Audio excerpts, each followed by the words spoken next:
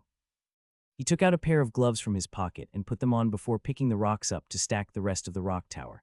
Clack, clack, clack. The rock tower was being built up, one rock at a time. It did not take that long. Even Taylor had completed this part pretty easily. However, Cage, who had not come into the central area and had instead waited outside the eye of the storm, suffered quite a bit. This central area, like with all ancient powers, was somewhere that a person could only enter on their own. It's easy. Cal picked up the last black rock and gently put it on top of the rock tower. It was at that moment. Flash, the black rock slowly turned white. At the same time, Cal got up and looked around. The wind was slowly dying down. Cal ignored the confused voice of the dragon and waited until all of the wind died down. He then crossed his arms and listened to the old man's voice. He had no choice. I tried to fight with them. However, I did not know that I was so weak against pain. They were not people who served the Lord. I only realized that after we all went our separate ways and I ended up alone. The words of the old man caught Cal's attention. He then recalled the words of the owner of the indestructible shield. The people in the forest of darkness who called themselves servants of the Lord only gave me terrible food. He had a bad feeling that he had learned something he shouldn't have learned about. He had an odd feeling that the things he just heard were things that he should not tell anybody else about in his entire life. Cal started to frown even more as the old man continued to speak. That voice was something only Cal could hear, thus making the dragon hesitate while looking at the silently standing Cal. I piled the rocks. I piled them up hoping that I could turn back time, hoping that I could be happy, but then I destroyed it. I hated my selfish self for thinking about my own happiness after betraying my comrades and running away. Sigh. Cal let out a long sigh. This old man really was frustrating. Cal started to speak in frustration. It is human nature to be selfish. The old man's voice disappeared for a moment. Is it over? Cal started to smile, thinking that the old man was finally getting to the end. However, the sobbing voice continued once more. Ahem, my older sister said the same thing. She was a really wonderful older sister. She was more reliable than anybody else. Ah, my older sister. Sob. The old man was crying. I'm going to go crazy. You, the one with the familiar power. That rude personality of yours makes me think of my older brother. I am very envious of how rude you are. And finally, the old man said the final words that Cal had been waiting for. These were the same final words the old man had said to Taylor. Break it, then you will overcome your limits. Cal started to smile and instantly kicked the rock tower without any hesitation. Tang, crumble, boom. The white rocks flew away to hit the ground and the wall. The dragon that had been watching Cal flinched and stared at Cal as if he was crazy. However, the following scene made the dragon gasp. Wow, the broken rock tower. A white light floated up from underneath the rock tower. Ooh-ooong. The gentle vibration that pulsated throughout the cave could be felt under Cal's feet. At that moment, the light rushed toward Cal. Cal reached his hand out to grab the light. The moment he grabbed it, the light shot toward Cal's heart like an arrow. The light arrow pierced through Cal's heart before flashing and disappearing. Hoo! Cal let out a deep breath. He then lowered his head to look under his shirt. The fancy shield tattoo that was over his heart had disappeared and had been replaced by a red heart. Cal could immediately feel the new vigor inside of his body. This vigor from the vitality of the heart would make the shield even stronger. He would also recover at a much faster speed than normal people, even when he got injured. Unlike the shield, which was a superpower, this was more a part of the physical strengths of the human body. This regenerative strength was so strong that it managed to last since the ancient times to be passed down like this. Cal brought forth the shield again, just as I expected. Cal started to smile. The pattern on the shield had changed to a heart. The only difference from the tattoo on his chest was that it was silver and not red. He then returned the shield before immediately starting to walk. Cal had walked toward the dragon that was pretending like nothing was going on and instead kept staring up at the sky. Cal just continued to stare at the dragon that was crouched down on the ground. He then stoically asked the dragon, as if he was throwing a rock into a lake, "You want to come with me?" "You are so weak that you need protection, but I do not like humans," the dragon answered that way before starting to turn invisible. It had used its invisibility magic again. Cal just snorted at the disappearing dragon. What a fickle punk. He was also fickle for asking the question after telling the others to ignore the dragon, but this dragon was just as bad. However, he could not just ignore the dragon after it had jumped out earlier to try to save him. Cal looked around the cave, which no longer had any windstorms raging about, before turning around and heading out of the cave. Of course, he had to crawl back out as well. He returned the vines back to their original spots and covered up the cave entrance properly. He then turned around and started to speak while walking away. His gaze was directed toward a grassy area. "I can see you standing on the grass." He could see 4 imprints on the grass, each one representing one of the dragon's 4 paws. These paw imprints then quickly disappeared. The dragon had flown up into the sky. Cal shook his head. I guess my family grew in the end. Cal could not help but let out a deep sigh. It was obvious that the dragon would continue to follow him in that invisible state. Just why was this dragon such a noob when it knows ancient magic like invisibility? Cal had thought that all dragons were intelligent, but that seemed like it might not be the case. After walking back down the mountain, Cal could see Choi Han's judging expression. Choi Han looked at Cal silently before finally asking, "Did you roll around the mountain?" Shit. The wind had made his hair a mess and his clothes were dirty after crawling across the rocky and sandy cave entrance. Cal sternly responded to Choi Han, "Yes, I rolled around." Choi Han looked toward Cal with concern. Cal just avoided the gaze. That night, Cal told the kittens to deliver a message. It was a letter that was created with magic, which made it impossible to determine the handwriting of the writer. Make sure they don't see you. The letter was the new hope for the priestess Cage and the Marquis's eldest son, Taylor. Late at night in a small 2-story house in the outskirts of Puzzle City. The only light in the area was the light on the first floor of this small house, shining out through the windows. Marquis Stan's eldest son, Taylor, the owner of the house, started to frown. What is going on? Damn it. Hold on, don't talk to me right now. Cage, the priestess of the god of death, was clenching her head in pain. Clang. The beer cup in her hand fell to the ground. Taylor and 3 of his people approached her quickly. What? Is the Lord saying something to you again? Taylor looked toward her with concern. The god of death spoke to Cage from time to time. This had suddenly happened one day and would sporadically appear like this. Cage had hidden this fact from the church, and only Taylor and his 3 subordinates knew about it. So annoying. After struggling for a while, Cage jumped up and headed to the back door of the house. She was moving pretty quickly. She was still clenching her head and staggering a bit, but her gaze remained focused on the back door. Taylor told his subordinates to stay back as he pushed his wheelchair and followed behind her. Did someone break in? They may be in a small house, but there were magic alarms set up everywhere. Taylor was too paranoid about his younger brother to sleep without these alarms. After having both of his knees destroyed by a hitman in his own room at the Marquis' estate, there was nowhere that Taylor considered to be safe anymore. Cage, what is going on? Hold on. Slam. Cage slammed the back door open. Taylor could only see a peaceful backyard. It was calm and tranquil as always. There were a couple of lamps lighting the garden up, making it the most lit area in the property. Cage started to rush into the backyard and Taylor followed behind her. Cage walked all the way to the fence at the boundary of the property and let out a gasp.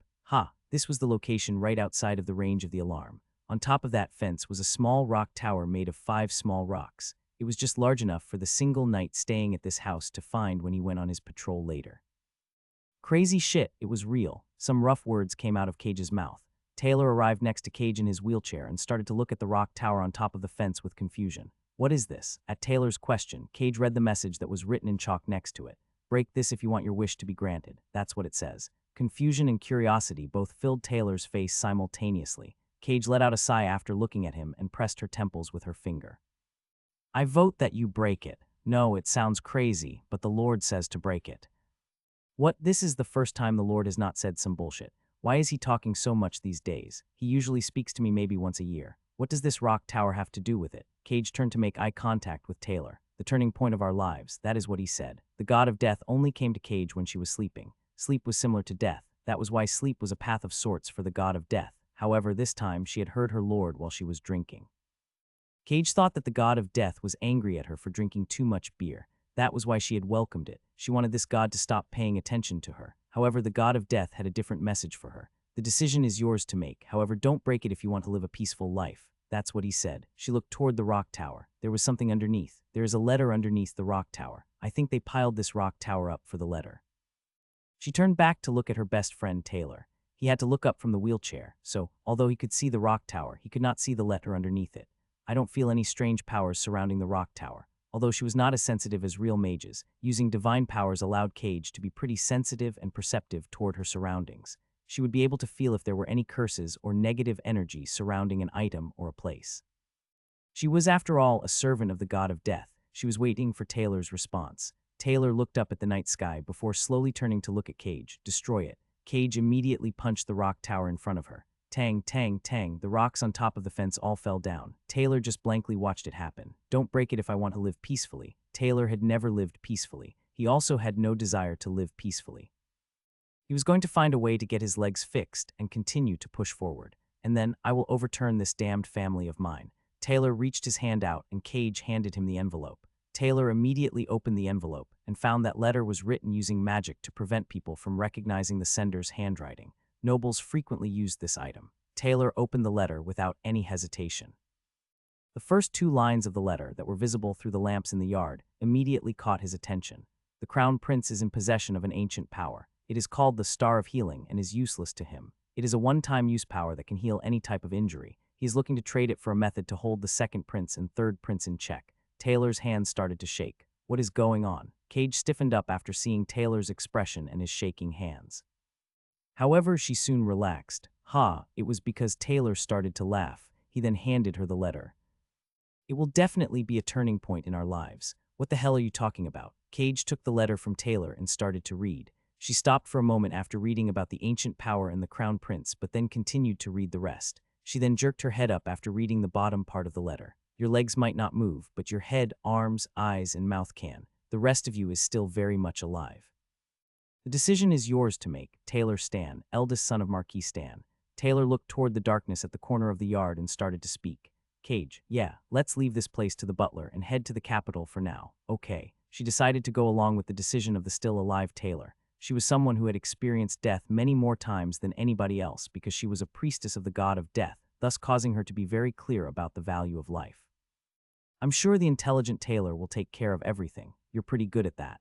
Cage was trusting Taylor's mind and abilities. You're right, I used to be pretty good. Used to be. Cage gazed toward Taylor after hearing him use past tense. I should have known how to take care of myself. Unfortunately, Taylor injured his legs because he did not take good care of himself by letting himself get caught off guard. Taylor lifted his head to look at the small two-story house.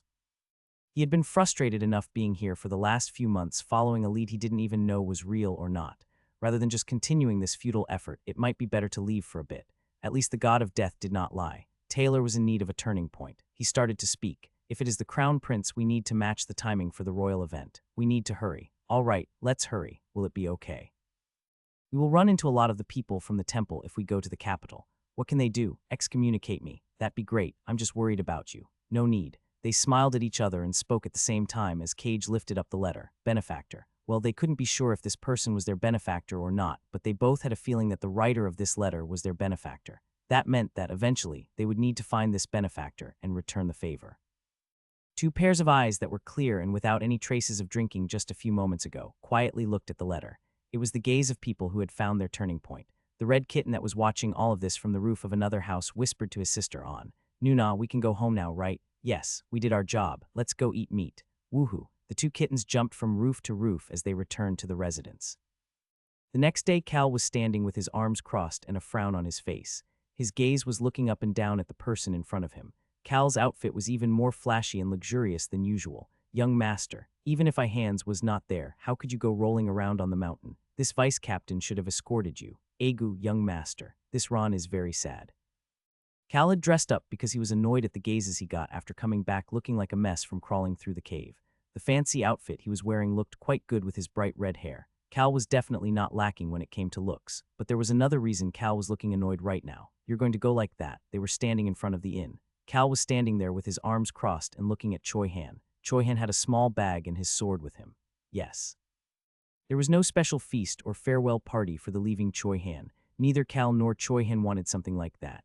That was why this farewell was pretty small as well. Cal, the kittens, Hans, Ron, Beacrox, and the vice captain. That was it. The fact that the vice captain was there was a bit odd, but he was standing there with a frown like Cal as he said his goodbye. Sigh. Cal sighed before taking a small bag out of his pocket and throwing it toward Choi Han. Choi Han easily caught the bag. Choi Han recognized the bag. It was the same size as the bag that Cal had given to the black dragon. Choi Han opened the bag to find potions and other types of useful items inside. Choi Han lifted his head from the bag and looked toward Cal. Cal just bluntly spoke when they made eye contact. What do you want? Just chuck it away if you don't want it. Choi Han did not say anything, but Cal was just saying whatever he wanted to do. He then turned around and headed toward his room. Goodbye. Cal had a stoic expression as he turned around after saying goodbye. There should not be any more reasons to see Choi Han. Well, that is, after one more time. They will meet again once at the capital before he sends Choi Han off with Ron and Beacrox, along with a few orders. After that, he planned on having no contact with Choi Han at all. I will be back soon. Choi Han's response, that seemed to contain a bit of joy, gave Cal the chills, but he did not look back. Choi Han felt that it was very much like Cal not to look back. His gaze then turned toward the rest of the group. See you at the capital, ahem. I will be training myself so that I will be the young master's personal guard when we are at the capital." Deputy Butler Hands cheerfully said goodbye, while the vice captain responded in a very annoyed voice, "I will keep my blade sharpened." "See you later," Beacrox and Ron said goodbye as well. Of course, the kittens patted Choi Han's leg with their paws to say goodbye. Finally, the black dragon, that had been using invisibility magic to stay in the yard during the day and lay by Cal's window at night, sent some invisible mana to Choi Han. "I've already received so much, but I seem to keep being on the receiving end." Choi Han put the magic bag in his pocket before starting to smile. Cal could not see it because his back was turned, but this was the first time the rest of them saw Choi Han with such a bright smile. "I will see you all at the capital." Choi Han respectfully said goodbye before heading out of the inn. Someone like him, who had spent tens of years in solitude that felt even worse than death, now had somewhere to return to. He also had people he needed to pay back for their grace. "I need to make sure to properly complete this task." Choi Han walked away from Cal and the rest and headed out of Puzzle City. The next morning, Cal's group got on the carriage and prepared to leave Puzzle City as well. "Young master, we are ready to go." "Okay." Cal nodded his head at Ron's words, and Ron quickly closed the window and got the carriage to start moving. They were starting back on their journey. "What are you looking at?" Cal was staring at the kitten siblings, who were fidgeting while trying to avoid his gaze. The kittens flinched and turned their eyes away. Cal started to smile. "What, did you meet a dragon or something?" Gasp. Cal heard the kittens gasp but just ignored it. Choi Han may have left, but now a dragon was following them. However, he did not have time to worry about that fact. After a day's worth of travel, they were now getting ready to make camp. "Excuse me, if it is okay, may we share a part of your campsite?" A carriage arrived by Cal's campsite area, and the person that seemed to be the driver got off and approached the vice captain. "May I ask who you are?" the vice captain asked, even though he already knew the answer after seeing the red snake on the driver's armor. The driver bowed to the vice captain and Cal behind him and introduced himself. "My name is Tom, and I am a part of Marquis Stan's estate." "Shit." Cal almost said that out loud as he looked at the shabby-looking carriage without a crest. The window opened, and Cal could see the face of Taylor Stan. "My name is Taylor Stan. I saw Count Hennetus's crest and am asking for help, even though I'm sure it is not ideal. If it is the strong Count Hennetus's campsite, Taylor thought he would be safe for the night. It was not so good in Cal's eyes. Cal had now met Marquis Stan's eldest son Taylor in the crazy priestess cage. He thought about the dragon that would be hunting a boar or deer for him right now and started to frown. Damn it, one left and three showed up. Not just three average beings. One was a dumb dragon, another was a crazy priestess who wants to be excommunicated, and the third was a punk from Marquis Stan's family. Sigh. Cal could not help but sigh. He dropped his head before lifting it back up again. Once he did, he could see that it had become much quieter. Cal thought the silence was odd and looked toward Hans. Hans smiled awkwardly before stealthily gesturing toward the driver, Tom, and Taylor, who was looking out of the carriage window. Taylor had a bitter smile on his face as he started to speak. "If it is inconvenient for your party, we will leave." Those nobles, who knew that anyone other than the successor to the Marquis title in the Stan family would die immediately, started to avoid Taylor, finding him to be an annoyance. They even purposefully ignored him in front of Venian or the other siblings to try to curry their favor as well. The current Taylor's situation was even worse than that of a bastard son of a baron's family. Taylor knew about Cal, the trash of the Hennetus family, a luxurious golden turtle as their symbol, as well as being a handsome young man with red hair. There was no one other than Cal who fit that description. Even someone like Count Hennetus, who did not join a faction, could find it uncomfortable to associate with someone like him. They were all like that after his body became paralyzed. Taylor had remembered the reality of the situation after hearing Cal's sigh, but at that moment. "Why would you leave?" Cal walked toward Taylor's carriage with a stoic expression on his face. "This isn't my property. I wouldn't do something so childish when we are both fellow travelers." Cal and Taylor made eye contact with each other. Cal then quickly peeked inside Taylor's carriage. "She is there." The crazy priestess cage was observing him from inside the carriage. Cal had read about how her curses were really scary. Some people even said her curses were at the level of a necromancer, the cursed profession. Cal turned his gaze away from Cage and reached his hand out. "I am Cal Hennetus of the Hennetus family." Taylor gazed at the hand reaching out to him from outside the carriage. He then looked back at Cal's stoic expression. Click. Taylor opened the carriage door. Proper etiquette indicated that he should step out of the carriage to return the greeting. "It is difficult for me to step out because of my legs, I am aware." Taylor looked once more toward Cal, who did not seem to care about the proper etiquette, and shook his hand. It was just a short handshake. "Nice to meet you, young Master Cal." "Not at all." Cal was not happy about this meeting at all. He quickly tried to turn around because he did not want to be introduced to Cage. Unfortunately, Taylor was an extremely respectful person. "This is my companion, Priestess Cage Nim. She is a follower of the god of eternal rest." Eternal rest. This was a term for death. Cal held back another sigh and looked toward Cage. Cage gracefully greeted him like a proper priestess. Nice to meet you, young Master Cal. My name is Cage. May the peace of the night always be with you. Peace of the night. That was the general greeting those who served the god of death gave to the public. Peace of the night, my ass. Forget peace of the night. Cal felt like he wouldn't be able to even sleep properly tonight. He felt like he was drinking lemonade as he looked toward Cage, who was gently smiling. She's acting all nice and innocent, even though she finds that to be so annoying. That is the number one reason she wants to be excommunicated. She really was good at acting. Cal smiled at Cage, who still had a very stereotypical smile of a priestess on her face, and confidently replied, I do not believe in a god. Cage's gaze became curious. Her gaze seemed to be asking what kind of crazy thing Cal was saying to a priestess, but Cal welcomed it. Cal just wanted her to keep thinking that he was a trash. You are an interesting person. I guess I am a bit interesting. Cal just casually responded to her statement and looked around the carriage. It was extremely shabby for the eldest son of a marquis. Just one night, a subordinate who also served as the driver, and the two of them, Cage and Taylor. I'm sure he's out of money as well. Taylor probably spent a lot of money putting magic tools around the Puzzle City residence. Since he was not getting much help from the marquis, he wouldn't really have any emergency funds to use. Taylor was probably doing everything he could to reduce his expenses. Taylor closed his eyes to hold back the shame while watching Cal look through his carriage. Cal did not put much meaning behind it and started to think. They are probably heading to the capital because of my message. It was obvious where they were heading. It was to the capital to meet the crown prince. Hands. Yes, young master. Cal vaguely gave an order to the approaching Hands. Help them out. Yes, sir. Set up a separate meal for them and set up a campsite next to ours as well. He didn't want to eat with them or even share the same campsite. And don't look for me. You take care of everything. He didn't want to create a situation for them to come into contact with one another. Of course, he felt like things would not go as he wanted. Yes, sir. I will serve them like I am serving you, young master. Whatever. Go bring me some alcohol. Why did he suddenly become so passionate? Cal just stared at the suddenly passionate Hands and slightly bowed toward Taylor as he said goodbye. Then I will be on my way, young Master Taylor. It was nothing. Cal turned away from Taylor, who had a curious look on his face. He then immediately headed back to his carriage without looking anywhere else. Of course, he gave an order to the vice captain who was walking by his side. Looks like they only have one night. Vice captain, you take care of their guard duty as well. Yes, young master. Cal verified what the vice captain had said to Taylor's knight before getting back on the carriage. It was regarding guard duty at night. Cal verified the knight's expression turning bright before the knight got back onto the carriage. Click. The door closed with a loud click. This made everyone turn their gaze toward the closed door of the carriage with the golden turtle crest before returning to do their duties.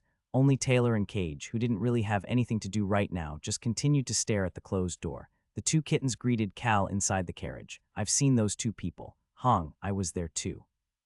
The kittens, who had been watching everything through the window, slowly approached Cal and sat down next to him before starting to talk to each other. They weren't looking at Cal nor even talking to him, but it was clear that the question was toward Cal. Cal answered the witty kitten's question. Pretend not to know. Like the dragon? Yes. The kittens nodded their heads to show their understanding. Cal watched them nod before crossing his arms and closing his eyes. The healing star. That was the name of the ancient power he wrote about in the letter to Cage and Taylor. The reason Cal came to know about this power was because of the Plaza Terror incident. The healing star is a single-use power that can heal any injury or illness to the body's original healthy state. The Crown Prince was in possession of such a power. The deceased queen had given it to him.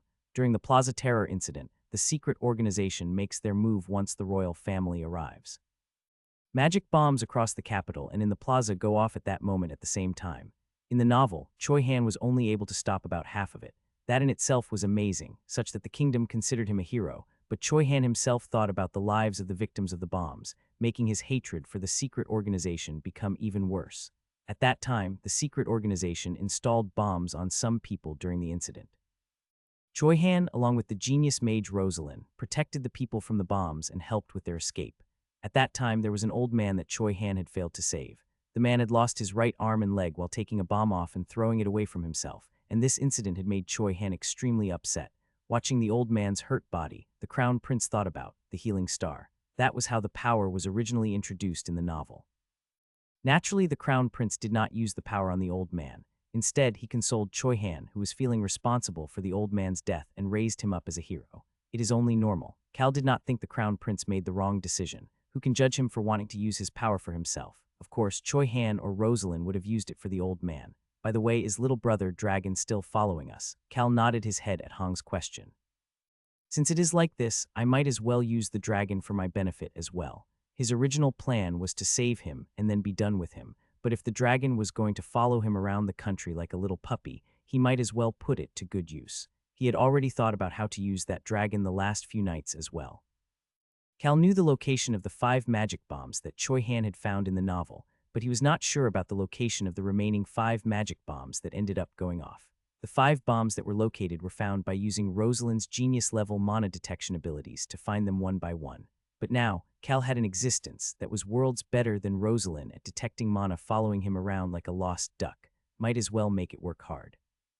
The kittens flinched at that statement, but Cal did not see it as he was thinking about all of the work he was going to make the dragon do in the capital. The dragon, who had no idea about any of this, delivered a boar to the campsite early in the morning once again. Cal, who slept in after staying up late planning out the things that needed to be completed at the capital, went out to verify the boar before noticing an odd atmosphere. He had eaten and slept in the carriage last night. He was doing his best to not interact with Taylor and crew. That was why he could not understand this odd and somewhat dark atmosphere. Hans, what is going on? Hans put on an awkward smile and greeted Cal. Hans, as well as the rest of the Cal's group, were quickly getting past their suspicions about the meat and fruit being delivered to them. Although Cal had no idea what Ron thought about it, since Cal and Choi Han both had said that it was fine, they just went along with it. Beecrox was easy to convince since he was always excited to see ingredients of the highest quality appear every morning. Haha, young master, did you finally wake up? Han slowly peeked toward Taylor and Cage before approaching Cal. You see, I think young Master Taylor has gotten the wrong idea. Wrong idea. Cal could see the boar, as well as Taylor on the wheelchair, and Cage pushing Taylor's wheelchair behind him. He approached the dead boar and stood next to the wheelchair as he started to speak.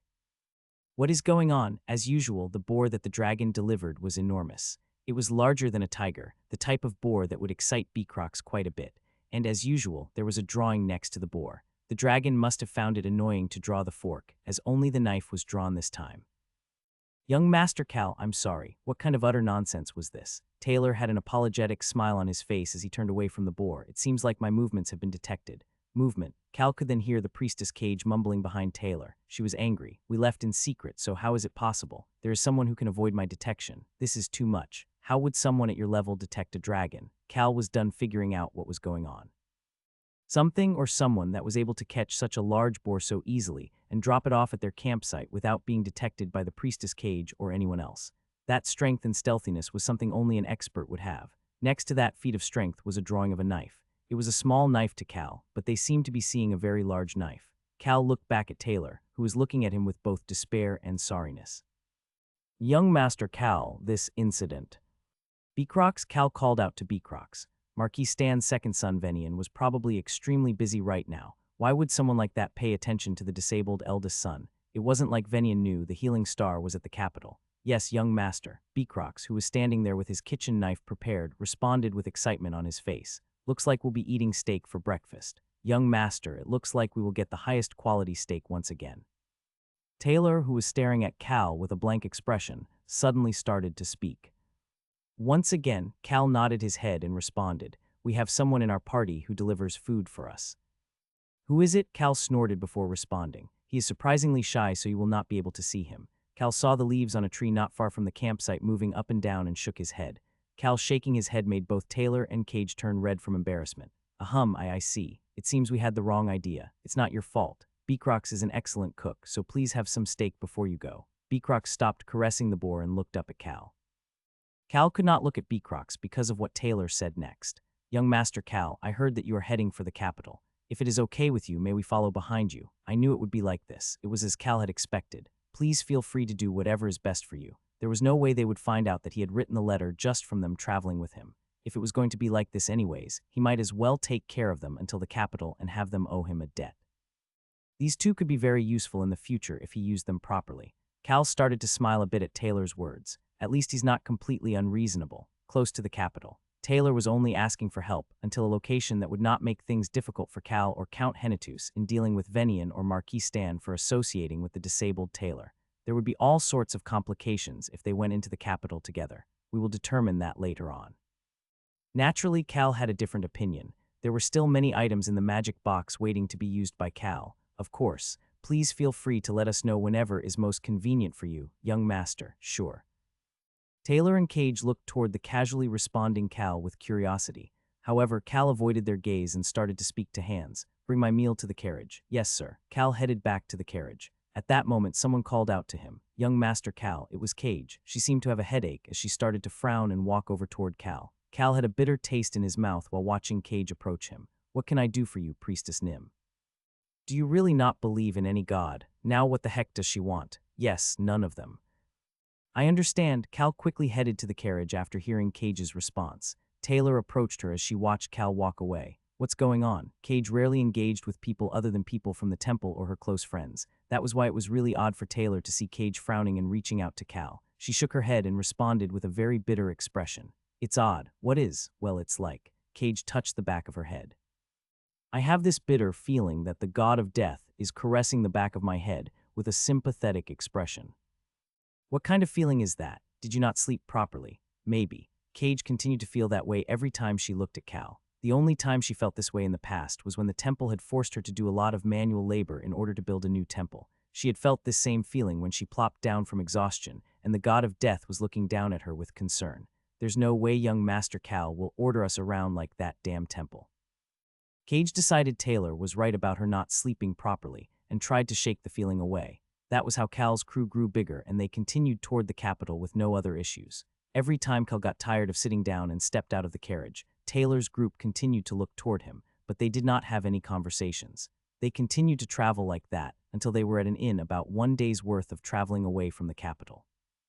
"Young Master Cal, you like alcohol, right?" Taylor and Cage came to look for Cal. "What can I do for you?" Cal wanted to know why they came to visit him so late at night, but his expression was not that odd. Taylor smiled at Cal's demeanor. Cal Henitus, the trash who cannot go a day without alcohol. When Taylor was still the potential successor to the Marquis, he had received all of the information about the nobles as well. Cal's information was so unique that there was no way he could forget it. But I don't think that is all. However, Cal was very different compared to the information. He stayed in the carriage all day so that they would feel at peace and had the generosity to give them the best treatment possible. His subordinates also trusted and followed him. Most importantly, he treated the two of them like normal people. You are different from the rumors. They were now right in front of the capital. Taylor and Cage would need to move stealthily starting early the next morning. Of course, they will have to confidently walk in when they walk into the royal palace, but there were many things they were prepared to research before that happened. However, they had made up their mind to move differently than their original plan. They had been watching Cal Henitus for over a week. This person was now on Taylor and Cage's mind. "Young Master Cal, it should be okay to share a drink with us before we leave, right?" "Come on in." Cal motioned for them to come into the room, and Cage pushed Taylor's wheelchair inside. Once all three of them sat down at the table, Cal did not even take a look at the alcohol before he asked, "What is it that you want?" Cal's voice was extremely cold and stoic as usual. However, this just confirmed in Taylor's mind that this person in front of him was not a trash. In fact, he was smarter than most people thought. Taylor had not come here just to drink with Cal. Alcohol was only good when you were comfortably drinking with people you could trust. Drinking with others was just for easy conversation and observing the other party. "What kind of person do you think I am, young Master Cal?" Cal quietly observed Taylor after hearing his question before approaching his bed and picking up a pouch. He brought it back and put it on top of the table. Clang. A metallic sound filled the room as the pouch slightly opened.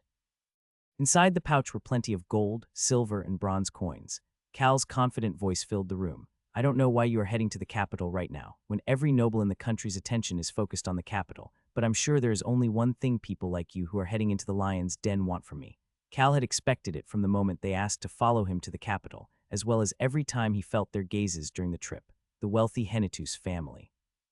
"You want money, right?" Sigh. The priestess Cage let out a sigh that was almost like a gasp of admiration. Taylor was someone who used to play at the top before falling off a cliff, but Cage was someone who had always been at the bottom. To someone like her, Cal was a unique individual. He asked the deputy butler for alcohol whenever he had a free moment. He did not care at all about what his subordinates did and only ate the highest quality food.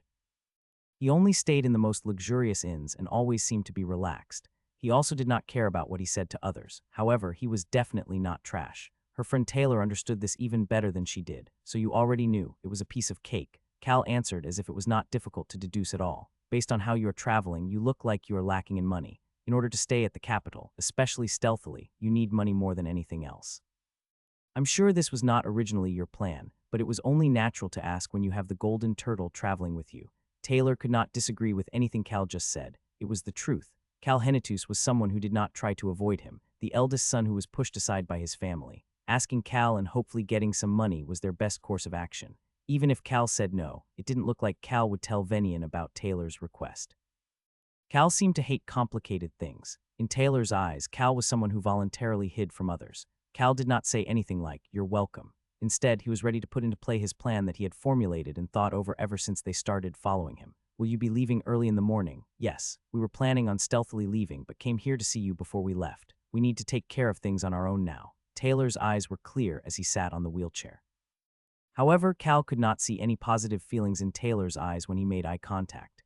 "Will you be entering through the temple?" The moment Taylor's expression seemed to show shock at how Cal knew, Cage stepped in. "Yes, we plan to enter through the temple." They were planning to disguise Taylor as a member of the temple and sneak him in. However, doing so would alert the Temple of Death of Cage's location. Cage was willing to put herself in that kind of danger for Taylor. However, even entering like that would not guarantee stealth. Cal poked at that problem. Even if you enter through the temple, Venian or the Marquis will hear about it within 3 days. They most likely have informants in the Temple of Death as well. "You really are very well informed." Cage started to smile. There was something she suddenly realized about Cal. "Young Master Cal, I'm sure there is a reason you are so curious about our course of action." Tap, tap. Cal's index finger tapped on the table. "Take this money and let the innkeeper know that you and your people will be staying one more day here." Cal then lifted up his finger and pointed toward the two of them. "As for the two of you, you will get on my carriage. The rest of your group will enter the capital one day later." Screech. Cal pushed the chair back and stood up. He then went over and grabbed another item from the magic box and put it on top of the table. "This is a magic tool that will make any lifeforms in a selected area turn invisible for 5 minutes. This was the second item that needed to be rented under Billows's name. "Young Master, are you planning on stealing something?" "Steal? No, I plan to break something." "Break something."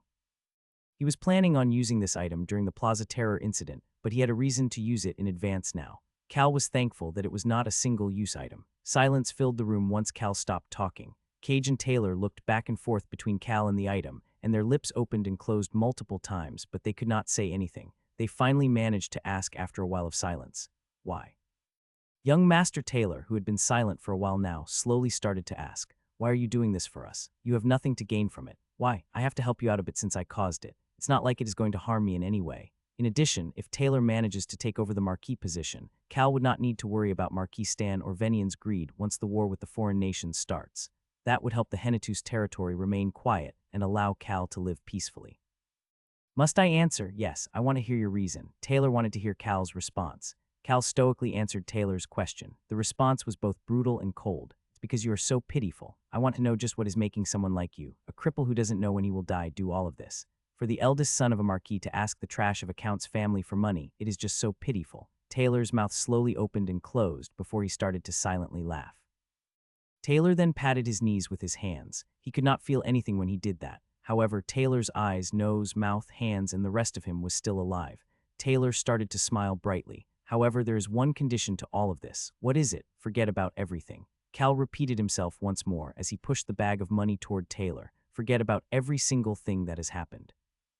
Cal was showing that he was willing to help them, but did not want to be involved with them any further. Cage stepped forward. This was the reason she had come with Taylor. "Young Master Taylor and I will make a vow to the God of Death to not reveal anything. I'm sure that you are aware that anyone who breaks a vow made to the God of Death will die." "Yes, I am. Please make your vow." Cal started to smile at her words. A vow made to the God of Death. It was because Cal believed in this famous vow that he was willing to help them out. The priestess Cage could not help but laugh after seeing Cal smile about their decision to make a vow to the God of Death. "I presume young Master Cal will not be making a vow." "Correct. If things become complicated in the future because of this, I plan on revealing everything." To Venian. "Yes." Cal confidently answered the question. Hearing Cal's answer actually made Taylor feel much more peaceful. Taylor liked the fact that Cal was honest and said that he planned to reveal everything if it inconvenienced Cal in any way in the future. "Cage, let's do it." "Okay." Taylor and Cage. The two of them were no longer speaking formally in front of Cal. It was their signal to each other that they will reveal almost everything to Cal. "We will start now." Tonight was the night of the new moon. On these nights, when the moon was not visible, was when the strength of the God of Death was at its peak. Cage closed her eyes and gathered her hands together in front of her. It looked different than when people were praying. Her two palms were pointed toward Taylor and herself. Ooh, a small vibration filled the air. At the same time, a black smoke started to come out of Cage's fingertips and surrounded the three of them. Is this holy power? Cal was filled with an odd sensation while feeling the power around him. It was definitely different from ancient powers, but it was still warm, even though it was black. Cage, a daughter of the Eternal Night, wishes to borrow the name of the night to make a vow alongside Taylor Stan. A vow is made with our lives. Anyone who breaks this vow will descend into eternal darkness. Cage opened her eyes and looked toward Cal and Taylor before continuing to speak. I, Cage, and Taylor Stan, vow to keep tonight's discussions a secret only to be shared with the witness, Cal Henitus. We will not discuss this with anyone else. With anyone else. Taylor repeated the ending words.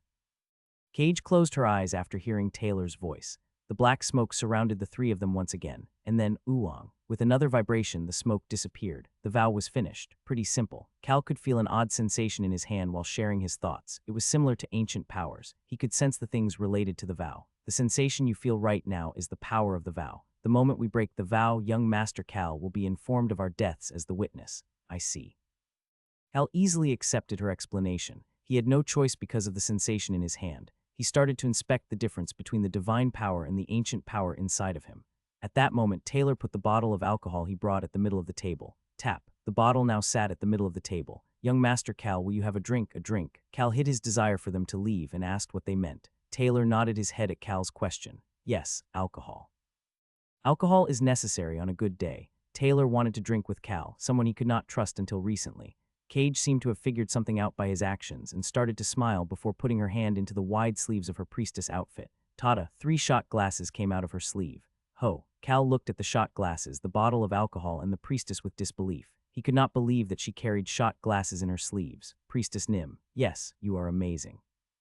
She was a true alcoholic. Cal took a glass from her and Taylor filled the glass. Once all 3 of their glasses were full, Cage asked Cal a question. Young Master Cal, is it not weird that a priestess is drinking? Cal tilted his head to one side and asked, is that any of my business? Cal did not care whether she drank or not. Wow, I really like you. Cage shared her admiration while smacking her knee with her other hand. She then coyishly asked Cal.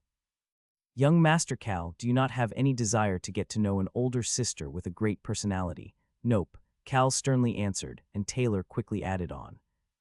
What about an older brother with a great personality? Even less. Cage and Taylor both started to laugh instead of being disappointed at Cal's answer.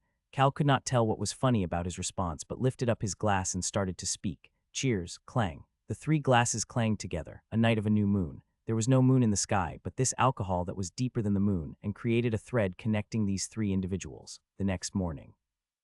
Young Master, shall we head out? Cal did not know whether Hands was slow or just found this to be funny. Deputy Butler Hands had heard the situation from Cal and pretended to not see the 2 people in the corner of Cal's carriage, instead loudly asking Cal whether they should leave.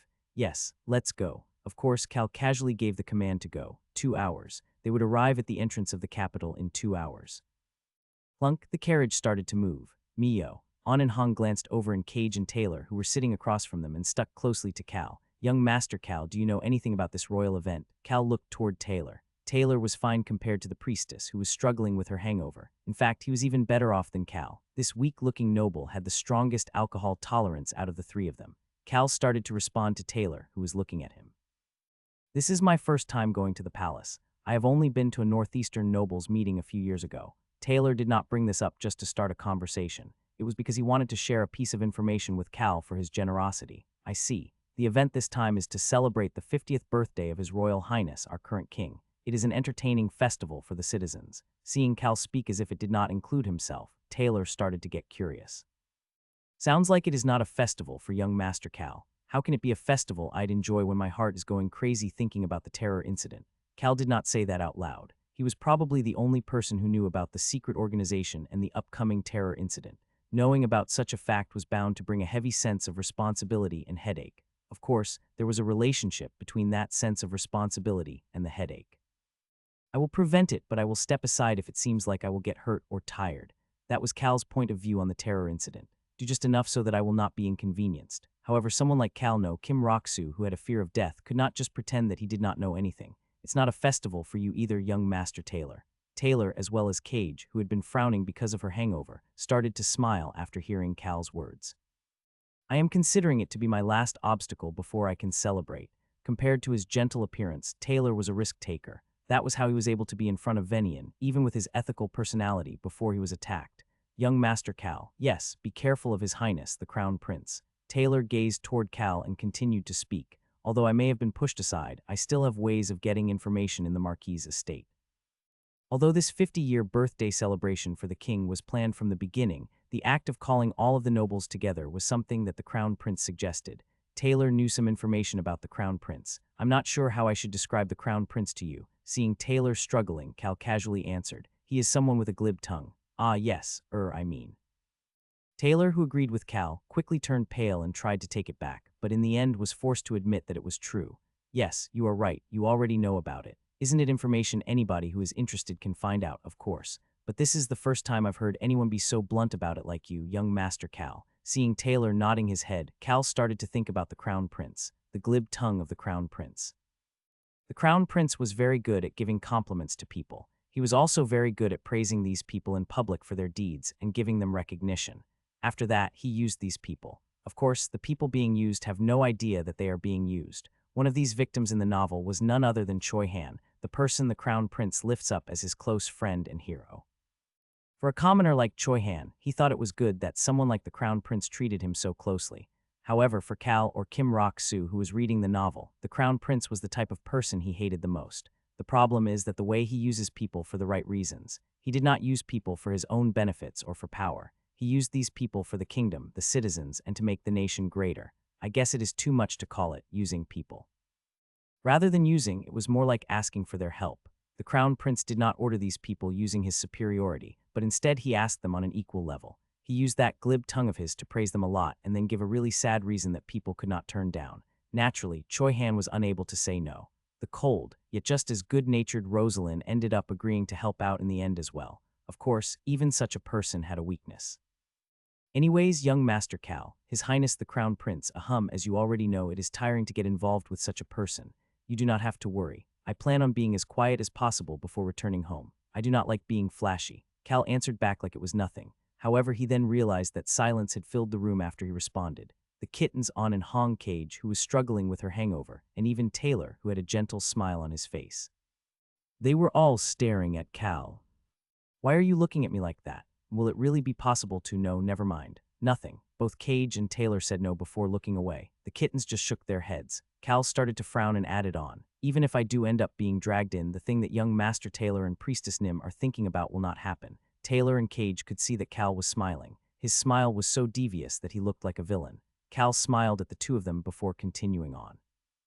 I also have a very glib tongue. The Crown Prince tended to stay away from people similar to himself. It was his wariness of others like him. If the Crown Prince was the type to praise people and use them for his needs, Cal just needed to act the same way. Seeing Cage look toward him with an expression that seemed to say she was feeling better, he looked right into her eyes. She then started to speak. I think this look suits you very well, young Master Cal. You look very evil. It is better than looking like a good person. I knew it. Cage nodded her head and seemed to confirm something, but Cal did not care. Instead, he pushed aside the curtain on the window and looked outside. They were pretty close to the gate of the capital now. The gate that Cal's carriage was heading toward was a different gate than the gate that the commoners used. He was heading toward the noble's entrance, which would allow him to get through it much faster. The capital really is different. That was what came out of Cal's mouth based on what Cal saw out through the window. Taylor seemed to understand why Cal felt that way and nodded his head.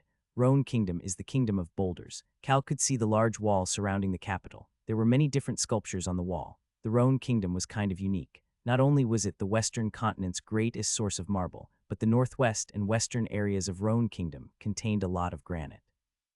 That was why it was called the Land of Boulders. If you traveled up north, the majority of the mountain peaks were made of granite. The Roan Kingdom had quite a lot of rock mountains. Taylor continued to speak as if he suddenly remembered something. If you look through the ancient stories, there are many boulder-related stories, even before the Roan Kingdom came into existence. One of them says that this land had a boulder-like guardian. The Roan Kingdom was located on the northeast of the western continent. It was a guardian that could protect everything from any kind of attack. When darkness descended on the continent, this guardian was the one to stand in the front against it. There were many different myths about the end of the ancient times. You would hear tons of different stories as you traveled around the continent. Some say that the end of the ancient times came when darkness descended, and some heroes managed to defeat this darkness. Others say it ended because people were jealous of each other's powers and fought for control. Finally, some even say that a god was so angry that it destroyed all living beings. The story that Taylor was discussing right now was one of those many myths. Taylor, you seem to like that story. Taylor nodded his head at Cage's question. Yes, I do. Cal turned to look at Taylor. Taylor had always had a fragile body, even before his legs became paralyzed. Taylor patted his knees and continued to speak. The guardian is said to have stood firmly in place, like a boulder, even after everything in his body became broken. That was how he was able to protect the people and the land of this northeastern area that is covered in boulders. There were a lot of different contents in the stories regarding the darkness that descended onto the continent. When the darkness appeared at the center of the continent, other myths discussed the tales of those heroes that fought against it. However, the main character in the one Taylor is talking about only focused on protecting. Taylor considered such an individual to be a hero. Such an existence cannot survive in the present day. That is why I like this myth so much. But you don't seem to believe it. Taylor nodded his head at Cage's question. It is very rare to see someone injure himself so severely to protect something. I agree. Cal nodded his head to agree with Taylor's statement. It was one thing to protect yourself, but this guardian protected others in this northeastern land. Cal could not understand such logic, but this is my first time hearing about this specific story. Cal had read about all sorts of legends and myths regarding ancient powers while reading until Volume 5 of The Birth of a Hero. However, this was the first time he heard about the Boulder Guardian of Roan Kingdom. It is probably because it is not that popular. I only found it while researching through ancient texts for information about ancient powers. I told Cage about it as well. Cal nodded his head again and lowered the curtains once more. He then took out a round pendant from his pocket and threw it toward Taylor. Get ready. Taylor and Cage both nodded their heads and held each other's hand with the pendant in the middle of both of their hands.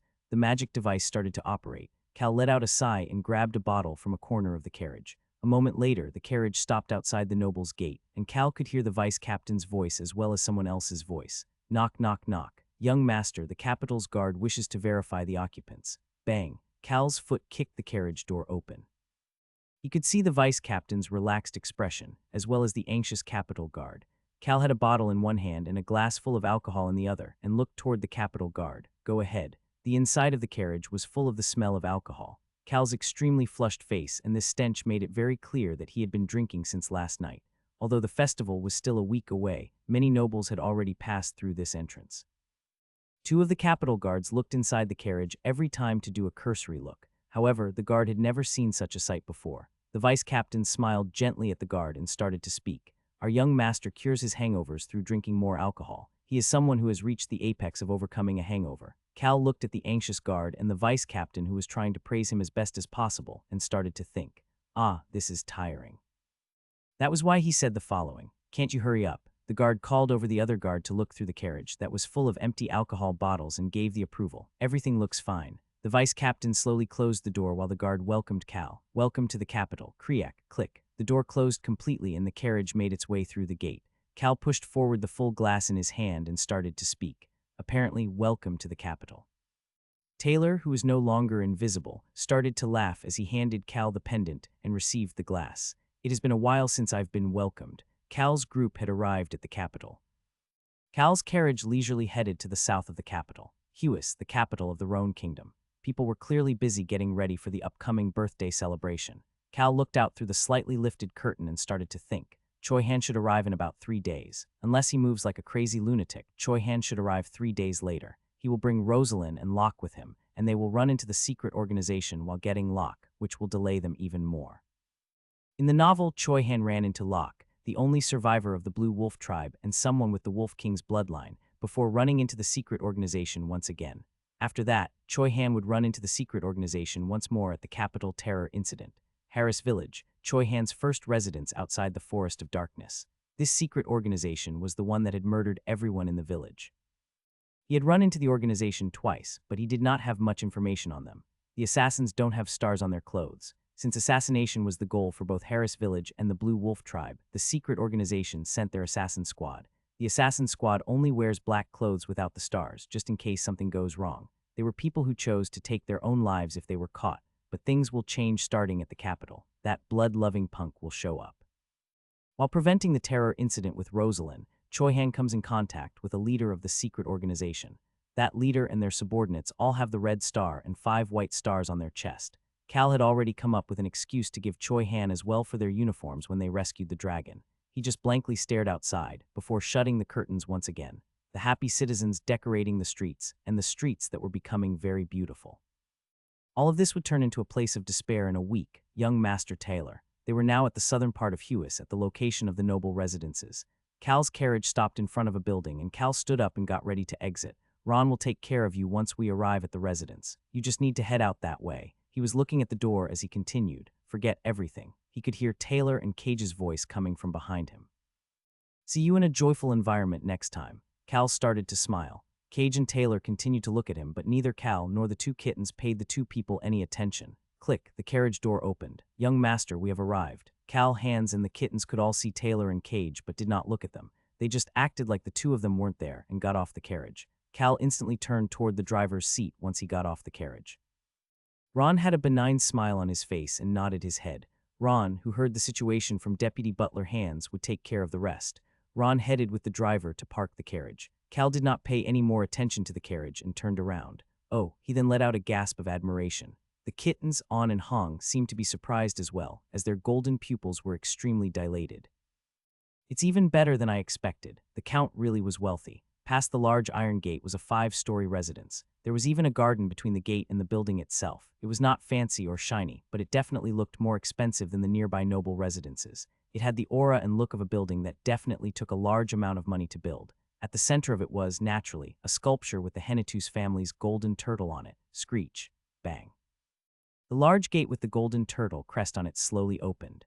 The guard opening the gate, as well as the butler of the residence and the servants, all lined up to greet Cal. Young Master Cal Hennetus, welcome to the capital. It was an extremely respectful greeting. They were bowing their heads so low that their heads looked like it would reach the ground. The old man who seemed to be in charge was speaking so loudly it looked like he might hurt his vocal cords. We will do our very best to serve you. Why is he like this? Cal looked toward Hans, who was pretending that he had no idea what was going on. He definitely knows what is going on. Hans definitely knew the reason they were acting this way. Cal found it annoying to ask and approached the old man in charge and helped him up. He then looked toward the rest of the servants and started to speak. Everybody, lift your heads up. The servants quickly raised their heads. They had never seen Cal while working at the residence. However, they had definitely heard stories about Cal from the people that visited from the Hennetus territory. The trash Cal. The servants here heard that Cal considered people who worked in the estate as either nobles or useless people. Sometimes he didn't even treat them like people. They were anxious about what Cal was going to say next and waited for him to continue. No need to be this respectful in the future. I do not like to cause any issues to people who do their job well.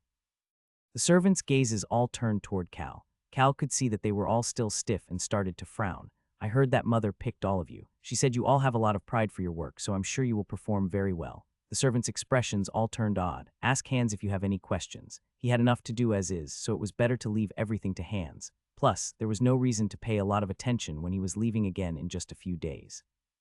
Cal looked toward the servants, whose expressions were getting slightly better, and started to walk. Let's go. Cal walked in front as they headed to the 5-story building. When a homeowner enters their house for the first time, they needed to personally walk from the gate to the door of the residence.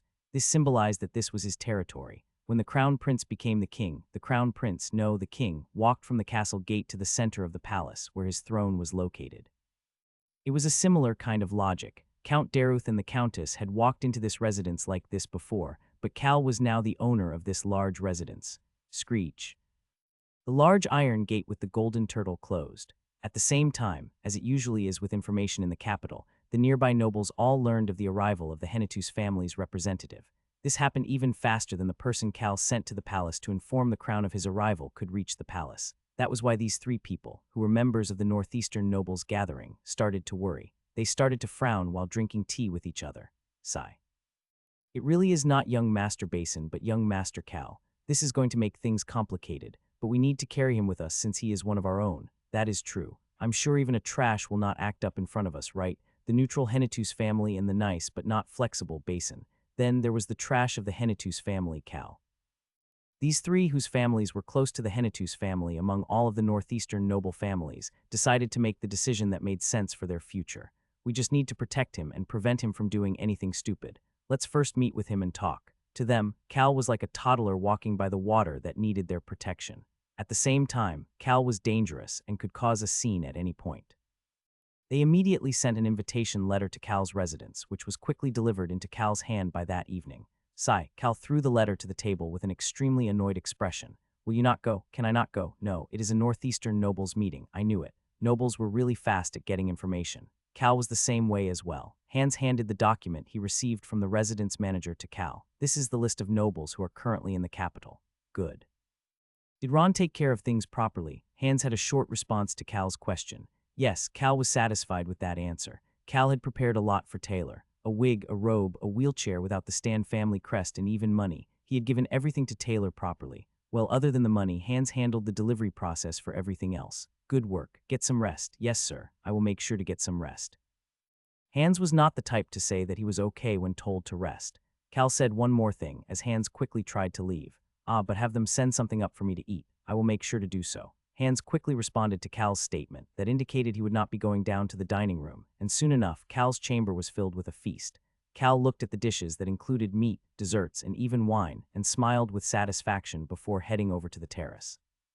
His chamber was located on the 3rd floor. It was the room that received the most sunlight. He opened the large window heading to the terrace and called out, "Come in." He then left the window open and sat down next to the table. Soon enough, Cal could see a couple leaves floating in the sky, and sitting down on the chair across from Cal, the dragon had entered the room with a couple of leaves stuck to him. An and Hong also sat down on chairs to the left and right of the invisible dragon. Cal stared at the three of them before opening the wine bottle and telling them to eat. "Go ahead and eat." The red wine filled the glass. "You gathered ingredients for us, but you never got to eat any of it." Cal brought the wine glass to his lips as he continued to speak. "I'm sure it wasn't easy following us." At that moment, the black dragon removed its invisibility magic and revealed itself. An helped remove the leaves that were stuck to the dragon, while Hung stuffed a piece of steak that Beacrox had cooked into the dragon's mouth. The average age of these 3 animals was 7 years old. Cal just watched the 3 animals eat before pushing more food toward them. Seeing Cal being so nice made An and Hung flinch, while the black dragon stopped chewing and just started to observe Cal. Cal took another sip as he started to think. They're going to be working very hard in the future. Since they will need to work on his behalf, the least he could do was feed them well. Maybe it was because they were all so young, but Cal was able to relax for the first time in a long time, even around stronger than average individuals. It would be great if it could just stay like this. A house about this size, delicious food like this, and time to relax. Cal was thinking about how great it would be to live a life with those 3 things. His goal was to live like this once Basin became the official successor.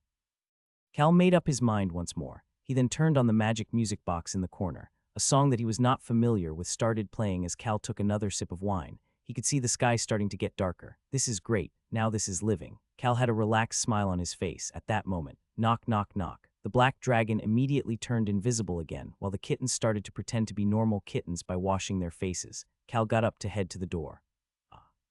Clang, he accidentally hit the wine bottle while getting up, and it fell down and broke into pieces. The carpet started to get stained with the red wine. I have a bad feeling about this. Cal suddenly had a bad feeling for no reason. He quickly headed for the door. Why do I have such an ominous feeling? Cal could not figure it out. Is it Choi Han? No, it can't be. Unless he travels like a lunatic, there is no way he arrived here already. He won't be here for another 3 days. There was no way someone like Choi Han would force an injured Locke to move faster.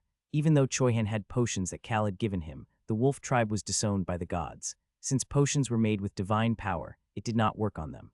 And there was also no way that Rosalind, the careful and cautious person who hid her magic abilities at first in the novel, would use advanced magic to transport them all to the capital.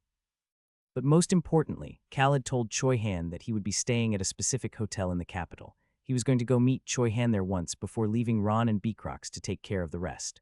Right, this ominous feeling is just a side effect of hanging around people like Ron or Choi Han for too long. Cal calmed himself down before vigorously opening the door.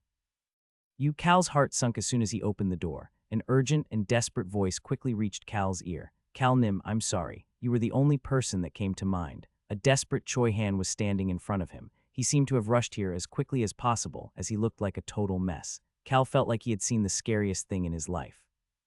Next to Choi Han was the deputy butler Hans, who had a similar expression as Choi Han, but with a bit of confusion mixed into it. However, the moment Cal saw the person who came with Choi Han, as well as the person on Choi Han's back, he quickly opened the door. Come in for now. The person on Choi Han's back was none other than the Wolf Tribe member Locke. Bring him with you. Locke of the Blue Wolf Tribe, the successor of the Wolf King, seemed to be in a dangerous state.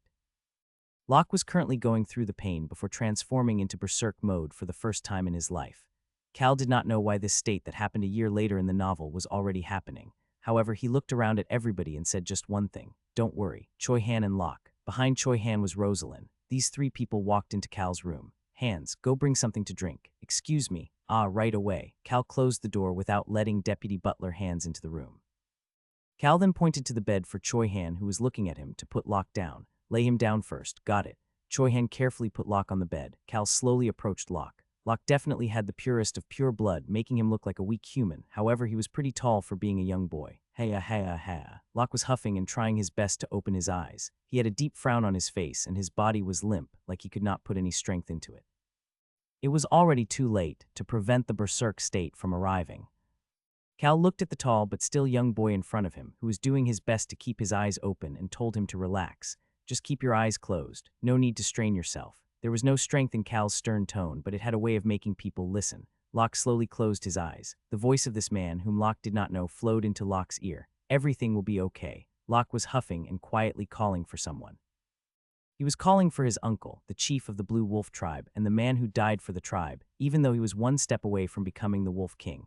His uncle had made sure Locke was hidden before rushing toward the invaders. Everything will be okay. That was what his uncle had said to him. Locke started to frown after thinking about his uncle. Cal just ignored him as he turned away. Cal Nim, why is Locke like this? Choi-Han still looked anxious and desperate. Originally in the novel, Choi-Han had only slightly opened his heart to Locke by this point. Just what could have happened? Cal was not an idiot. He knew that Choi-Han's situation had changed a bit because of him. That was why he was trying really hard to cut off their relationship. He did not ask that question and let Choi-Han continue to speak. Potions don't work either. According to Rosalind, the wolf tribe is one that cannot use potions. Healing magic does not seem to work either. I'm not sure about what to do. I need to protect him. I'm supposed to protect him. Calm down. Cal was worried that it would be Choi-Han who ended up going berserk if he continued like this. That would be just as scary as that dragon in the corner of the room going berserk. Maybe it was because he lived for tens of years in solitude. Actually, even though he lived for tens of years in solitude, Choi-Han's personality remained one where he was a nice guy who cared a lot for things like friendship. Cal Nim, if you trust me, just leave him to me. I trust you. Good. Cal confirmed that Choi-Han had calmed down before turning his gaze over to Rosalind. Rosalind, she was the first successor to the throne in the Breck Kingdom. However, this genius mage was ready to throw all of that away. Rosalind reminded Cal of a red rose. She had red hair that was even brighter than Cal's, as well as beautiful red lips that currently had their corners lifted up with curiosity. Although she may remind him of a rose, her personality was closer to that of the sun. Rosalind did not put Locke, Choi-Han, or even Cal in her eyes. She was focused at the corner of the room. This strong aura of mana. Rosalind was accurately looking at the chair that the dragon had used earlier, while her hands were shaking and clenched tightly. Sigh. A sigh came out of Cal's mouth. It seemed like the dragon was curious about this mage. The black dragon had sent some mana over to Rosalind, and showing off some mana skills that Rosalind could not even dream about. Throughout history, dragons had a tendency to hate humans, but like mages quite a bit. The dragon was doing that because he was happy. Cal looked toward the table that seemed empty and quietly started to speak. Stop it. Stay still. Almost instantly, Rosalind took a deep breath and quickly returned to normal. The dragon seemed to have removed his mana. Rosalind could not stop shaking as she looked toward Cal. Just what? Cal cut her off and pointed to Locke. This is more important. Rosalind's expression quickly calmed down. She looked at Locke, who was laying down with his eyes closed, and asked Cal, what is going on with Locke right now? Cal looked at the small staff in her hand. The reason they were able to arrive at the capital in just 3 days was probably because Rosalind used teleportation magic. Contrary to Cal's expectations, Rosalind had already revealed the extent of her abilities. You are a mage, right? Yes, I am. Have you heard anything about the berserk mode of beast tribes? Rosalind let out a small noise. However, her face quickly filled with confusion. I have read about the wolf tribe's berserk mode in books. However, I have never read anything about heating up like this and being in pain. It is because it is his first time. Excuse me. Cal continued to speak to the people in the room who were all looking at him. Beast people lose their sanity during their first time entering berserk mode because of the physical pain from their bodily transformation. If they can persevere past this first painful transformation, they will be able to use the berserk mode as a weapon. Beast people were at their strongest when they were in berserk mode. Cal observed Locke's situation before continuing on. He will go berserk very soon. He then turned to look at Rosalind. Rosalind nodded her head at his gaze and sternly answered. I don't know what kind of person you are, but I am able to read the situation.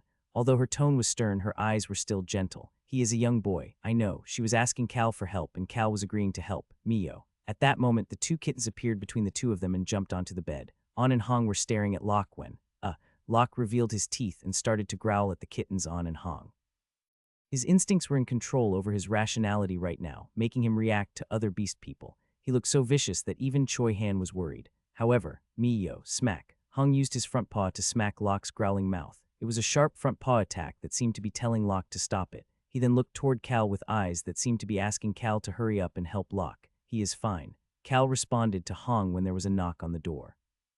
When Cal opened the door, Hans had brought drinks as well as wet towels. Cal gave Hans another order. Hans, yes sir, bring something to carry him with. Ye, excuse me. Cal pointed to Locke on the bed. Put him on it and take him to the underground training arena. Oh, make sure all of the knights are out of the arena and that nobody is in there. Hans's expression seemed to be asking why Cal would move a sick boy to the arena, but Cal just ignored it. Hurry up. Yes sir. Hans had a ton of questions and was looking at Cal weirdly, but he still did his job. He quickly left to grab something to carry Locke with, while Cal turned around to look at Choi Han and Rosalind. Choi Han, and you, it's Rosalind. Yes, Rosalind. The two of them looked away from the bed to look at Cal. Yes, Cal Nim. What is it? Concern, worry, despair, and sincerity. With all those emotions on their faces, Choi Han and Rosalind looked more like simple good people rather than heroes. Cal bluntly started to speak to the two of them. You two will need to get beat up a bit. Excuse me. After a few seconds of silence, Rosalind seemed shocked, while Choi Han just quietly waited for Cal's continuing words. Normally, when beast people with wild beast blood like the wolf tribe, tiger tribe, and bear tribe experience going berserk for the first time, their parents and siblings help take care of it. They take all the attacks of the berserk individual and protect them to make sure they don't get hurt. That is how they protect their children. Choi Han and Rosalind's expressions turned sour almost instantly. Locke did not have any parents or siblings now. Cal peeked over at Locke before continuing to speak. I can tell that is not an option for this child. Clap. Cal clapped once before pointing at Choi Han and Rosalind. That is why we will pretend that you are the mother and father, or if you do not like that scenario, then you shall be the older brother and older sister. You two will need to figure out how to protect him. Cal had his indestructible shield, but he did not want to take care of Locke's berserk state. Why should he step in when there were people stronger than him right here? Rosalind and Choi Han looked at each other. He will tire out on his own, and the berserk state will slowly disappear. It is important that his consciousness returns during this first berserk transformation. That is the only way to make him retain his consciousness and rationality the next time he transforms into the berserk mode. That would be when his rationality beats out his natural instinct. It was important for beast people to reach that state. Choi Han debated it for a moment before asking Cal a question. Cal Nim, how long will he maintain his berserk mode? He has the purest of pure blood. So you mean it will take a long time? Yes, probably about 2 hours. Cal approached Locke's bed and patted Choi Han's shoulder. It will be difficult for other people, but Choi Han, it should be easy for you. I trust you. I will succeed. I am Locke's Hyung. Rosalind looked toward Choi Han with an odd expression. Choi Han had manically killed the assassins to protect the living. During their journey, he was always alert and observing his surroundings. However, such a person seemed extremely relaxed, even though this was a very urgent situation. She then heard Cal's relaxed voice while she was still watching Choi Han. Yes, yes you are. Let's eat something delicious after it is done. Cal was thinking about the food and wine he did not get to finish. The door opened at that moment, and Hans entered with Ron and something to carry Locke. Young master, the arena has been cleared. That was fast. Cal ordered Choi Han to move the now continuously growling Locke onto the stretcher before saying the following. Let's go. Cal put some stuff into a magic bag and headed to the arena, the residence's underground arena. Count Henitus's territory was famous for its wealth, but that wealth was supported by military strength. How would they be able to survive next to the Forest of Darkness and the dangerous monsters contained within it without a strong military strength? That was why their residences had underground training arenas that were larger and better than most duke or marquis residences. Cal gave an order as soon as they entered the large underground arena. The two of you stay out of the arena as well. Secure the area and make sure nobody comes in from the first floor. Yes, young master. I understand, young master. Cal had a bitter taste in his mouth at the fact that Ron had an extremely wide smile on his face, but Cal chose to let it go. After watching the two people go away, Cal carried the kittens and went to the corner of the arena. Naturally, he did not forget to motion for Choi Han and Rosalind to go very far away. The two of you head to the center. Choi Han took Locke to the center of the arena. Rosalind had a serious look on her face as she got a bit farther away from Locke. Growl, Locke was shaking like he was having a seizure. His arms, legs, his entire body was shaking. However, neither Rosalind nor Choi Han approached him. It was because Locke was growing claws, very sharp claws that belonged to a wild animal. Locke's body floated up in the air. It stiffened up like an arrow before slowly starting to change.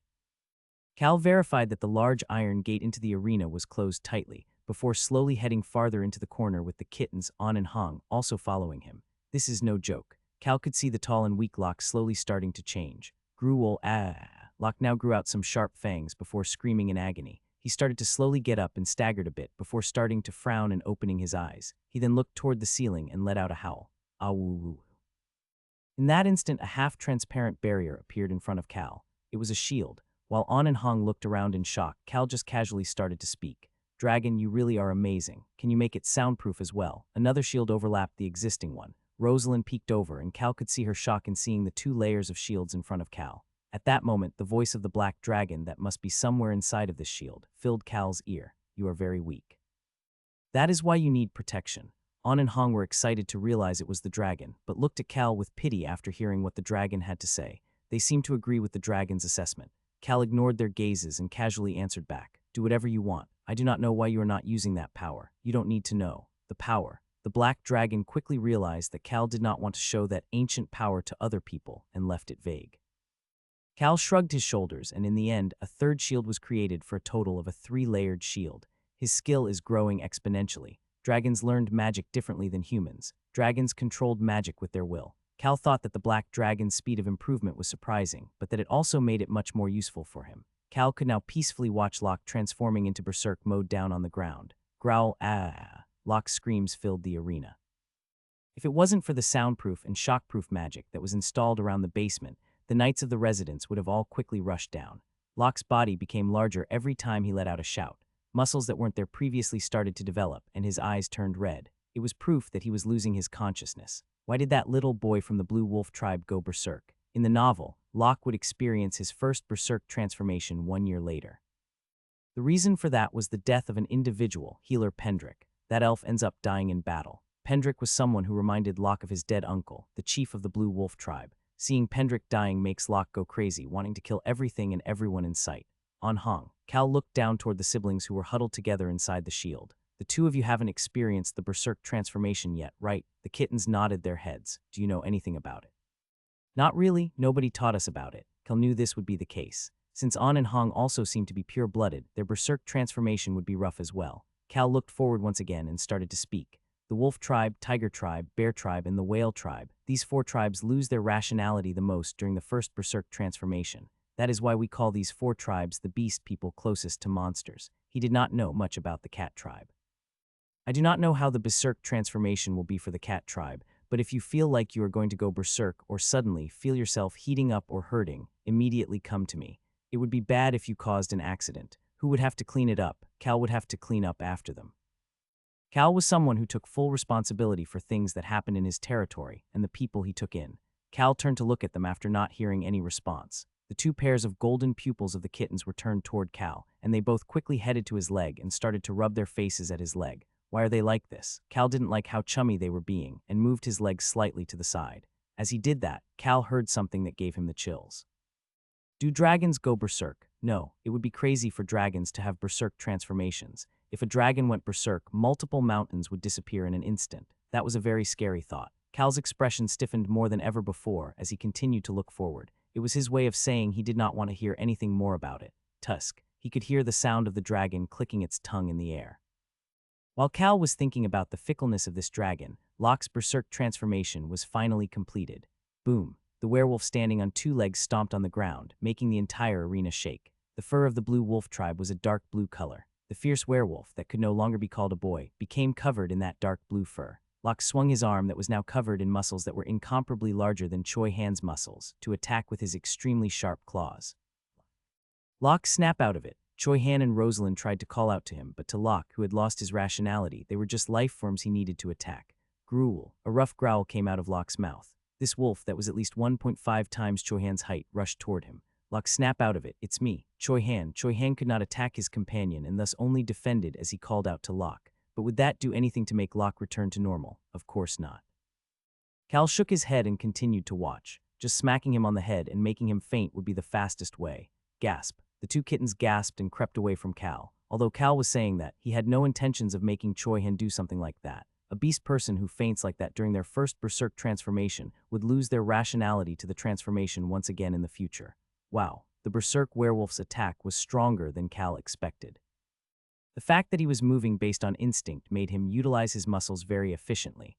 On Hong, Cal called the kitten siblings over. There was a reason he had the 2 of them come with him. Watch that wolf tribe kid's movements. He wanted An and Hong to pay close attention to the werewolf Locke. Locke was relentlessly charging toward Choi Han and Rosalind. There was no retreating for Locke. That was the wolf tribe's style. Cal spoke as if he was whispering to the kittens.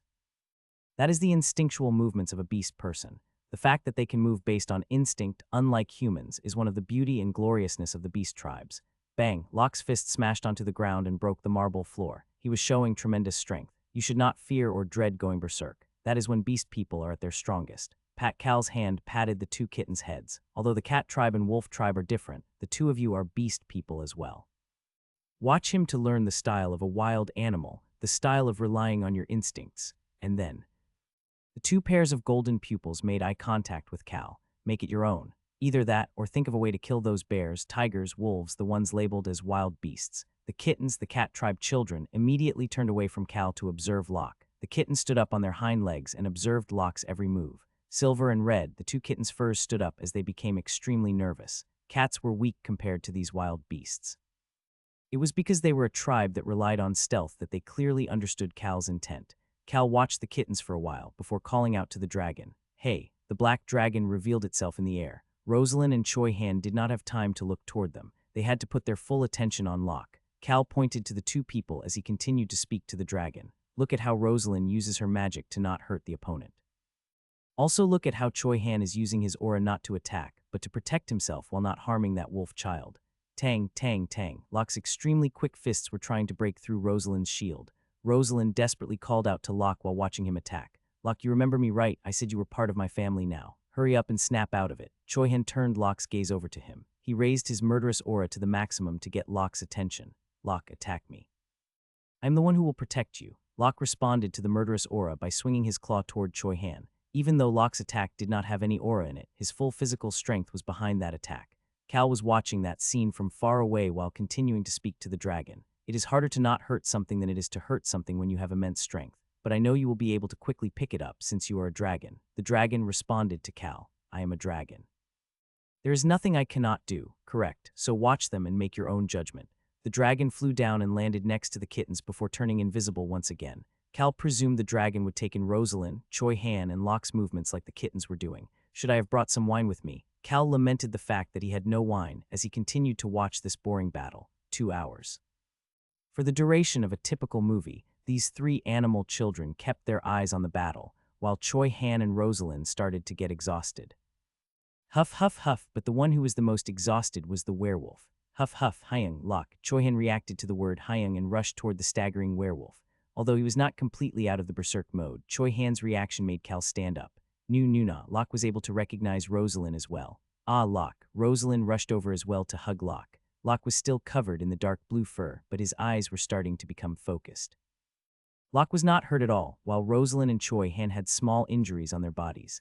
The two of them protected Locke like he was family, so huff huff, sorry. His rationality had returned. It was a perfect first berserk mode transformation where he was able to overcome all issues. Locke put his head on Rosalind, who was half his height, and then this 13-year-old boy started to cry. An animalistic noise was mixed in with his crying. Locke. Locke then slowly turned back into his human form before starting to fall. The berserk mode transformation was over. Choi Han quickly approached him and prevented him from falling over. Locke was doing his best to not faint as he was worried that he would return to his berserk state. At that moment, a man carrying 2 kittens arrived in front of this boy who was trying his best to keep his eyes open. Uncle. It was the man who said the same thing as his uncle. The man started to speak. You can rest now. The man smiled and made Locke close his eyes like before. It is all over now. Locke finally relaxed and closed his eyes after hearing the man's words. Locke leaned on Choi Han and fainted. Choi Han carefully laid Locke back down on the stretcher. Cal, who had been watching this, took a potion out of the bag and threw it toward Rosalind. Rosalind caught the potion bottle and asked, "Potions don't work on Locke." Cal looked at Rosalind in a way that seemed to be asking why she was saying something that was so obvious, and answered the still confused Rosalind. Why would I give a potion to someone from the wolf tribe? It's for you. You struggled quite a bit. Rosalind stared at Cal. She had seen an amazing sight of a 3-layered magic and had many things she wanted to ask Cal. However, she said something else. This had to come first. Cal casually responded and turned away.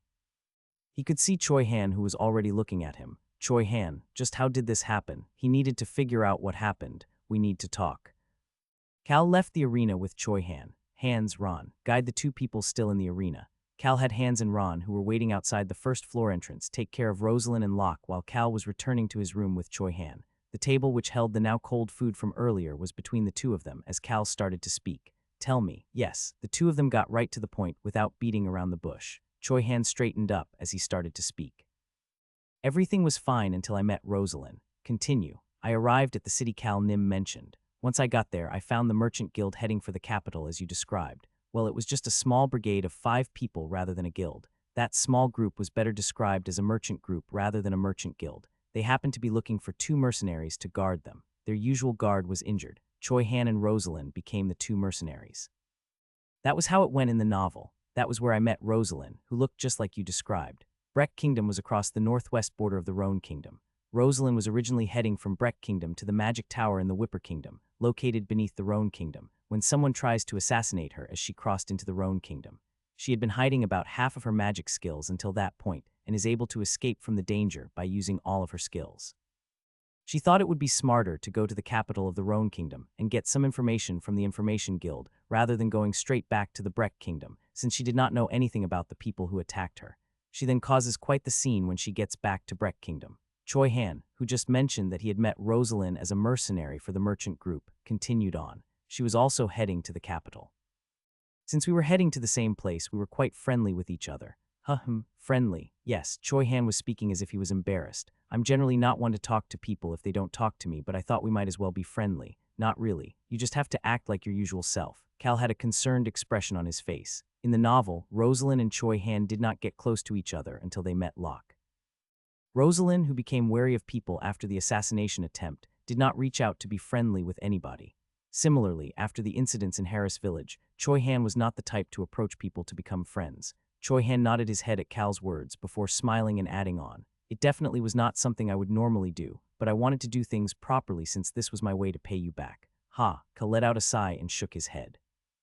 Choi Han seemed to have expected it, as he brushed it aside and continued to speak with a stiff expression.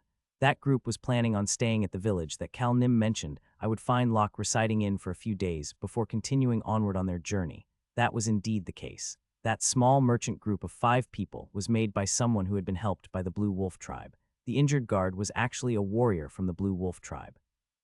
The merchants deliberately chose to take the long way from Puzzle City to the capital to deliver daily necessities to the Blue Wolf tribe and receive medicinal herbs in return. Of course, it was extremely difficult, as well as a waste of even more time to go deep into the mountains to the Blue Wolf village. That was why they met at a tiny village underneath the mountains. That merchant, who is now 60 years old, had continued this partnership for the last 30 years. But something happened once we arrived at that small village. Cal became alert. The story was important from here. Right around when we arrived at the village, I learned that the guard was a beast person. I also learned that the village they were planning to meet the Blue Wolf tribe member to trade was the village that Cal Nim had mentioned as well. Cal nodded his head at Choi Han's words. He knew Choi Han would easily recognize that much. That was why I believed that I just needed to follow the tribe member that was going to show up at the village to find Locke. But that tribe member probably never showed up, but nobody showed up to make the trade. When that happened, the merchant asked us for some extra help. Cal thought about what that request would have been. Go to the Blue Wolf village with the injured Blue Wolf tribe guard. It was if we could go visit the Blue Wolf village with the injured guard. And you agreed? Yes, I agreed. Rosalind agreed as well. It followed the original story until this point. Just what could have changed. In The Birth of a Hero, Choi Han and Rosalind arrive at the Blue Wolf village with the guard warrior, only to find the village destroyed and the secret organization's assassins trying to leave. Choi Han recalls what happened to Harris village and immediately starts to attack them. The guard warrior also goes crazy and starts to kill the assassins. He is injured even more in the process and ends up dying. That is when Rosalind learns of Choi Han's strength. Rosalind, who had been hiding her strength and masquerading as a beginner mage, learns of Choi Han's strength and officially asks him to escort her back to Breck Kingdom. Of course, the compensation she offered him was huge. They then find Locke hiding in that destroyed village. The coward wolf boy Locke. Until Choi Han found him, Locke had been hiding as the chief had told him. The Locke at that point is very much a coward, a weakling, and kind of slow. In simple terms, Locke easily took the position of the character that readers found to be extremely frustrating. However, his natural abilities and physical strength rise to the top 5 in the novel after his first Berserk mode transformation. Cal Nim. Yeah, but why would the timing of the transformation be pulled forward by a year? I saw something I was familiar with there. What did you see? Choi Han nodded his head at Cal's question. The cold food was between the two of them, but it could probably be heated up by the nervousness that filled the air between them. Choi Han started to speak. a red star and 5 white stars. Cal's expression stiffened. He could feel his heart sink. Choi Han was saying that instead of the assassination team, official members of the secret organization showed up at the Blue Wolf Tribe. Cal could not understand why. In the novel, the Blue Wolf Tribe was the target of assassination. Choi Han looked at Cal's cold expression and recalled the past for a moment. He subconsciously started to clench his fists. His fists were shaking with anger. The houses in the village deep in the mountains were simple and small, but all of them were destroyed. Most importantly, the corpses of the wolf tribe were completely black, as if they were burnt to a crisp on the floor. The black corpses, what smelled like burnt flesh, and the blood that was still pouring out of their open wounds.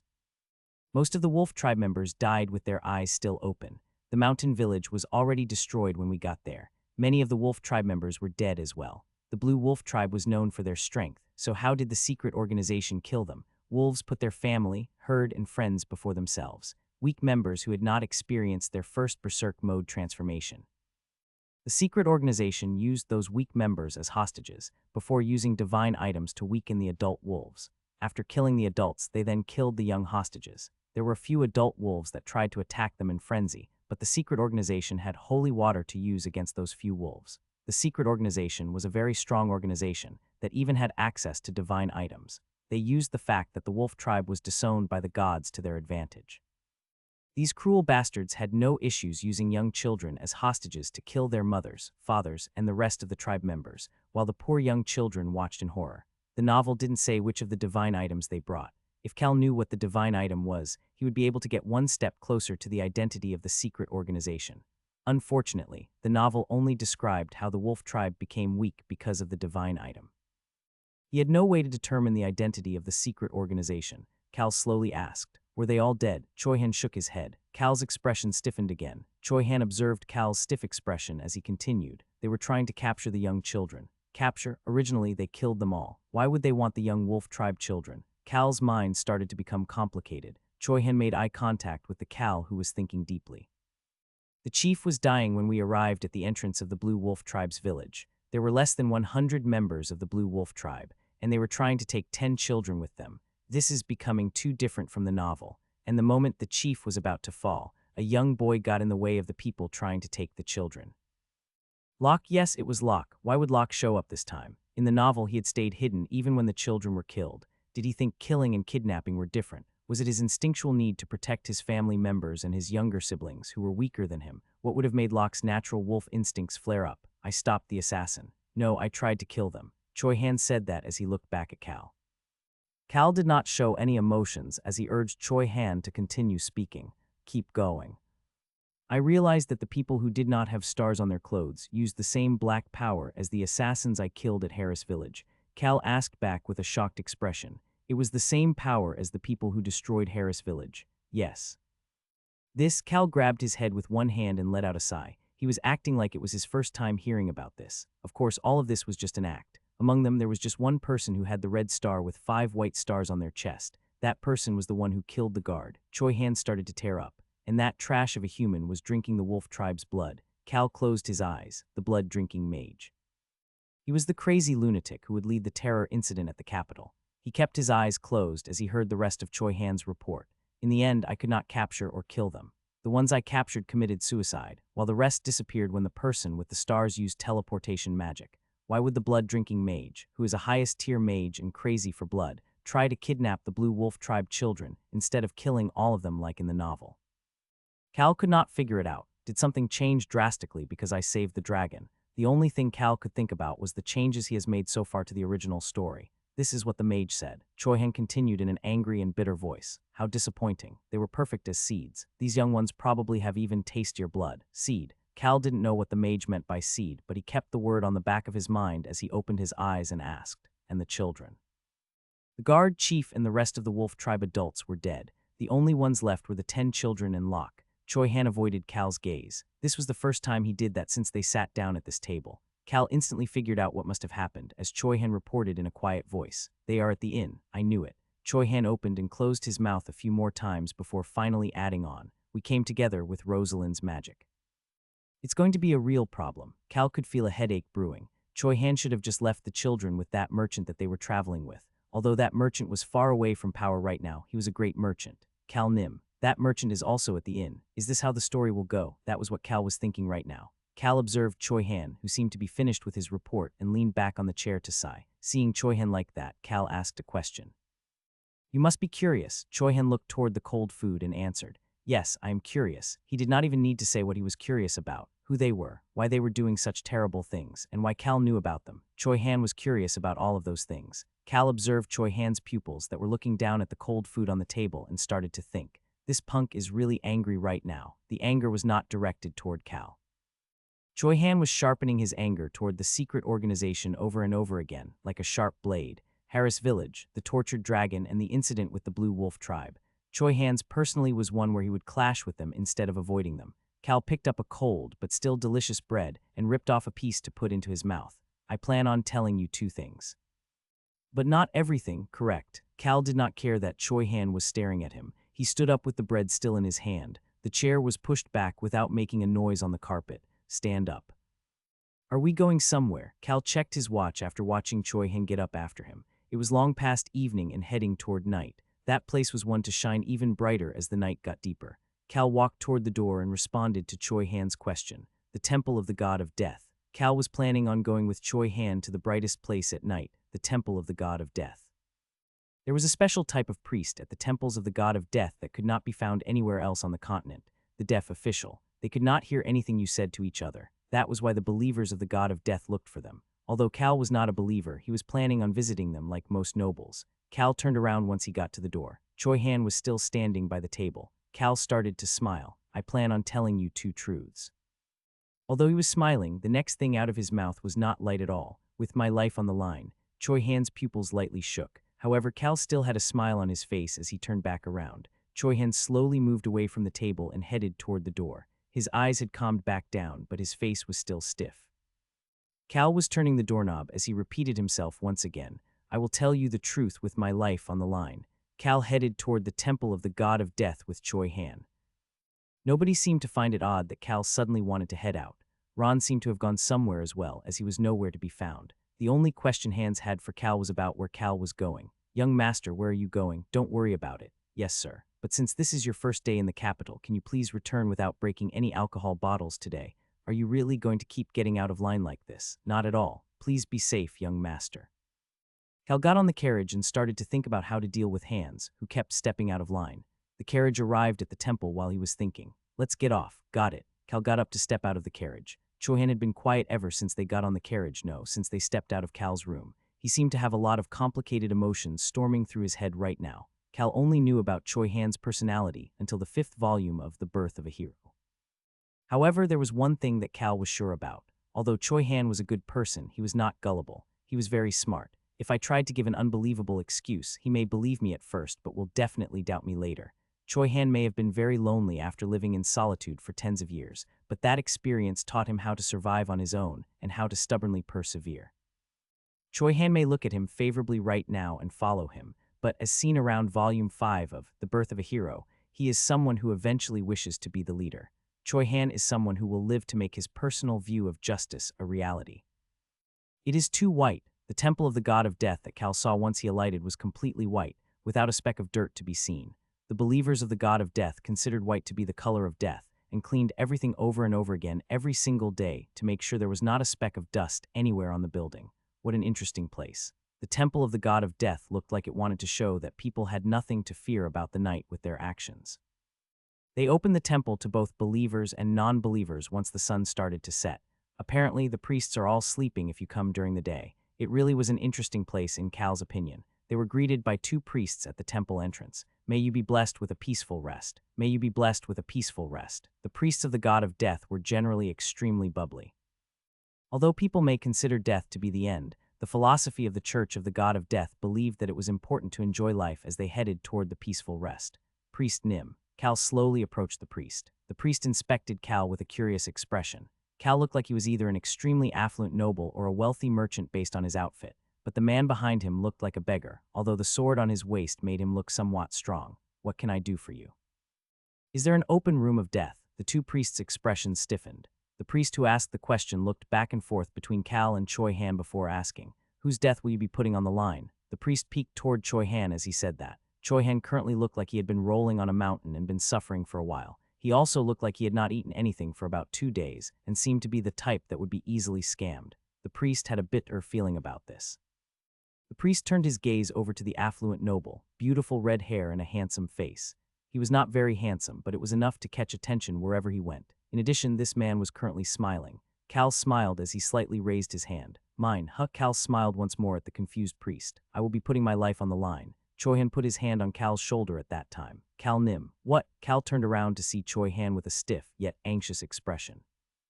I will believe you even if you don't do this. Cal started to smirk and slowly responded. I don't think you will. Choi-han will have no choice but to not believe him. How could he believe Cal when Cal was not planning to tell him anything? That was why they were at the temple. Why would I tell him everything? That'll just make me get involved in the mess. There was no reason for him to get involved with Choi-han that much. Cal wouldn't be able to live a peaceful life if Choi-han was around. It's already visible. Didn't Choi-han bring him more trouble to him by bringing all of the wolf children? He rides on the whales with the whale tribe to fight against mermaids in the future. In this human-centric world, Choi-han's position to embrace both humans and non-humans makes him start to change. The start of that is the whale tribe. The whale tribe that appeared at the beginning of Volume 5 was, to be honest, quite scary. They were the deadliest predators. The whale tribe was the strongest of the beast people. They were also the most beautiful beast people. The whale tribe had different colors of black, gray, or pink, but they were all extremely beautiful. In comparison, the mermaids of this world had 2 legs and fins, looking like a human covered in scales, but they are so stubborn that they won't even be humble in front of a dragon. The whale tribe was extremely scary. Although they were small in number, their casual punch could easily blow up a human's head. Even Locke could not lift a finger to the whale tribe. Their temper is ruthless. Choi-han gets involved with all sorts of people in trouble as well. Cal had no desire to continue being involved with him. Priest Nim. The room. Yes, we have one. I will prepare it for you right away. Please head to the basement. Cal started to walk behind the priest. Choi-han followed behind Cal with an iffy expression. Cal noticed Choi-han's movement and leisurely walked toward the innermost area of the temple. After walking for a long time, they could see numerous doors on one side of the wall. The priest opened one of those doors to reveal a staircase leading down into the basement. Death awaits you at the bottom. Great, let's go. The priest watched Cal walking down the stairs without any hesitation with interest. The death that is mentioned in the Temple of Death also meant, vow, death was something that was guaranteed to visit you at some point. It was not something you could avoid, and your responsibility was to accept your role in the world while you are here. That was why the officials of the Temple of the God of Death brought the end known as death for those who go against their vow. Because of this, people who headed to this room of death, or sometimes called the room of vows, tended to be humble and serious. In contrast, this relaxed and confident person was really unique in the priest's eyes. It makes me think about Priestess Cage. She was someone who cursed the temple extremely frequently, but she was still loved by the Lord. Cage. The priest suddenly thought about her, but quickly erased it from her thoughts. At the same time, Cage was becoming frustrated while hearing the Lord's voice again. After getting rid of the thoughts about Cage, the priest headed down the stairs behind Cal. Once they got to the bottom, the priest opened the door and informed Cal and Choi-han, "Please wait a moment. I will get it ready." The priest then entered into the room alone. Cal looked toward the closed door and started to speak. "If you really don't think we need to do this, I will let you know one of the truths in advance." "What do you think?" Choi-han immediately responded. "Yes, please tell me. I trust you. Is that so?" Cal rubbed his chin with one hand before casually spitting the truth out. The first of the 2 truths. His gaze turned toward Choi-han. "I do not know the secret organization's identity nor their goal." "What the?" Choi-han's pupils started to shake. At that moment, they heard a click and the priest came back out of the room. "You can enter now." The person putting their life on the line just needs to raise their hand once inside the room for the priest Nim. Compared to the relaxed Cal, Choi-han seemed extremely confused and anxious. The priest tilted his head in confusion at this, but quietly left the area. It was none of his business. Cal grabbed the doorknob as he turned to look back at Choi-han. Hard to believe.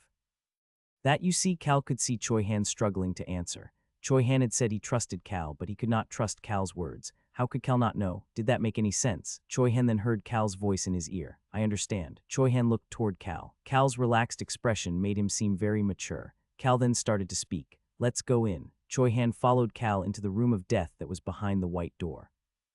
As expected, the room was completely white, with a white table, white chair, and white walls. The only non-white thing in the room was the priest who was standing there with his mouth and ears covered. The deaf priest. Cal did not really look favorably upon that title, but these priests were pretty well respected in this world. Nobles and royalty, anybody who needed to have a secret conversation or stealthily sign a contract came to see these priests. Cal silently bowed his head to greet the priest before raising his hand. The priest nodded at Cal's action and pointed to the 2 chairs by the table. Cal sat down on the right side while Choi Han sat across from him on the left. The priest moved to the head of the table before pushing a piece of paper toward them. For the person who is putting their life on the line, the hand of the god of death will touch the one who came with you. Once that happens, you can say your vow. Should you break your vow, death awaits you. What a vicious set of directions. Cal pushed the paper back to the priest after verifying that Choi Han had finished reading. The priest then lifted both of his hands up like Cage had done before. At that moment, ooh-wong, ooh-woong.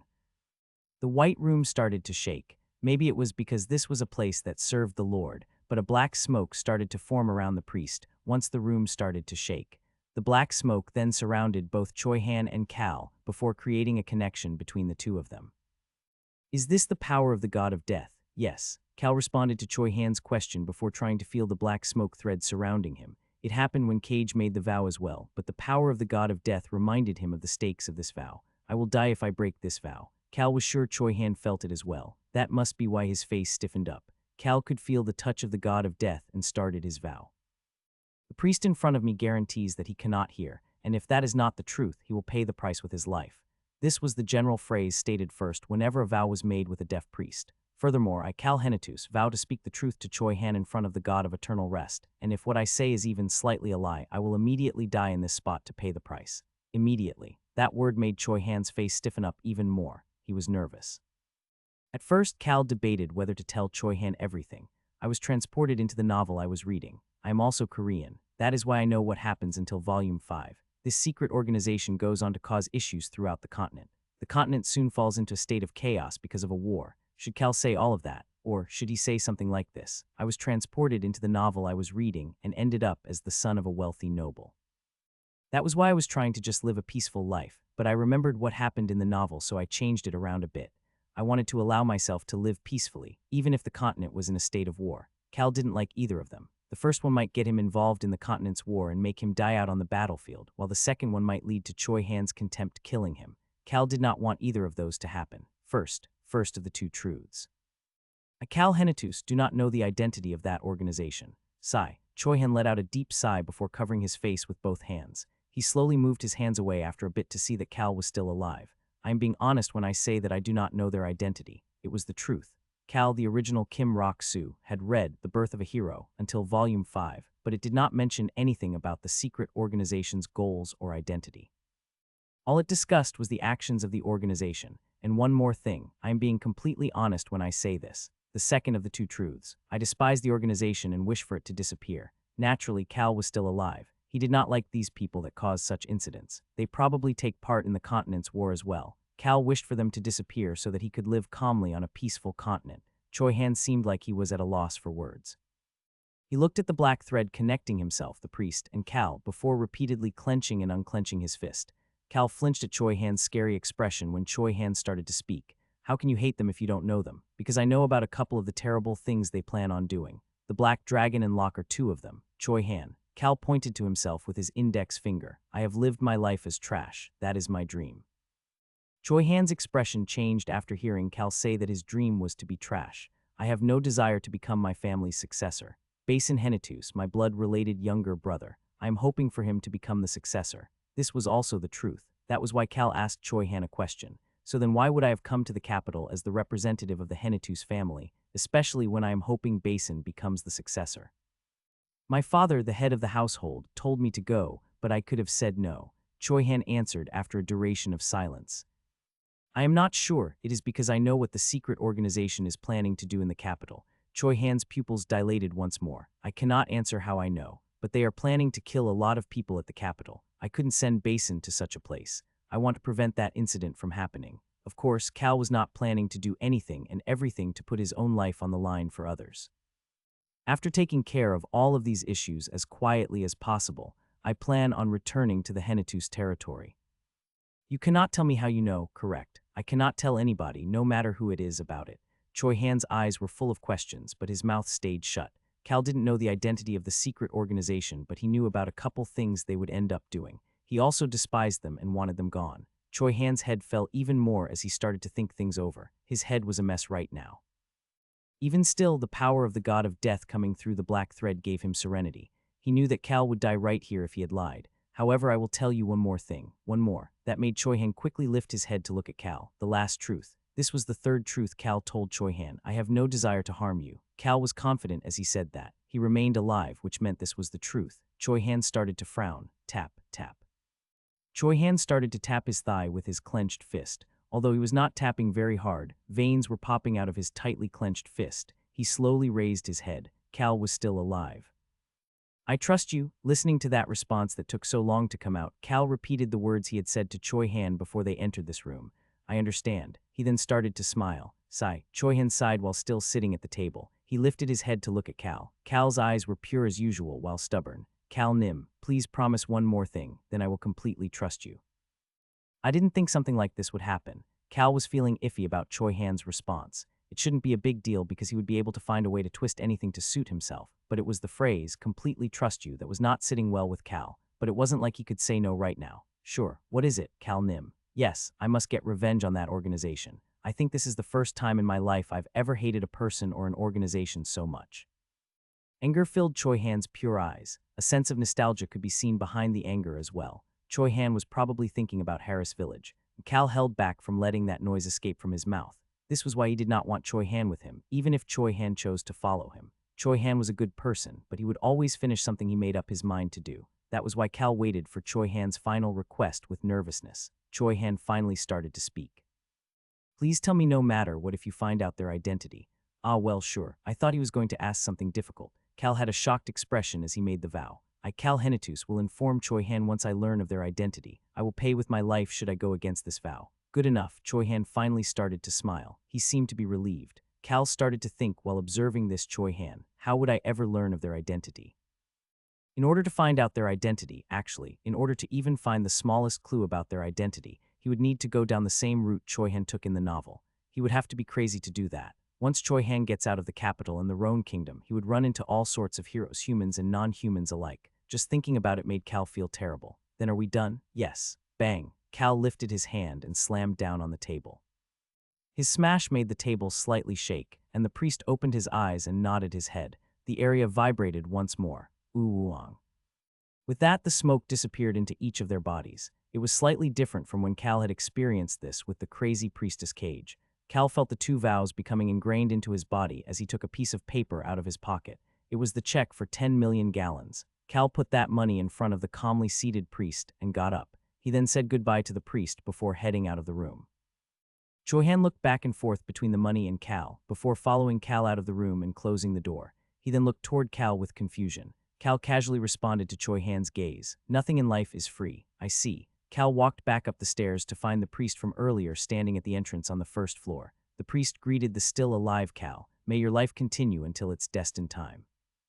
It was their way of telling you not to break your vow so that you could continue to live. It was completely merciless. Cal thanked the priest with a smile in response. The priest still found Cal's smile and relaxed voice to be odd, but Cal just walked past him to leave the temple. He then got on the carriage and then started to speak once the carriage started to move. For your reference, that crazy mage, that person is the leader of the incident that will happen at the capital. Am I allowed to kill them if I see them? Why are you asking me such an obvious question? Do as you want, doesn't matter to me. However, that crazy mage was a highest level mage and a teleportation specialist, so Choi Han was never able to do what he wished in the novel. Yes, I will make sure to kill them. Cal turned away from the angry face of Choi Han. It was too vicious for Cal to handle. Once they got back to their residence, there was another individual Cal found difficult to handle. Young Master, Ron, the assassin Ron, who had a benign smile on his face, came to look for Cal, who was trying to rest in his chamber. Cal blankly stared at the teacup that Ron was offering him. Lemon tea before bed. Yes, young master. Cal was not used to drinking lemon tea before bed. He didn't feel like drinking it, but he lifted the teacup up without saying anything else. He felt Ron's gaze on him as he took a sip of the lemon tea. It was then that Ron started to speak. Young master, may I make a request? Keck, what a request? Cal's eyes opened wide at Ron saying the word request and turned to look at Ron quickly. Ron still had a gentle smile on his face. Cal's eyes started to fog up as he quickly started to think. This devious old man has a request for someone like me, who he thinks is useless. Cal had an indescribable sense of ominousness. He felt like the man who tried to get rid of a lump on his face and ended up coming back with two. Either that, or the woodcutter who was greedy and claimed that both the golden axe and the silver axe were his and ended up leaving empty-handed without even his own axe. Cal calmed himself before asking in a relaxed manner, "All right, what is it?" Ron immediately shared his request with Cal. "May I have 2 days off?" Oh, Cal subconsciously let out a gasp. He felt like he had his lump removed and received the set of golden and silver axes as a gift at the same time. Cal put the teacup down and grabbed Ron's hand before starting to rapidly speak, unlike his usual style. Yes, good idea. Ron, you've worked so hard for tens of years. You had to take care of this trash of a young master. If you want a break, you can take off as long as you want. You are more than welcome to do that. Yes, Cal would like it if Ron took a very long break. However, Ron needed to return before the Capitol Terror incident in order to get connected to Choi Han, so 2 days was perfect. Cal was looking forward to enjoying the next 2 days without looking at this assassin's face. Ron looked toward Cal, who was holding his hand vigorously with curiosity. However, Cal quickly turned his gaze away from Ron and opened a dresser next to the bed. Cal removed a money pouch out of the dresser and held it up. Checks and large amounts of money were in the residence's safe, but there was still a lot of money in this bag as well. Cal took the whole bag and put it in Ron's hand. He was the son of a wealthy family and really did not have anything else to give other than money. Here, this isn't much, but buy yourself some delicious food and enjoy your break. Ron just blankly stared at the money pouch Cal had put in his hand. Buy myself delicious food and enjoy my break. This made Ron think about how long he had been living in hiding. He had spent that whole time taking care of this trash, this puppy young master. He was now trying to step back out of hiding and restart his life. But there was a good chance that his future would be chaotic. If those people really had crossed over to the Western continent, it would actually be worse than just chaotic. Then I should leave my son here. Ron looked toward the relaxed young master in front of him. Young master, will it really be okay? Cal excitedly answered Ron's question. He wanted Ron to enjoy himself so much that he would desire to leave Cal for good. Of course. Ron, you are qualified to enjoy a break. Qualification. Ron's original plan was to quietly leave in a few days either alone or with Beacrocs. However, this damn affection was the problem. That was why he mentioned a 2-day break. He wanted to see what this little punk would say. He was curious to know. This puppy young master of his now knew what kind of person he was because of Choi Han. Ron still had a gentle expression on his face, but his gaze started to turn cold. Young master, this is too much money. What will you do if I take this and run away? Or is it that you want me to run away since you heard that I am a strong individual? Although the years of forcing himself to smile had created a lot of wrinkles on his face, his sharp gaze was directed to Cal. Ron could see Cal's reaction. Cal had snorted. You think I don't know your personality, Ron? If you were going to run, you would have either left without saying anything or just flat out said that you were leaving. Am I wrong? That was how Ron had left in the novel. He didn't say anything to the Count, and whenever he needed to separate from Choi Han's party for a bit, he would discuss their contract before leaving. You are right, that is indeed correct. Ron nodded his head with a smile on his face. Now that he thought about it, this puppy young master in front of him had seen him more than his own son, Beacrocs, had for the last tens of years. In fact, Cal might be the person who knows the current Ron the best. I am very old now too. The old man accepted that he was getting older. Just like how tree rings don't grow all at once, the effects of time did not avoid him as well. He then started to speak. I will be back to serve you when you head to the royal palace, if you really want to. Ron looked toward the uninterested Cal and put the money pouch away. He couldn't allow Cal to go into the palace looking worse than the royal family or the other nobles. Ron did not want to see the puppy young master that he raised being looked down upon by others. That would be his last duty before he left. Then I will head out now. Sure, sure. Cal waved Ron out while sitting on his bed and had a wonderful night of sleep for the first time in a long time. Mr. Ron said he wasn't comfortable unless it was me. Haha, I guess I'm kind of amazing. Can you just be quiet? Cal ignored Hans and looked outside the open chamber door. Choi Han had been standing outside the door since early this morning. Cal was staring at Choi Han while wondering what was going on, and Choi Han answered without even needing to be asked. Mr. Ron asked me to protect you. What was Ron thinking? Cal had a serious expression on his face as he received a cup from Hans. He then started to frown. Hans, why did you bring me lemonade? Excuse me, young master, don't you like lemonade? Sigh. Cal let out a deep sigh and drank the lemonade. It was better than cold water to wake him up and settle his stomach. Choi Han watched Hans and Cal from outside the chamber door as he recalled his conversation with Ron the night before. You're going somewhere. Yes, where? Nothing a kid like you needs to know about. Did you come to talk to me for Cal Nim? You figure it out. That was what Ron said before leaving early this morning. Choi Han saw the assassin Ron instead of the servant Ron when Ron walked out of the residence. Choi Han snapped out of it as Cal called out to him. Cal had gotten up from the bed and was heading to the bathroom. Cal asked Choi Han, who was looking at him, "Is Locke awake?" Yes, sir, the wolf tribe really did have fast regenerative abilities. Cal looked at the time. The piggy bank Billows, the bastard son of the Flynn Merchant Guild's leader, would soon arrive at the capital. Cal had promised to drink with him and had already decided where they would meet. It was the same inn he had told Choi Han to stay in once he got to the capital. That inn also had a bar, which was famous for its alcohol, and something that will connect Choi Han and Billows is there. Cal thought about the merchant who would be with the 10 wolf children right now and asked, "What about the children and the merchant at the inn? I was thinking you could stop by on your way back from the meeting." Hands approached the confused Cal and started to speak. "Young master, the invitation from the northeastern nobles." Cal had forgotten about that because he did not consider those nobles to be very important. He started to frown a bit as he debated what to do. What kind of trash actions would he need to do at the meeting? Cal Kim Rock-soo had never met these people before, but it didn't matter. He was known as trash for a reason, and the guest wishes to speak with you as well. "Are you talking about Miss Rosalind?" "Yes, she said any time will work based on your schedule." Rosalind was a smart girl. She probably already suspects that the feeling of mana from yesterday is from a dragon. She has probably never seen a dragon before, but such powerful mana could not come from anything other than a dragon. Cal opened the door to the bathroom and gave an order to Hands as he went in. "I will eat breakfast in my room, so get it ready. After that, ask Miss Rosalind if she would like to have breakfast together." "Yes, young master, I understand. However, it is the middle of the day, so it would be lunch." "Hands, I will get it ready right away." Cal glared at Hands, who vigorously answered, and gave one last command before closing the bathroom door. And leave the terrace door open. The black dragon needs to be able to come in. It was very odd that it could only sleep well if it slept outside on a tree by the window. "Then I will go bring Rosalind Nim over now." "Okay." Cal sat on a chair by the food that was breakfast for some and lunch for others and sent Hands out. Beacroc seemed to have put in quite the effort, as the food on the table looked fabulous. The table was full of food, probably because he asked for it all at once instead of in courses. "Cal Nim," Choi-han approached him. "I will go stay with Locke while you are eating. I guess the two of you are taking turns nursing him." Choi-han started to smile in embarrassment at Cal's proclamation. Although Locke was quickly recovering, he was still laying on the bed with Rosalind and Choi-han taking turns nursing him. Of course, Rosalind was doing the majority of the nursing. An and Hong are helping to take care of him as well. Like hell they are. Choi-han could only remain silent at Cal's words. An and Hong were staying in Locke's room, but this was what the two kittens told Cal in secret before heading over. "I think we are too weak to kill a wolf tribe. We will probably lose, even if we enter berserk mode. We need to figure out a way to squash people like him." "Right, we need to figure out a way. That is why we will go study a bit." An and Hong were not there to nurse Locke, but to determine how to kill such enemies in the future. But Locke still seems relaxed having two cute kittens with him. "I guess that's great." Cal had no desire to tell Choi-han and Locke the truth. Choi-han inspected the area to verify that the black dragon was not in the room before quietly speaking. "I did not tell Locke or Rosalind that I brought them with me because you told me to do so." "Good job. I told you I would keep it a secret." Choi-han was showing a reliable side to Cal. Maybe it was because of yesterday's vow, but Choi-han did not know how devious words could be. He didn't know how words could be used to favor one party more than the other.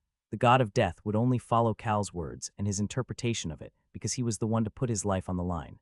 That is why nobles spend at least a week preparing what to say when they are going to make a vow of death. They usually average at least 10 pages of text to say. Cal thought about how he would use Choi-han in the future before starting to speak to Choi-han, who seemed to really trust him. "Choi-han, did you say you were going to kill that blood-drinking mage if you saw them again?" "Yes." Cal nodded his head at the answer that came without any hesitation and continued to speak. "I will tell you how to find that person." Choi-han's gaze started to change, but Cal was not done just yet. "Of course, we have to prevent the terror incident first." Choi-han's expression seemed to be asking Cal to tell him right away, but the moment he opened his mouth, there was a knock on the door followed by Hans's voice. "Young master, I have brought Rosalind Nim." Cal nodded at Choi-han and got up from the chair. Choi-han silently got up as well and opened the door. Hands and Rosalind entered through the open door. Hands did not enter any farther than the door frame and calmly added on to what he stated previously. "Young master Rosalind Nim, please let me know if you need anything." Hands then bowed and stepped out of the room. Choi-han followed behind him. "Rosalind, I will be with Locke, okay?" Once the two of them left, only Rosalind and Cal were left in the room.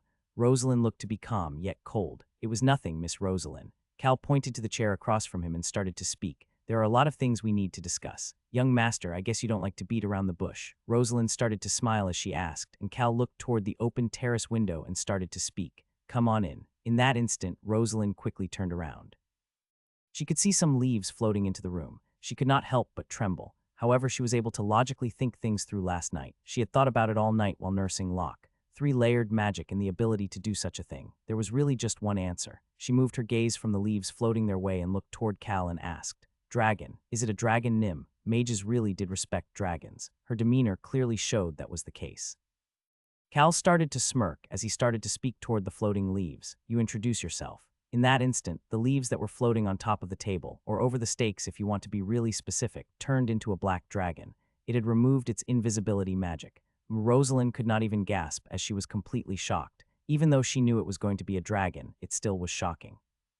There were less than 20 dragons in existence in both the western and eastern continents combined, but such an existence was in front of her right now. They were known for never leaving their territory and lair, and enjoying life as the most amazing existence in the world. Furthermore, dragons were the king of both mana and nature. They were also an existence that preferred solitude. Although it was confirmed that there were 20 dragons in the world, they were all different colors and varied drastically in personality, habits, and traits.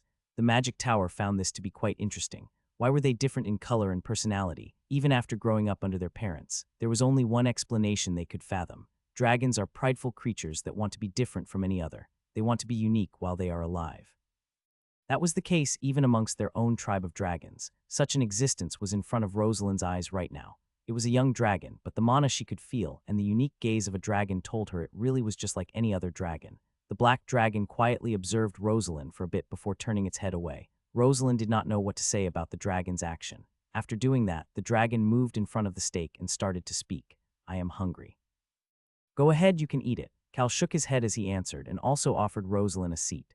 "We should eat as well." "Ah, yes." Rosalind had a blank expression on her face as she sat down. She could see the young black dragon eating the steak in front of her, while Cal, who was dressed fancier than usual because he needed to attend the Northeastern Nobles meeting, was elegantly eating a soup. Nobody at the Magic Tower would believe her if she told them about this. However, Rosalind believed in what she was seeing in front of her eyes, as well as the rest of her 5 senses. Everything in nature could be felt by the 5 senses. It is so amazing that a mage like myself can see such a sight. A dragon is with a human. Rosalind believed in the sight in front of her and revealed her honest observation. Cal did not care to respond, but the black dragon stopped eating the steak to look at Rosalind. He then turned his head to look at Cal. It was the face of a reptile, but its expression was clearly visible. The black dragon started to frown while looking at Cal, who was still eating his soup, and started to speak. "Very weak, he's no better than an ant. That is the reason." Indeed, both Cal and the dragon agreed.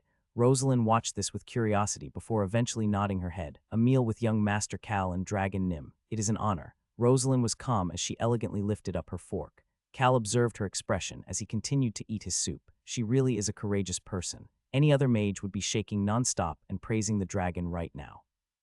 They would then ask the dragon to teach them even a little bit about mana or magic. A dragon's magic was something that would make any mage on the continent go crazy. Cal started to speak to Rosalind, who was starting off with a salad. "Please feel free to stay here as long as you like." "Young Master Cal, yes, I have 3 things I am curious about, but one of them has already been resolved, so I have 2 more. May I ask about them?" "Please do." The first was probably about the dragon. Cal had decided to reveal the dragon's existence to Rosalind after contemplating it for a long time. He felt like it would be more beneficial to him that way. He felt like he could anticipate the other 2 questions as well. "Here is the second thing I am curious about." Rosalind asked her question calmly and sincerely. "Is it okay to allow someone who is not invited to stay in your residence like this? Even if I am a mage, as a noble, you must be sensitive about associating with strangers." Cal easily answered that question. "It is fine because you are someone Choihen brought." Cal peeked at the black dragon that was eating the steak, before looking back toward Rosalind and continuing to speak. "I also have this guy." The black dragon did not respond to that statement. However, he flicked his wing once before stuffing his face into the steak plate and starting to devour the steak even faster than before. Rosalind watched the dragon for a long time before her red pupils moved back to Cal, who was eating a salmon steak. "I see, then here is my third question." Cal stopped eating the salmon steak and looked up at Rosalind. Their eyes met and Cal could see her red pupils. Originally, Rosalind changed her pupils from red to black with magic when they entered the capital. She did the same thing with her hair color. However, that was not the case right now. Rosalind asked her question. "Why do you speak so respectfully to me, despite your status as a noble?" Cal lifted up the wine glass next to the salmon steak and took a sip of the white wine. He then started to speak. "Red hair, red pupils, and a mage. Then there is your self-revealed name of Rosalind." It was weird to pretend not to know when someone was being so clear about it. Cal started to smile as he asked, "Princess Nim, aren't you the one who should stop speaking so respectfully to me?" Rosalind started to smile. "I heard you were trash, but I guess that was a lie." Rosalind stopped with the respectful tone almost immediately, as Cal had expected. Although the majority of the people may not know what the princess of another kingdom may look like, it was different for nobles. Low-level nobles may have found it difficult to gather information, but but at the count level, like the Hennetus family, having information about the neighboring kingdom's nobles and royalty was basic knowledge. It was not just fun and games to be a noble. Cal responded to Rosalind's statement. It is true that I am famous for being trash. However, a mage should make their judgments based on their five senses. You are right, young Master Cal. We only believe the things we experience ourselves. Cal thought Rosalind's way of speaking was quite odd. She was speaking informally to him as a princess, but when she was referring to herself as part of the Society of Mages by using the term we, she spoke formally. Her identity as a mage seemed to be very important to her, but Princess Nim, Rosalind. She really didn't seem to like being treated like a princess. Okay then, Miss Rosalind, are you done with your questions? Yes, I am finished, she smiled as she answered. Young Master Cal, it seems like you do not want to be involved with me. Even though he knew she was a princess, he just told her to enjoy her stay and then leave. It wasn't that she found that to be disrespectful or anything. In fact, she preferred it that way. If she wanted special treatment, she would have revealed her full name and her identity immediately. She did not want to be treated that way, however. In addition, she was thankful to Cal for telling them about Locke's condition. Really, I just acted that way since Princess Nim seemed to prefer it this way. Liar. Rosalind treated Cal's words as just a good excuse. A human who travels with a dragon. He was known to be trashed by society, but was not actually like that in reality. He could have easily revealed her existence if he really wanted to do so. She thanked Cal, who was smiling as if he knew nothing. No problem. Something like that should be based on the involved individual's own wishes. Cal thought that the crown prince would barge into this residence if Cal had reported it to the palace. You are correct, young Master Cal. I do not wish to reveal myself. If this lands you into trouble in the future, please let them know that I asked you not to do so. I will send a messenger to back up your story. Got it, not cause me any trouble. Cal thanked Rosalind, who was giving him the answer he wanted to hear the most. No worries, it is how it should be. She couldn't help it. As a mage, her gaze continued to head to the dragon. The dragon stopped eating the sausage that originally was for Cal before turning to look at Rosalind. After ignoring Rosalind's continued peeking for a while, he finally spoke up. Eat your own food, this is mine. Black Dragon pulled the plate with the sausage closer to him. Cal was casually piling more food onto that plate for the dragon. The Black Dragon was getting addicted to the taste of steak, which was different from eating raw meat, as well as the other types of various foods that were on the table. Rosalind peeked toward Cal, and Cal stealthily put up 4 fingers without the dragon noticing. 4 years old. Rosalind smiled at the meaning of Cal's message and responded to the dragon. Yes, Dragon Nim. I would not dare eye your food. The Black Dragon started to eat again, and Rosalind and Cal continued their meals as well. It was a relaxing and peaceful meal. After it was over, Cal got on the carriage to go meet the Northeastern nobles. The Northeastern nobles consisted of just 10 noble families. There were more if you considered the barons and below, but the pillar of the Northeast was based on these 10 families. Of those 10 families, the 3 people Cal was meeting today came from 3 families that had been friendly with the Hennetus family for a long time. What a dilemma. That was why Cal was worried. Choi Han, who had been following him as a guard, cautiously asked, "What is? If I can do anything to help, please let me know." "Nothing. You don't need to know." Cal just curtly answered before starting to think again. Choi Han observed Cal and started to worry as well. It was the first time Choi Han had seen Cal worrying like this. Cal did not know what to do. Just what kind of chaos would he need to cause to really look like trash? Cal had come to a realization after being stuck with large baggage like Choi Han and the Black Dragon. He was having a dilemma about how to live a trash life. The Northeastern nobles would have seen Cal's trash behavior in the past. They would have also received news about all of Cal's trashy actions in the Hennetus territory. That was why he had to be even more careful. No, he had to be even more chaotic. Cal looked down at his 2 hands. Act like a total bastard. That would be a way to seem like the trash of all trash. While Cal was thinking about what he could do to act terribly, the carriage stopped in front of a residence. Since the Northeastern nobles all had residences in the same area of the capital, it was not very far. "Welcome, young Master Cal Nim." Cal noticed the old butler greeting him at the gate and looked to the building behind the butler. This was Count Wheelsman's residence. Count Wheelsman's territory was located in the beginning parts of the Northeast, and he was neither very strong nor very wealthy. That was why he was able to build a close relationship with Count Hennetus in the Northeast, where they did not have any dukes or marquis. Count Hennetus liked this friendship because, for someone like him, whose territory was far in the corner of the Northeast, knowing someone who was the close to the capital was beneficial. Cal thought about Count Wheelsman's successor. Eric Wheelsman, Deputy Butler Hands had cautiously advised Cal before he left for this meeting. "Young Master, it is great that you have a good relationship with young Master Eric, but I bring this up to you to ask whether you think it would be smarter to not act so close to each other in front of the other nobles in the meeting." That let Cal know that Eric and the original owner of this body were very close. However, the information about Eric in the noble's information report described Eric as a good person who was a bit uptight. Young Master Cal, may I escort you inside? Sure. Cal followed the old butler into the wheelsman residence. Eric Wheelsman, Gilbert Cheddar, and Amaru Ubar. The three of them were inside the residence. Cal was still thinking about how he should act in front of them as he entered inside. In the end, he didn't need to worry about such a thing. Cal. At least still listened to this Hyung. Right, Cal had a confused look on his face. Eric Wheelsman pushed up his glasses after seeing Cal's expression. Right now, Cal was seated at the table with the three nobles surrounding him like he was in an interview. This is odd, but the atmosphere was more of them consoling him rather than interviewing him. Eric Wheelsman started to speak. Won't it be annoying for you as well? Viscount Ubar's daughter Amaru and Baron Cheddar's son Gilbert chimed in. He's right. Young Master Cal, I heard you don't like annoying formalities. Young Master Cal, it is not wrong to find something to be annoying. It felt like they were trying to console a child. Cal first responded to their statements. Yes, it is annoying. See, that is why tap. Eric lightly tapped the table. It did not seem like it was because he was angry, but more like a subconscious movement. He looked toward Cal, who used to be a cute little kid until he grew up to be trash, and quietly continued. That is why you don't need to say anything or do anything. Just be still, and we will take care of everything for you. You hate annoying things and formalities anyway. Cal responded back with an intrigued expression. I'm very good at staying still. Huh, you are? Ah yes, you are like that. You are very good at that. Eric was known for being uptight, but he was also the type to worry about everything. But that was only because he liked to think about everything before they actually happened. He started to speak to Cal, who became the biggest concern of his since yesterday, when he found out that Cal really was the one to come to the capital. The other two looked toward Eric as if they were cheering him on. Some of the other northeastern nobles may try to annoy you. The ones who aligned themselves with Marquis Stan or some other duke will definitely try. But all you have to do is be still and we will take care of everything for you. What do you think? This was what Eric was most worried about. The 10 pillar families, only these 4 families have not aligned themselves elsewhere. The other nobles who aligned with higher-ranking nobles from outside the area would want to offer the entire northeastern group of nobles to their upline. They needed to be cautious, and even more cautious. This group of 4 families had to be in the center.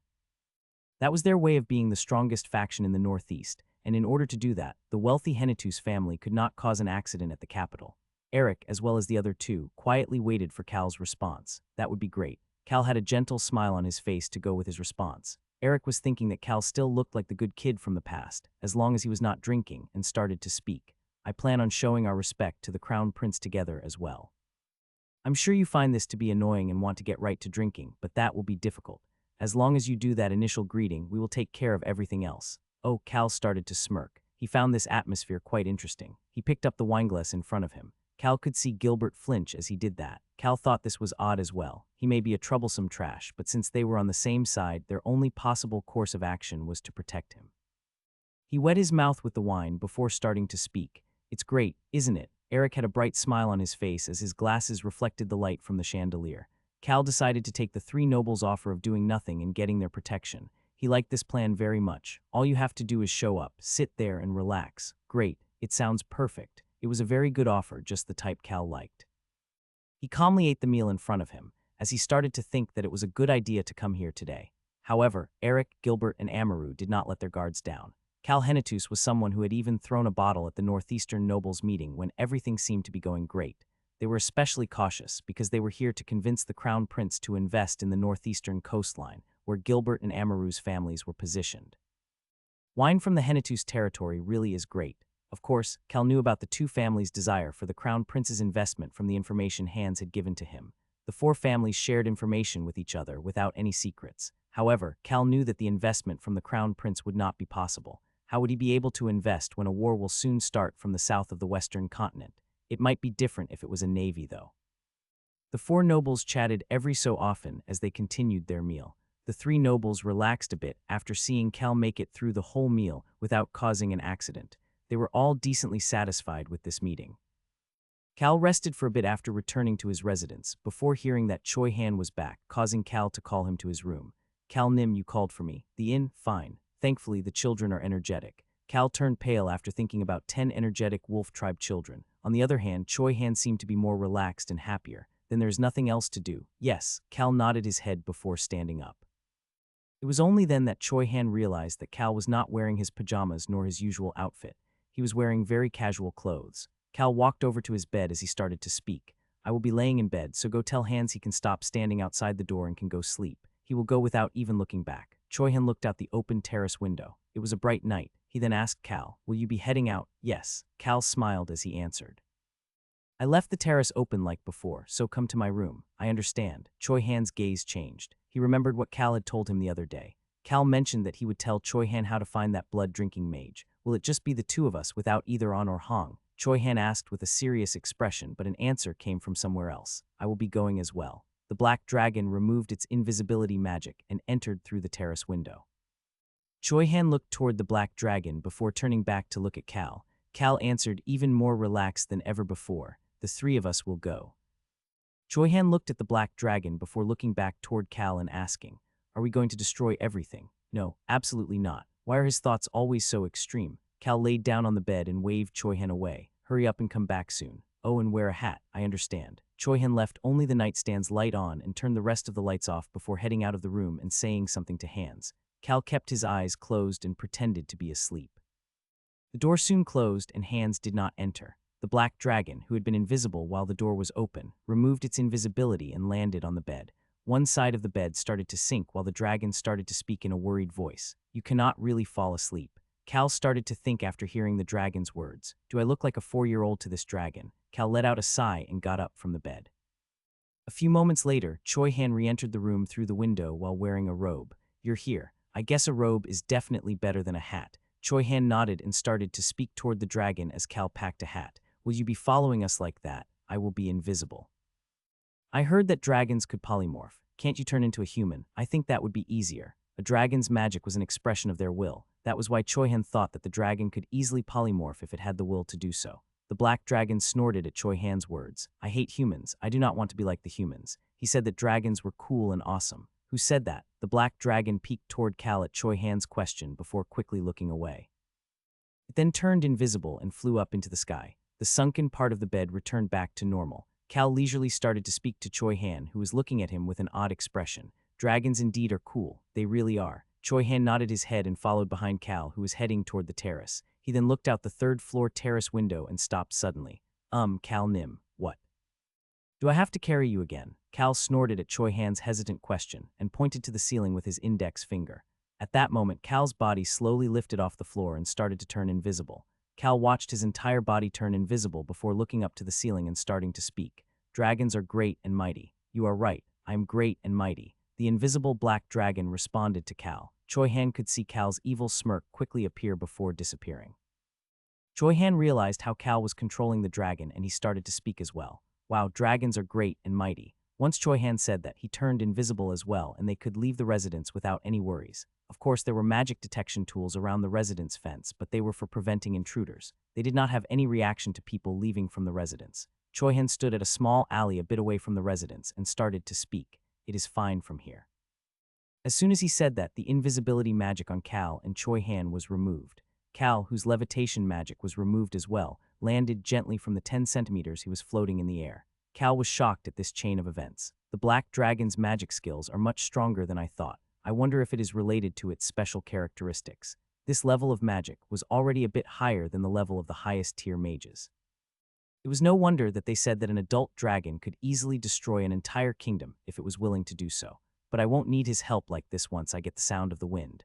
I can then move around without the black dragon or Choi-han coming with me. The sound of the wind was the third ancient power Cal was planning on taking. However, he needed to head to the Roan Kingdom's northeastern shores to find that power. I'll need to go to young Lady Amaru's territory. Cal was planning on heading there to get the sound of the wind on his way back from the capital. His excuse to others would be that he wanted to go sightseeing, since he was already out. The fact that it was an ancient power by the sea made him a bit concerned, but Cal decided to not think much about it because it was a power that he could quietly take.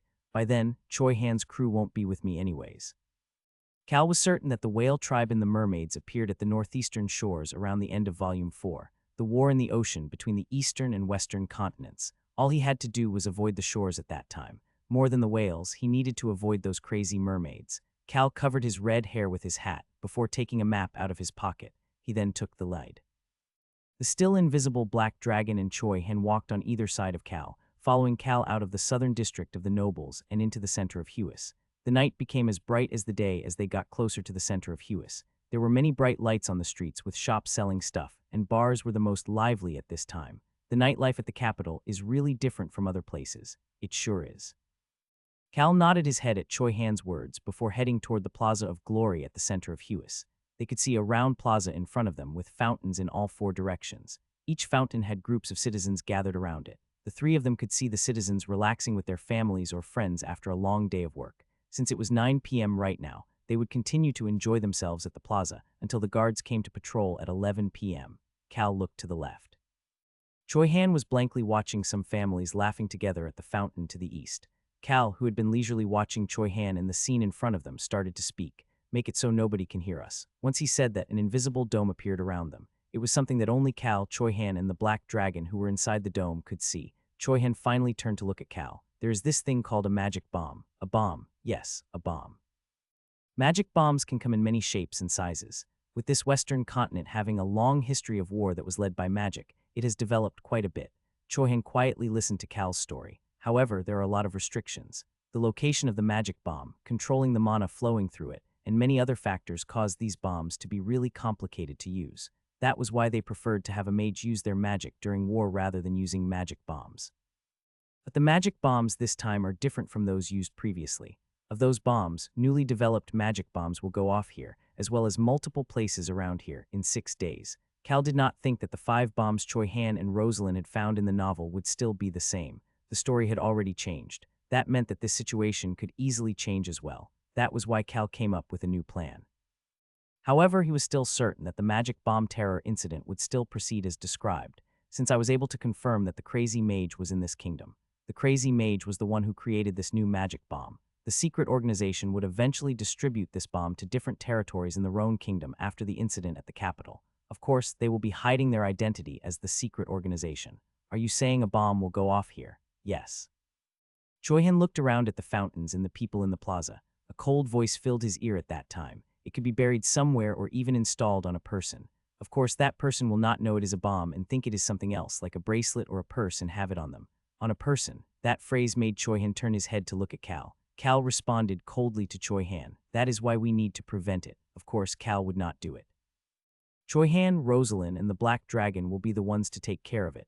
Cal planned to be still. Cal planned to be very still at the capital. How can we prevent it? Simple. Cal crossed his arms as he leaned on a tree in the plaza and continued to speak.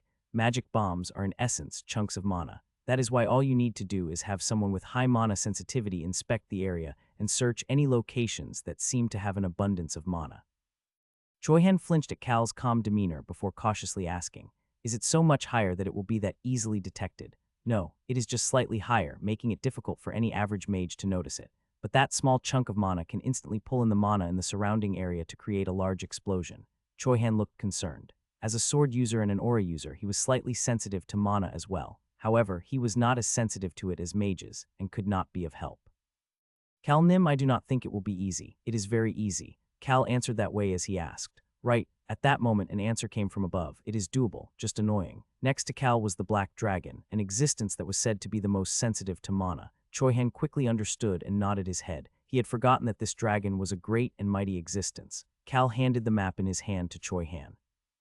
I don't know about the people, but the bombs installed in locations will be installed at least 2 days before the incident. The day of the incident would be when the king arrives. That meant that the security would be multiple times the normal level starting from the day before. That's why they needed to install the bombs at least 2 days before. I don't know about the other locations, but I am certain that at least one bomb will be near this plaza. This is the place with the most people. Right, I agree. That is why with this plaza as the center point. Cal pointed toward Choi Han and then up to the sky. Choi Han, you and the dragon will roam around the capital every night to look for the magic bombs. The two of us. Cal patted Choi Han's shoulder and answered as Choi Han asked. The way to handle the Black Dragon and Choi Han was pretty similar. Yes, Choi Han, if it is you, I know that you can stealthily move around without being noticed. You are very talented. Choi Han quietly nodded his head with a serious expression. He then asked, what should we do once we find it? Leave it there for now. Not get rid of it. We will get rid of it on the day of the incident. May I ask why? Cal started to smirk. Don't you want to find that mage? It was not the answer to Choi Han's question, but Choi Han first nodded his head. Cal looked around the plaza. Everybody looked happy, but members of the secret organization may be mixed in with them. Cal did not know where that blood-drinking mage was located. The mage may be hiding somewhere or roaming around under a disguise. A mage needs to be present in order to make a magic bomb go off. The mage who made the bomb needs to remove the restriction to set it off. All then, Choi-han started to speak as a thought came to him before stopping himself and looking back toward Cal. Cal continued on in an uninterested voice. First, find the bombs. If you happen to get lucky and find the people installing the bombs, follow them without getting noticed. Since the black dragon will be with him, Choi-han would stop right before he would be detected by magic. But Cal thought it would be difficult for them to find those people in the process. It will take a lot of work to look for the locations with a slightly elevated mana fluctuation to find the bombs. It will be very difficult and tiring. That was why Cal left this task to the two of them. He would not be able to help, but more importantly, he didn't want to do it. Then do we just have to roam around until 2 days before the event? No, the two of you will need to come the day before as well. The day before, wouldn't it be difficult because there will be a lot more guards? Choi-han did not ask his question. It would be difficult but still manageable for him. He would just need to spend a little more effort and be a little more cautious. At that moment, Choi-han could see Cal with his villainous smirk once again. Cal took a black orb out of his pocket and showed it to Choi-han. Choi-han let out a gasp. He was familiar with this black orb. It was the mana disturbance tool. It had been used by Cal once before. It was strong enough to have a range of an entire mountain. Cal leisurely smiled as he started to speak. He knew when the bomb would go off. A lot of mages will be there that day, so it probably won't even last 10 minutes, but it will help. It will make everything related to magic not work for that duration. 10 minutes was enough. They just needed to save the people with bombs on them in those 10 minutes. They will be very visible.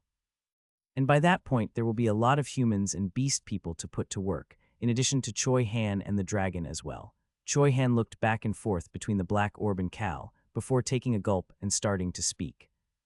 Cal Nim, you were planning to do all of this on your own. That is why Cal knew what Choi-han was going to say. That was why he cut him off and started to speak to Choi-han and the dragon. Go and work. Choi-han blankly stared at Cal. Cal pointed to the beer bar that was famous for its beer and continued on. I will be waiting for you here. Just look around until about 11 before coming back for today. Choi-han thought for a moment, before letting out a sigh like laughter and nodding his head. Got it. Today the dragon and I will just look around the interior of the plaza before returning. Choi-han had originally thought about asking why Cal was not going with them. However, he quickly realized it. Cal would only be baggage to Choi-han and the black dragon as they worked. Cal was weak. There was not even a trace of mana coming from Cal's body, nor did he look like he practiced any type of martial arts. He was plain, yet not plain at the same time. I will work hard, so please buy me a beer when I come back. The black dragon got rid of the soundproof dome, as if to respond to Cal's words. Choi-han just slightly bowed his head before moving away from Cal. 2 hours later, Cal returned to the residence with Choi-han and the black dragon, who did not manage to find anything. They did not manage to find anything the next night either. Cal, who could not sleep at night, finally woke up in the middle of the day. He was not tired, though, because the vitality of the heart made it difficult for Cal to feel tired. Young master, are you up? Ron. Cal's honey-like slumber disappeared like a dream as he came back to reality. I have returned. Ron was back. He then handed a letter to Cal. Cal gave an order to Ron for the first time in a while after seeing the letter. Ron, go wrap up a bottle of the best wine. It was a letter with the crest of the Flynn Merchant Guild. Cal opened the letter to find a single sentence. Young Master Cal, will you be treating me to alcohol soon? The bastard son of the Flynn Merchant Guild's leader, Billows, would soon arrive at the capital. The letter helped Cal realize that it would not be long before he met the crown prince inside the palace. Since there were a lot of villains in there, it was time for him to be very, very still. Ron nodded his head at Cal's words, but added one more thing before he left. I understand. By the way, young master, you do remember that you have to visit the palace the day after tomorrow, right? Before the king announces the start of the festival in the plaza, the nobles were scheduled to meet with the crown prince. It was neither a serious meeting nor a feast, but something in between. It was set to take place in a wing of the palace where important meetings usually took place. Cal thought about the crown prince in the palace before his mind drifted elsewhere. I wonder if Taylor and Cage are well, the fallen eldest son and the crazy priestess. Cal thought that the two of them were probably doing very well, but suddenly his back felt chilly and he caressed the back of his head. That coldness made Cal make up his mind. Let's not think about the two of them. Cal will be very still at the palace. Even if someone curses him from the side, he will just sit there silently before returning here. Cal peeked at the table in front of them. There was a letter from Eric sitting there. Cal, you don't have to do anything at all. This Hyung Nim will take care of it all for you. Got it. Eric Wheelsman, one of the northeastern nobles, sent him a letter a day. It was very clear that Eric was worried about what might happen. Cal grabbed the letter on the table and chucked it to a corner. Then I will make sure to have them wrap up a bottle of our best alcohol. Good. Cal was watching Ron leave when he saw some faces he had not seen for a while enter through the open door. Ron peeked at the two of them before closing the door. The two that entered approached Cal and started to speak. I think I can kill them if they let their guard down. I see a way we can kill them. It was the kittens On and Hong. These two kittens, who Cal had not seen for a while, were excited, as they seemed to have found a way to kill the beast people who were as strong as the wolf tribe. Good job. The two kittens came and rubbed their faces on Cal's leg after hearing his compliment toward them. Cal pushed the two of them away because he found it annoying. Ron soon entered the room once again. Young master, what? Ron looked at Cal, who answered like he didn't care, before asking his question. May I go as your personal servant to the palace? Why are you asking such an obvious question? Who would go if it wasn't you? That answer made Ron make up his mind to leave. The people who called themselves Arm and ruled the eastern continent's underworld had started to expand their reach to the western continent. Arm was just one limb of the organization, and nobody knew their true identity. The Malin family was a fifth-generation assassin household that sought to rule the night in the eastern continent, and Ron Malin, the successor to the Malin family, hated and feared this Arm. Young master, what? You will be very cool in the palace. Ron. Cal looked toward Ron, who, after returning from his time off, was flattering him unlike his usual self, and casually asked, I do have a handsome face and figure, don't I? Me, yo. The kittens snorted at Cal, but they couldn't disagree. Cal was a handsome man with a slick figure. Kim Rock-Soo's favorite thing about Cal was his money, but right after that was Cal's body and face. Cal's lips looked like they wanted to form a smile. Of course, our young master is the full package, but that smile quickly disappeared. What did I just hear right now? It was a very gentle, warm, and caring voice. It even sounded like Ron was playing along with him. Cal felt chills all over his body and turned his head around to see Ron standing there with a satisfied smile on his face. It looked different from when he was pretending to be satisfied. Cal really felt chills all over his body now, but Ron did not care and continued to go on with his duties. Then I will head out for now. I need to go report to Deputy Butler Hands. Oh, go ahead, quickly. Ron soon left, and Cal started to ponder while looking at the closed door. Why is he acting like this? But Cal did not want to find out the reason. What good would come from being interested in Ron's life? Cal stared at that closed door for a long time before a confused expression filled his face. Knock, knock, knock. Someone was knocking on the door. The red kitten Hong started to speak. Smells like a wolf. Cal looked toward the door and started to speak. Come in. The door clicked and slowly started to open. Cal could see the wolf boy, Locke, awkwardly standing there. Locke hesitated for a bit before starting to speak. Come in. Cal didn't want to hear this awkward voice any longer, so he waved Locke inside. Locke carefully closed the door with a nervous expression and approached Cal. Cal pointed to the couch across from him. Take a seat. Locke sat down on the couch and peeked at Cal. Unlike his earlier words that made Locke think of his uncle, this person, named Cal Henitus, had an aura about him that made it difficult to approach him. Rather than it being difficult because he was strong like his uncle, it just felt like it would be difficult to talk to Cal. Say what is on your mind, you see. Locke seemed to be thinking about what to say before jumping up from the seat and bowing toward Cal. Locke seemed very naive, scared, and in some aspects stupid. He definitely fit the profile described in the novel. His personality changed in the novel after going berserk for the first time, but it looks like it is still the same now. Sure. It is definitely something to be thankful for. Excuse me. Ah yes, Locke had an odd expression on his face as he sat back down. Cal watched Locke sit and started to speak. No need to thank me anymore, you can go. Ah well, actually. Locke could not stand back up and just moved his lips without saying anything. He had heard stories from Rosalind, the two cat tribe kittens, Choi Han, and even Hans, which made him think things through over and over. He was still not done thinking things through. Cal just quietly watched Locke. It was because he knew how Locke would act that he was trying to quickly kick Locke out of here. Well, young master, you see. Locke didn't know how to start. He continued to peek at Cal every so often while staring at his feet. Locke lightly bit down on his lips a couple of times. He didn't like this personality of his very much. At that moment, Locke heard a cold voice. Spit it out. Excuse me. Locke lifted his head up to see Cal.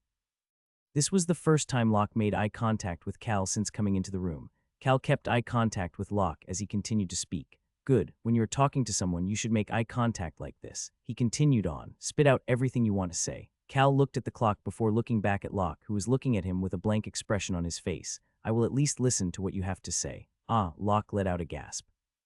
He clenched his fidgeting hands and finally started to speak. I am the older brother. His voice was weak. His body was large, but he was still a young boy. I need to take care of my younger siblings. Locke knew that he was still lacking a lot to be called a member of the wolf tribe. However, he had 10 younger siblings that he needed to protect and care for right now. In addition, I was also a nephew and a younger brother. The blue wolf tribe loved and cherished the cowardly and stupid Locke.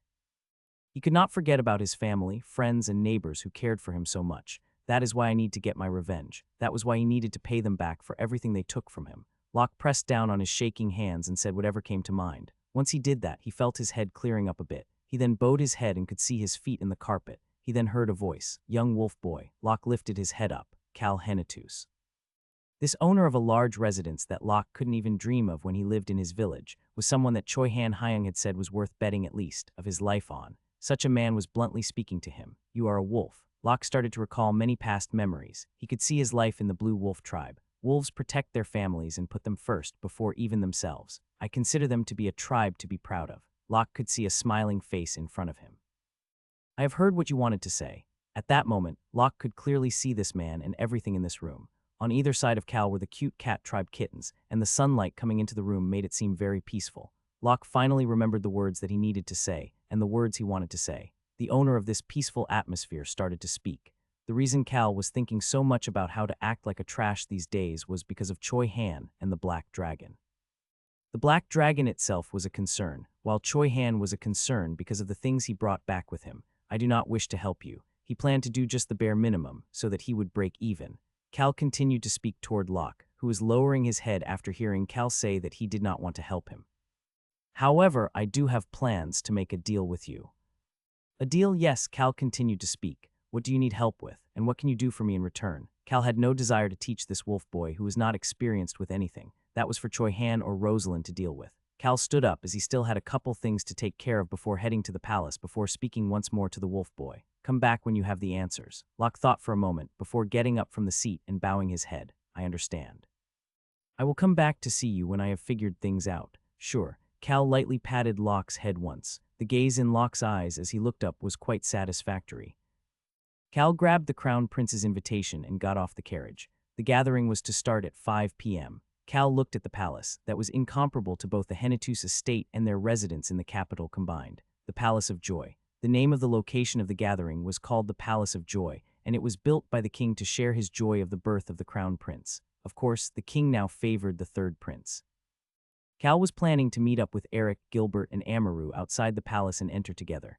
He looked toward the palace and started to think. Is this a cliché too? It just so happened that someone else arrived at the palace right when Cal arrived. Wow, who is this? Isn't this our famous young master Cal? Sigh. Cal held back his sigh. He could feel the distaste from the person before him just from their tone. The person approaching him was Neo, the successor to Viscount Talls. Why do I have to run into one of Venian's minions now? Neo Talls was one of the stereotypical villains. He went around doing Venian's biddings. The village that the Black Dragon was tortured in belonged to Viscount Talls, and Viscount Talls's people never liked the Henetus family. It was because, although they were separated only by a single mountain, the difference in wealth was drastic. However, in the past, they were once friendly with the Henetus family. That all changed once they went under Marquis Stan's faction 5 years ago. Of course, they wouldn't say it out loud, but they would stealthily try to take control of the northeastern nobles' meeting. Neo Talls smiled brightly as he stood in front of Cal. You are alone. They were still a bit away from the palace entrance, and the vice captain and Ron were speaking with the guard to get permission to enter. Cal, who brought only the minimal amount of people with him, looked down to Neo. Neo saw that Cal was alone and thus pushed his subordinates back. I am going to chat with young Master Cal for a bit. Go get permission for us to enter. Neo sent his subordinates to the guard and took one step closer to Cal. Once the two of them were standing very close, Neo started to speak. Young Master Cal. Neo had a warm and friendly smile on his face as he spoke in a quiet voice that only Cal could hear. What is a terrible trash like you doing coming to the palace? Sigh, so childish. Is it like this because it is a world inside a book? Or is it because it is a fantasy world? Is it possible that punks like this exist in the real world too? They must exist since he's provoking me like this. The son of a viscount dares to speak like this to the son of a count. Cal thought it was only happening because it was a novel, but actually dealing with this made Cal extremely frustrated. I'm not even the MC. Can I not deal with clichés like this? Cal wanted to just tell Ron to kill these stupid villains who didn't know their place.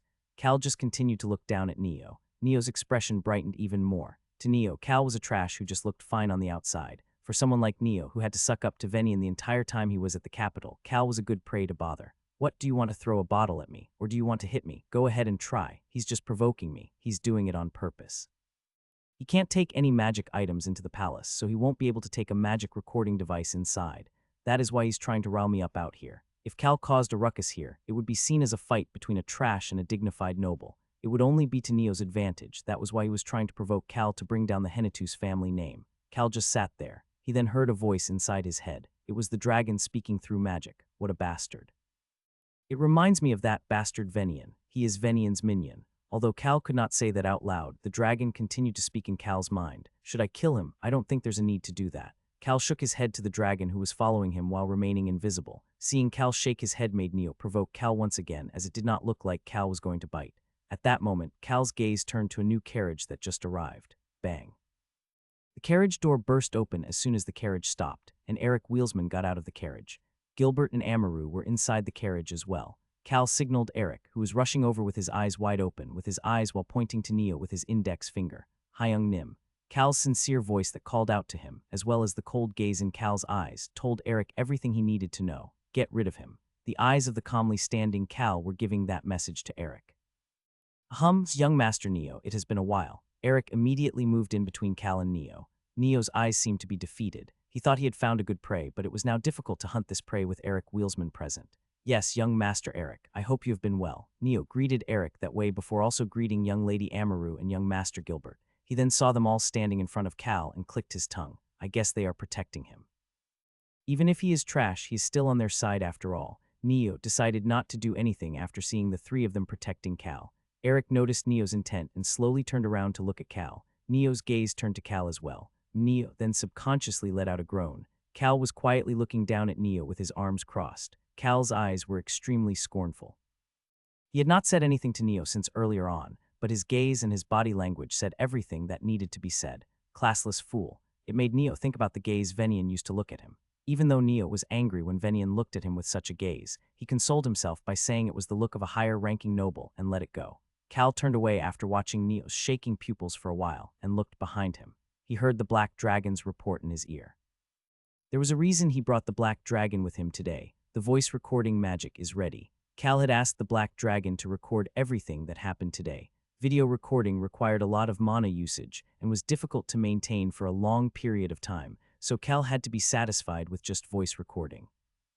Cal was originally not going to do this because the palace would have a lot of mages who were sensitive to mana, but the black dragon assured him that it would be undetected as long as the range of the voice recording was small. Cal made up his mind to use this in the future to make Neo cry tears of blood before heading toward the palace entrance. Cal was the type of person to always pay back his debts. Eric Wheelsman watched Cal walk away like a proud brother.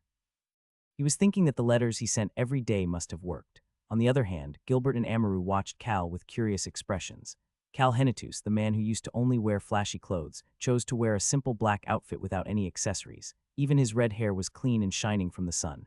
They wondered if it was because Cal was not drunk. Each of Cal's steps looked relaxed and calm. Amaru and Gilbert watched Cal turn around once he got to the palace entrance.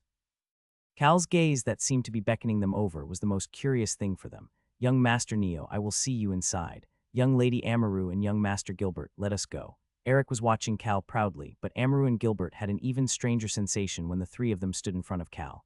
Cal looked at the two confused people as well as the proud Eric and started to speak. Let's go. The three of them followed Cal into the palace. Gilbert and Amaru's odd sensation continued to grow the farther they followed Cal. Cal did not care, however, and decided he would use these three people as much as he could today. Young Master Cal Nim of Count Henitus's household is entering the hall. Cal could hear the servant shout out Eric, Gilbert, and Amaru's names as well as he walked into the hall. Not bad. He looked around the large hall before walking behind Eric. Young Lady Amaru peeked toward Cal before walking next to him and starting to speak. Young Master Cal. At the front of the banquet hall is the Crown Prince's seat, and the tables are split based by region. The reason for that. Amaru, who was about to explain the reason for why the tables are split based on region, looked at Cal's expression before changing what she was going to say. I probably don't need to explain the reason, right? Cal watched Amaru nod her head with a curious expression on her face, and then headed toward the tables to the northeast section of the room.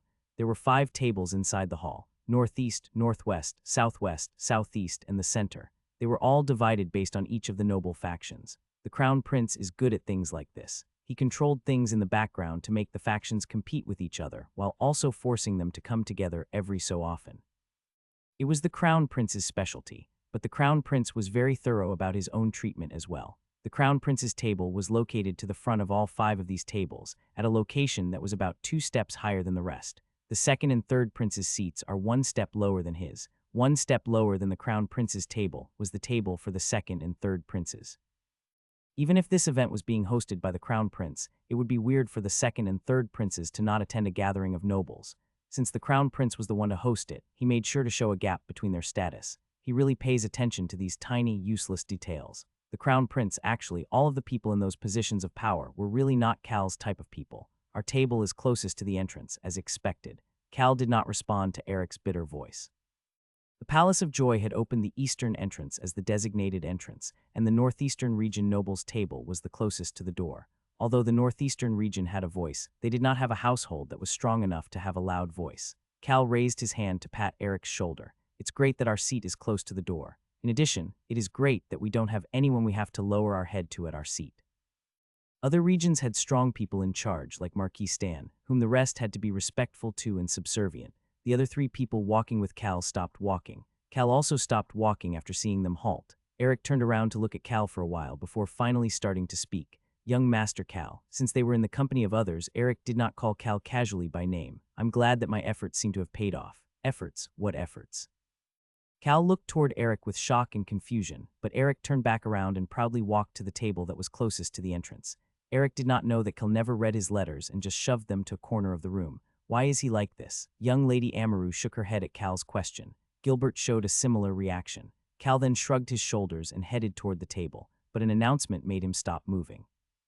Young Master Venian Stan of Marquis Stan's household has arrived. Cal understood why Neotals did not follow them inside the Palace of Joy. Venian. Neotals was standing right behind Marquis Stan's successor Venian, but Cal did not care for chumps like Neo or Venian. Cal, Eric called out to Cal, who suddenly started quickly walking to his seat, but Cal just waved him off and sat down.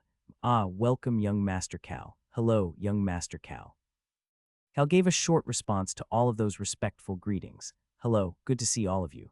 Silence suddenly filled the table, and Cal put his hand underneath the tablecloth without others noticing. I knew it. He could feel the invisible black dragon's body shaking. I'm okay. I told you that I am okay. Cal listened to the black dragon's voice in his head and patted its shaking body. Anger and fear. The black dragon's mind was full of both right now. That was why trauma when you are young is so scary. The black dragon did not know how to respond because the physical trauma that its body remembered was not aligned with the rationality in its head. I'm okay. I'm a great and mighty dragon. Cal had told the black dragon when it said it wanted to follow him that Venian Stan would be here as well. He also got the black dragon to promise that it would not kill Venian Stan today. He also promised something else to the dragon. Later. I will definitely kill that bastard and the rest later. The black dragon was planning on ripping them into shreds so that they turned into fine particles of dust. Cal calmed the black dragon down while listening to its extremely angry voice. Thankfully, it didn't seem to be causing its mana to go wild because of this anger. Cal thought that dragons really were very rational creatures. Cal thought about the hell that awaited Venian and the idiots who were aligned with Marquis Stan in the future and stopped patting the dragon. Thankfully, it did not seem like the dragon was going to run wild. If it did, this palace would easily be destroyed, and Cal would probably be dead as well. Cal let out a sigh of relief before looking around. He could see Eric's group and Venian's group both heading this way. It made sense since Venian's table was the northwest table next to them. Tap, tap. The black dragon rubbed his head on Cal's leg. The black dragon's action made Cal worry for a moment. He made eye contact with Eric at that time, who was fervently signaling Cal with his eyes.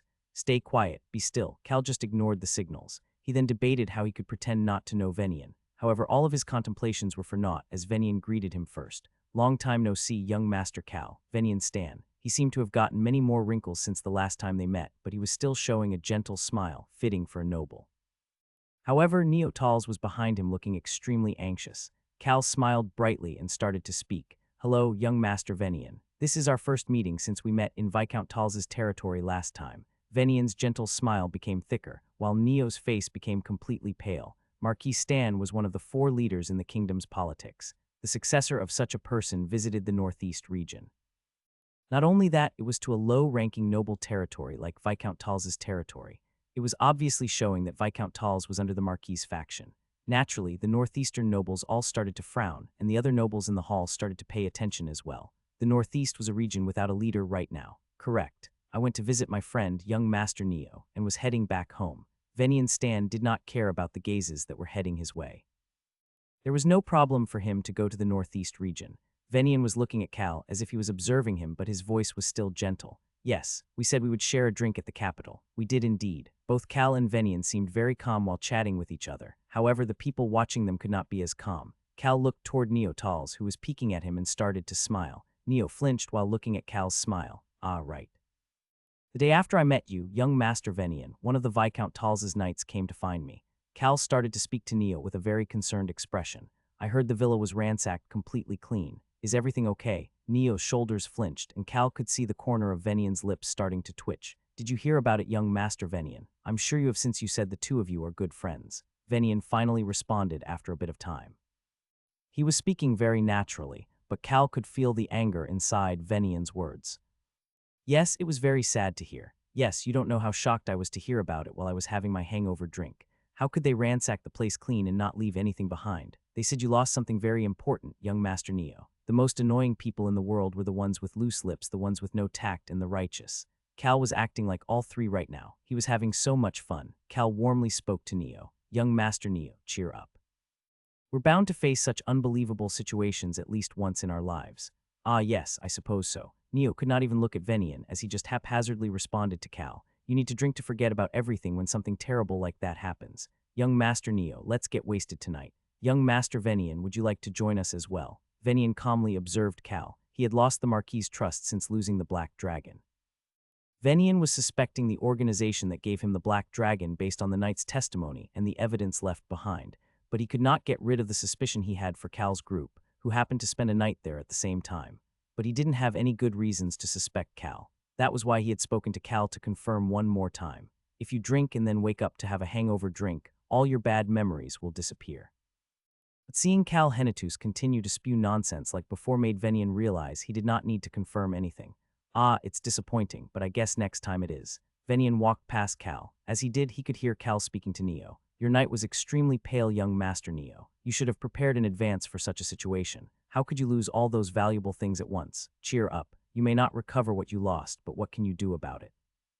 You have to just live on, sigh. That trash. Venian smiled at the nobles who were observing him after hearing that he went to the northeast and held back his anger. That stupid dragon and that paralyzed son of a bitch. Where did all of them go? Venian only looked forward as he walked. After taking a peek at Venian walking away, Cal turned away from the extremely pale Neo without any hesitation. Of course, he gave Neo a final remark before doing so. Cheer up. Cal knew that Neo would be ripped a new one by Venian. Young Master Cal. Cal watched Eric, who looked like he had a lot to say but could not figure out how to say it, before sitting back down. It is my turn next. Cal nodded his head after hearing the Black Dragon's voice and looked around the table. The northeastern nobles were all looking at him. This was probably the first time they've ever seen such a normal version of Cal. That was why Cal picked up the bottle of alcohol in front of him to meet their expectations. They all looked away almost instantly. This was the strength of a trash. However, the people at other tables were still watching Cal with curiosity. Cal ignored those gazes as he handed the bottle to Eric. I'll drink it later. Sure, Cal looked away from Eric, who was speaking informally for the first time since coming into the palace, and looked at the clock at the hall entrance. It would soon be time for the feast to start. That was why the nobles all took their seats. The reason was obvious. With Venian Stan's entrance, the remaining three powerful families entered as well. Young Master Antonio Jaira of Duke Jaira's household has arrived. Antonio Jaira of Duke Jaira's family, young Lady Karin Orsina of Duke Orsina's family, and Marquis Alan, the other Marquis of the kingdom. They all entered into the hall with their subordinates behind them. The door closed after all of them entered, but there was nobody who got up to chat with them. Cal leaned comfortably in his chair and looked toward the banquet hall entrance. The clock was getting close to 5 p.m. Click, click. The clock reached exactly 5 p.m. Screech. The large door opened and the main characters for this gathering showed up with their entourage. The servant was ready to shout louder than he had shouted all night, but the person in front lifted his hand up to stop the servant. Roan Kingdom's crown prince, the eldest prince of the kingdom, Albrew Crossman. He seemed to enjoy the attention on him as he headed to his elevated seat without any introduction. All of the nobles got up to greet him, and Crown Prince Albrew left the second and third princes behind as he headed to the highest spot in the hall. Bang! As soon as he stood in front of his seat, the door closed. It meant that everyone was present.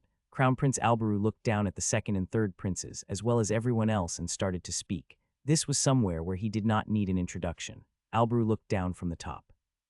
Cal blankly looked up at him before looking back at the clock. It's about time they got here. The person who would be the gossip of all of the nobles here for a while had not arrived just yet. Cal could hear the crown prince starting to speak. Precious individuals who will make this kingdom shine, the future leaders of our kingdom. This prince is very happy that all of you have come to this gathering. The crown prince was slowly turning on the engines of his glib tongue. It was at that moment.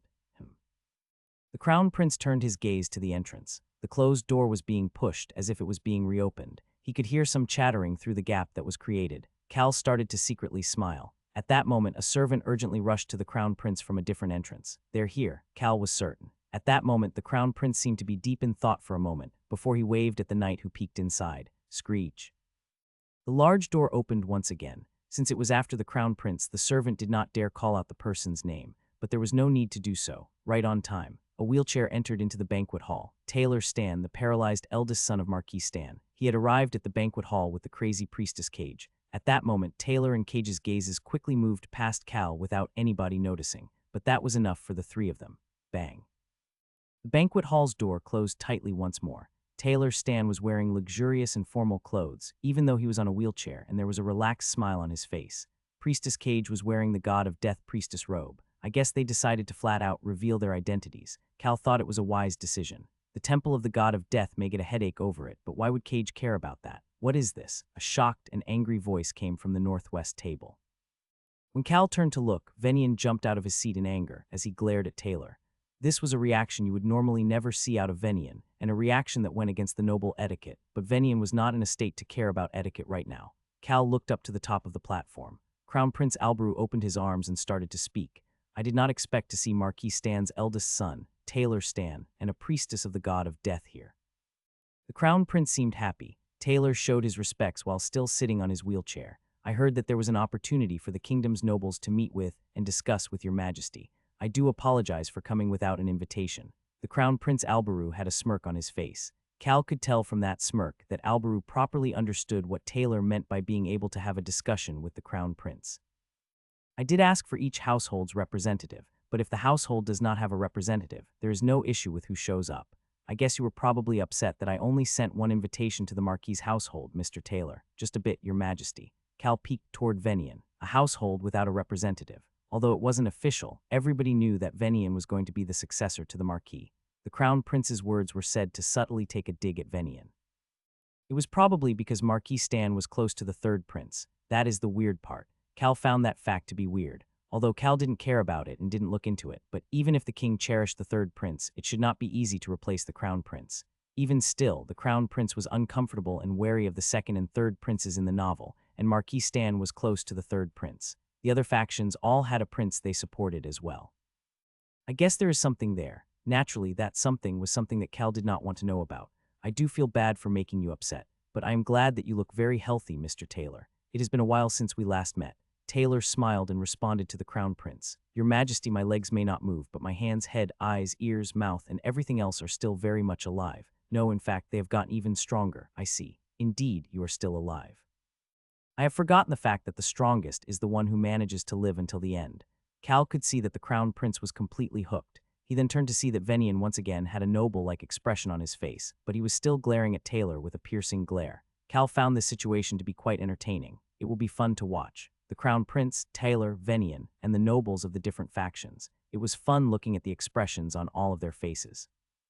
It made Cal long for some popcorn. This was a tense situation that could burst at any moment. Cal liked it very much that he was just going to be still. Then is the lady a priestess of the God of Death. This servant of eternal rest named Cage greets your majesty. Cage seemed like a saint, as she said the traditional greeting of the priestesses of the God of Death. However, there was an enormous amount of knowledge regarding curses in her mind.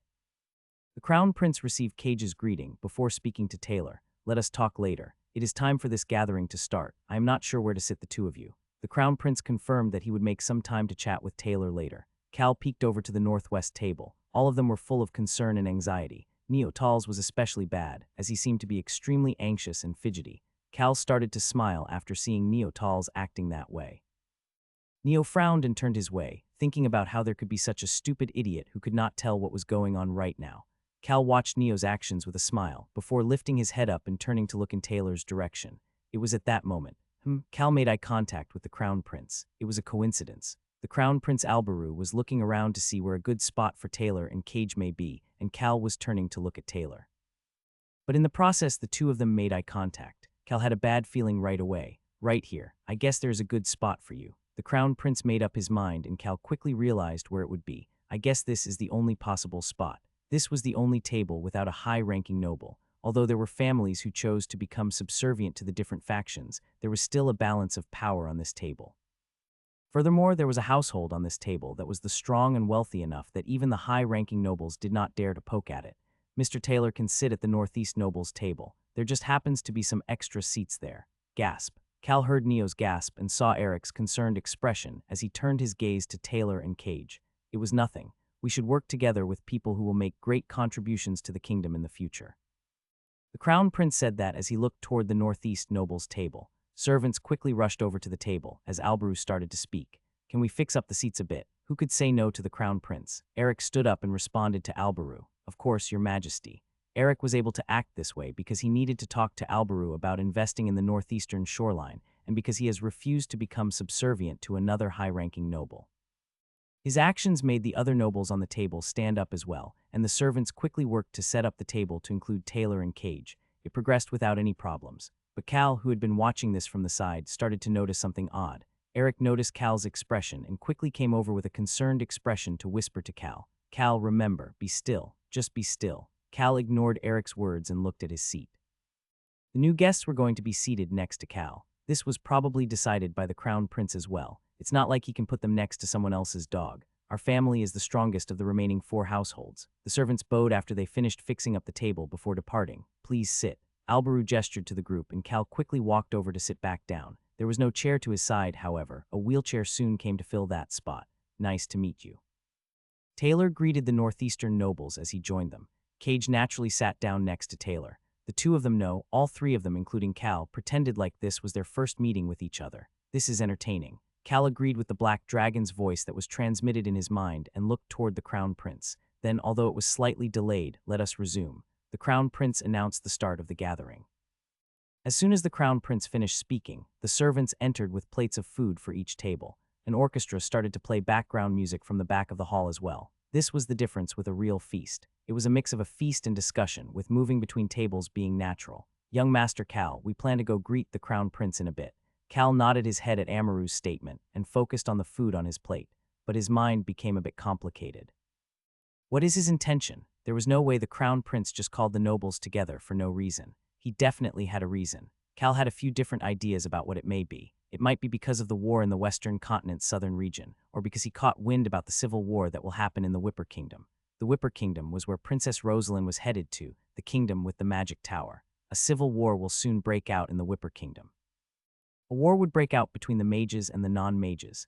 There were a lot of thoughts in his head, but Cal decided to stop thinking about it. No need for me to care, since I will just be very still. It was none of Cal's business. He just started to enjoy the food in front of him. Looks yummy. Looks so yummy. The weak humans are very good at cooking. Cal enjoyed the food while listening to the Black Dragon's envious ranting. The food in the palace really was delicious.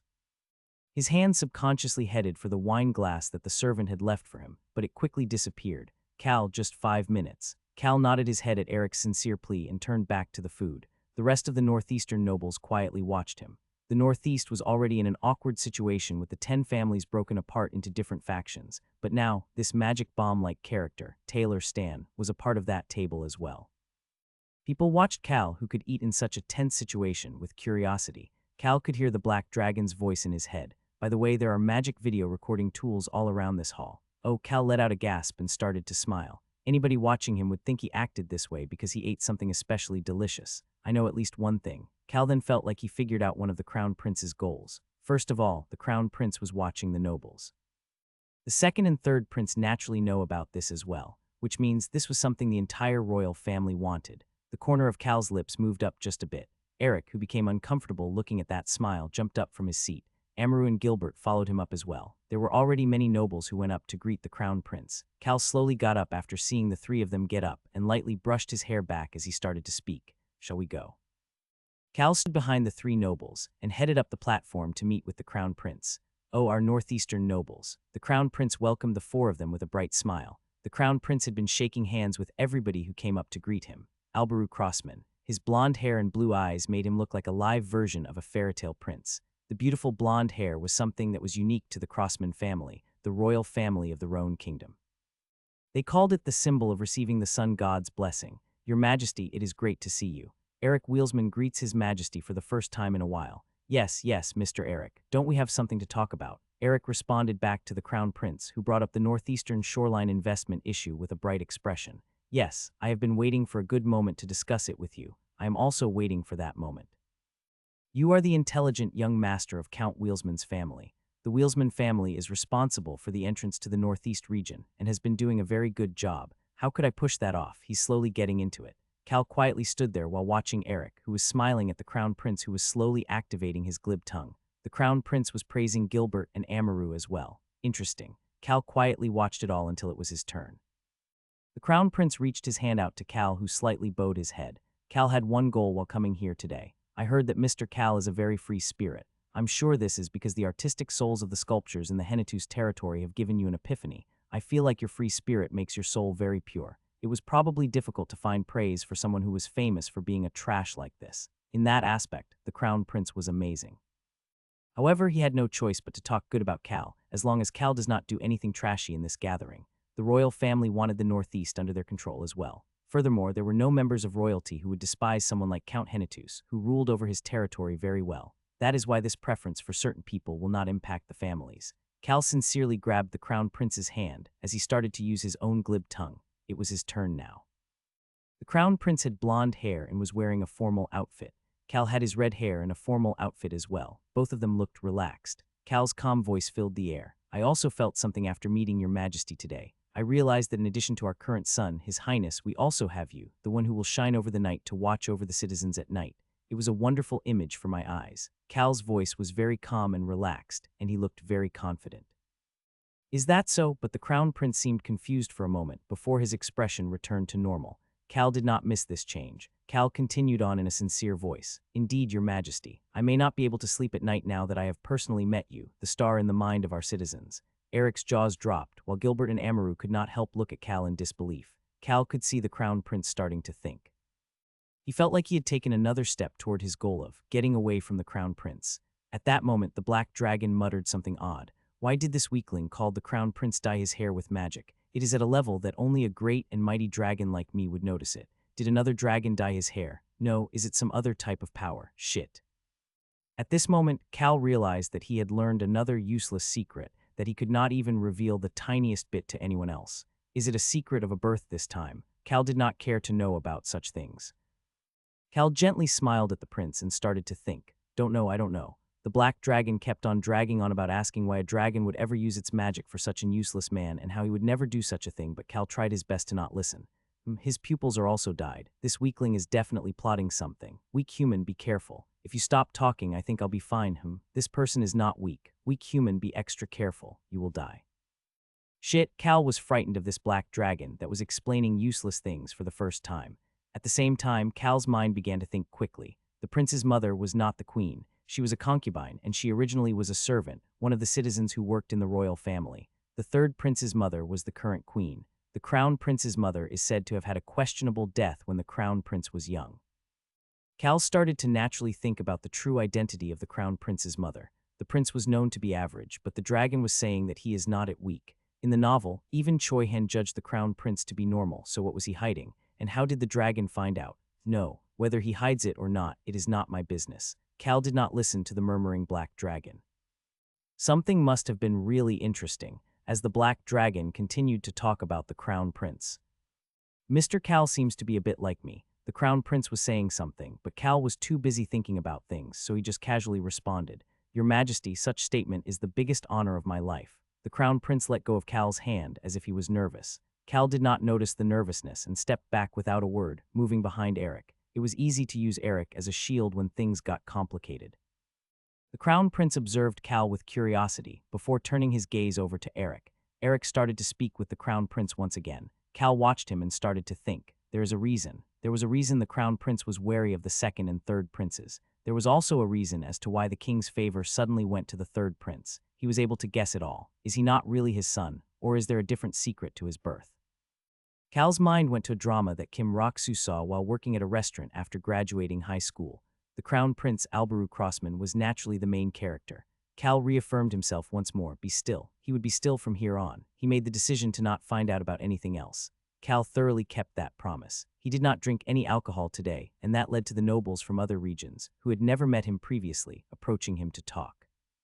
Cal looked to Eric every time, and Eric got to work. After this happened a couple of times, Cal quietly mumbled to himself, Oh, this is pretty nice. Gilbert and Amaru flinched after hearing that quiet murmuring and started to talk to each other using their eyes. Isn't this weird, right? The two of them slightly moved away from Eric and Cal. However, Cal looked toward young lady Amaru, and Amaru stopped moving backward after making eye contact with Cal. By the way, young lady Amaru, yes.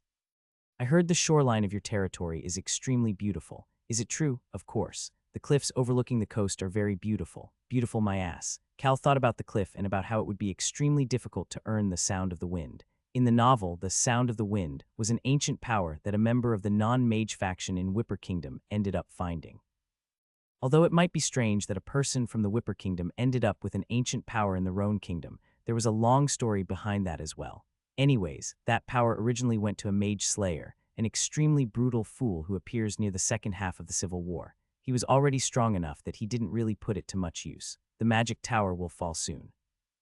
After the Civil War, a new magic tower would be built on the site of the fallen magic tower, and Rosalind will end up being in charge of that new magic tower. Choi Han, the mage slayer and the Empire's crown prince. These three people are the ones who appear as the heroes for all of the incidents in the middle of the Western continent.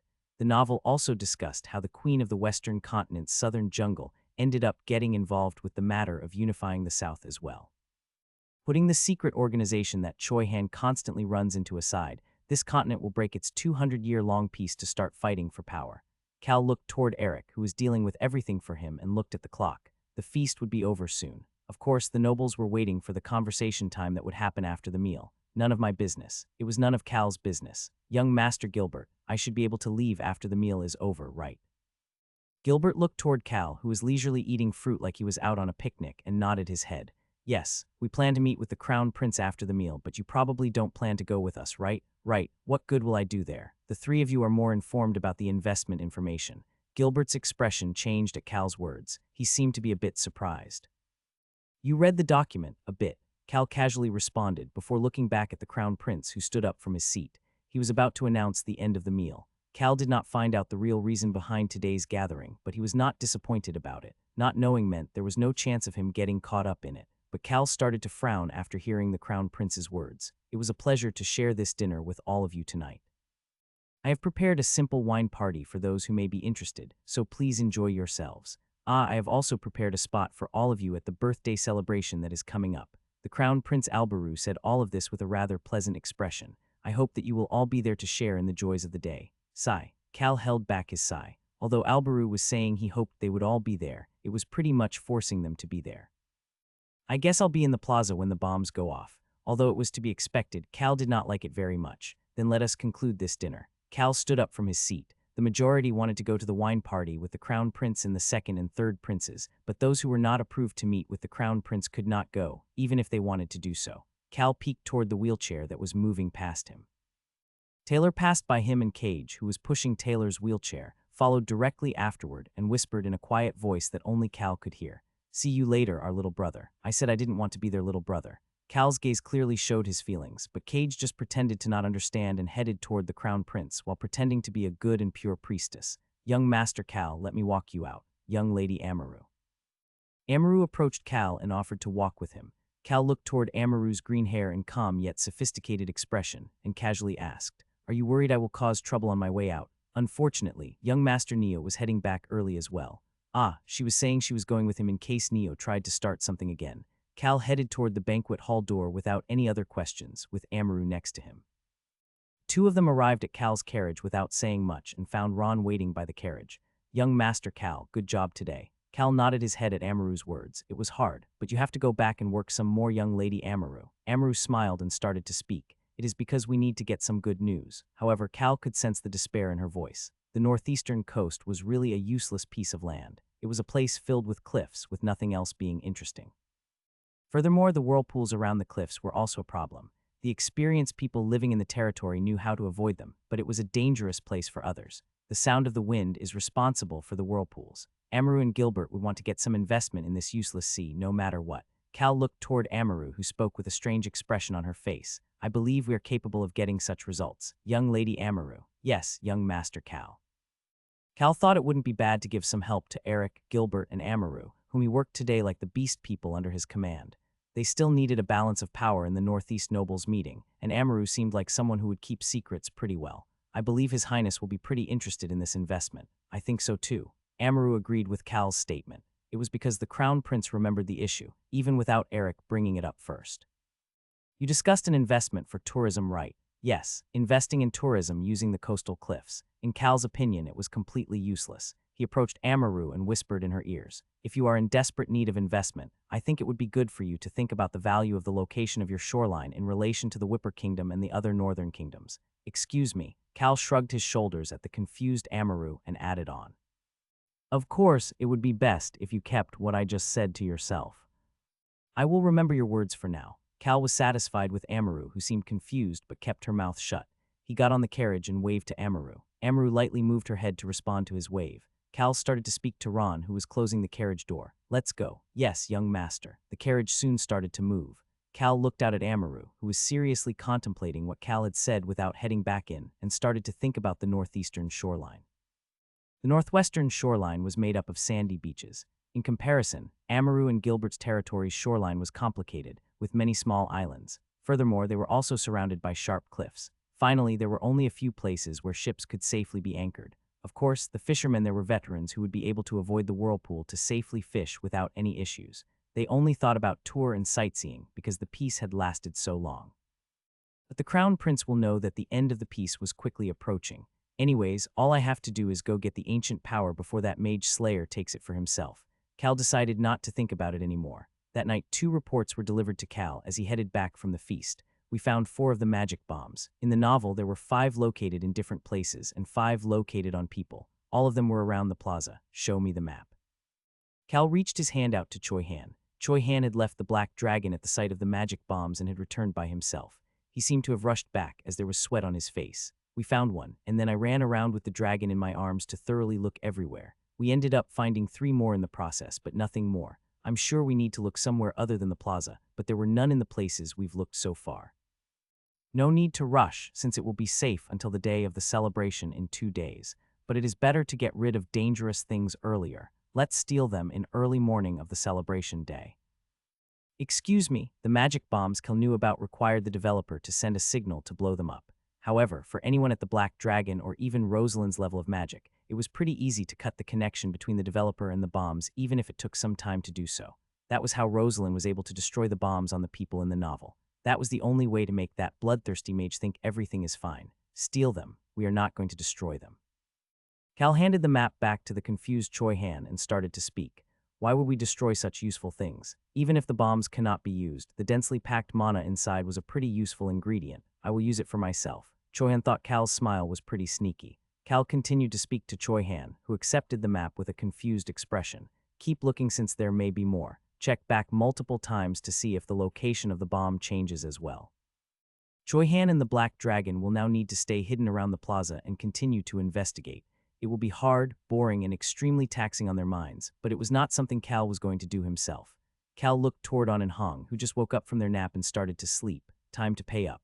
Cal also spoke to Choi Han. Go work. The 2 kittens, who were rubbing their eyes tiredly, and Choi Han went to work as Cal had instructed. Cal leisurely watched them jump off the terrace window. Before drinking the wine, he did not get the chance to drink at the banquet before falling asleep. A piece of information was delivered to Cal while he was sleeping. Cal was able to hear the news after waking up. Billows was going to arrive at the capital today, the day before the birthday celebration. Cal immediately headed to the inn where he was going to meet Billows. It was the place the 10 wolf children were staying. Of course, On, Hong, and Locke were with Cal as he headed to the inn. He thought about what Locke just said and asked, "You want me to take care of your siblings?" "Yes, that is the condition for my deal. And what can you do for me? It is not just me that will do it," Locke answered without any hesitation. "If it is not just you, who else?" Locke quickly answered. "My siblings will do it with me. We are stronger as a group." Cal felt the back of his head turning chilly. No way. Locke ruthlessly hit Cal with another mental blow. The Blue Wolf tribe has a famed history of being strong knights. That history is not something I need to know about. Cal turned away from Locke, who was sitting across from him in the carriage, but Locke just nodded his head at Cal's response and started to speak. "If you do not know, may I explain it to you?" He asked it in the form of a question, but it looked like he wanted to say what was on his mind. Cal shook his head to say no need, but Cal stared at Locke. "You want me to take the 10 Blue Wolf tribe children and you to create a knight's brigade." Locke was someone who was afraid of the whale tribe, but was willing to attack the chief of the whale tribe for his friends. "You want me to take someone who is crazier than some religious fanatics and make him my subordinate?" No need to continue speaking about nonsense. Cal's cold voice made Locke's shoulders sink. Cal did not care about Locke's reaction at all and started to speak. You want young children to become knights. You asked me to protect the children, but your suggestion seems to go against your request.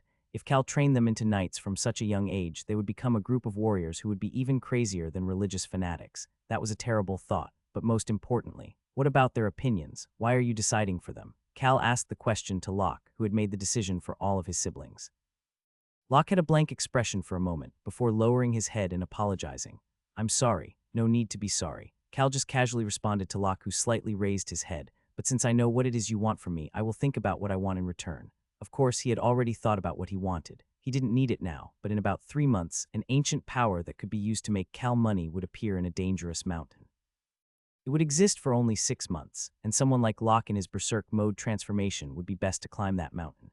If I sell that ancient power to the Queen of the Jungle, even if our territory goes broke, I will have enough money to indulge for the rest of my life. He would naturally raise the price before selling it, but he didn't think there was anything wrong with raising the price for someone who should have a lot of money. Will there be something you need from me? Cal let out a sigh at the worried tone in Locke's voice. Cal asked once more as Locke seemed even more concerned. Don't ask such obvious question. Of course I will need your help. Locke let out a gasp and then nodded his head. Yes, I will do whatever it is you ask of me. Please let me know once you come to a decision. Sure. Cal said that before taking a small money pouch out of his pocket and throwing it to Locke. Locke caught the pouch as Cal explained the reason for the money. You're seeing your siblings for the first time in a while, so go take them on a tour of the capital. A tour? Yes, isn't this your first time in a city like the capital? Go treat them to some delicious food too. I can only have a relaxed discussion with Billows if none of you are there. An and Hong will go with you so you will not get lost. Meow, meow. An and Hong, who were quietly sitting in the carriage, announced their presence after hearing Cal's statement and approached Locke. They then patted Locke's leg with their front paws. Stop it, An Hong. It tickles. Locke caressed their heads like it was cute, but in Cal's eyes, the kittens were seriously trying to attack Locke. Cal watched this and started to think, I should leave the wolf children to hands later. Otherwise, I will need to find a babysitter for them. Cal thought it would be great if it was someone who could cook well and kept things clean. Cal was thinking about people who could babysit the wolf children other than Hans when he thought about Beacrox, Ron's son and the second chef. Thinking about Beacrox made Cal's expression stiffen. Beacrox was definitely someone who was good at cooking, kept things clean, and had a positive reputation within the Hennetus family as someone who was respectful and normal. However, none of that mattered to Cal, since he knew that Beacrox was a lunatic who loved torture. He could not let such a person taint the pure wolf children's minds. I also need to send him off with Choi Han. He wasn't necessary, but in the novel, Beacrox went with Choi Han and Rosalind to Breck Kingdom to torture the Grand Admiral. Cal was debating about who would be good to take care of the wolf children when the carriage arrived at the Inn Billows and the wolf children were located. Cal got off the carriage before speaking to Locke. Cal patted the nervous Locke's shoulder, and Locke walked into the inn with An and Hong in his arms. Welcome to the Scent of Grapes. How may I help you? Cal responded to the young attendant's greeting and immediately headed for the back door. The people Choi Han brought with him were all residing in the villa at the back area of the inn. The attendant tried to follow him, but Cal stopped him and walked to the villa door before motioning to Locke. You open the door since it is your younger siblings. Yes. Locke put the kittens down and grabbed the handle. This was his first time seeing his younger siblings since he had his berserk transformation. Cal slowly moved back because he had a bad feeling that he probably should not see what was beyond the door. Click. Locke turned the doorknob and opened the door. They could see the inside of the villa as soon as the door was opened. It was a comfortable-looking space. Sigh. However, Cal took 2 more steps backward immediately. It was an instinctive movement. Hyung, Opa, Locke Opa. 10 children rushed toward Locke, and Locke ran toward them as well. An emotional reunion was happening in front of Cal's eyes, but Cal was overwhelmed at the sight of 10 wolf children in front of him.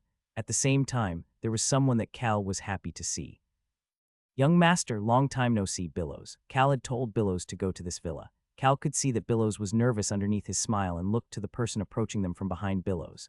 Nice to meet you, young master Cal. Are you the merchant who came with Choi Han, a man in his 60s with a gentle expression and good physique? This person was the one who asked Choi Han to help with the Blue Wolf tribe issue. Yes, I heard a lot of things about you from Mr. Choi Han.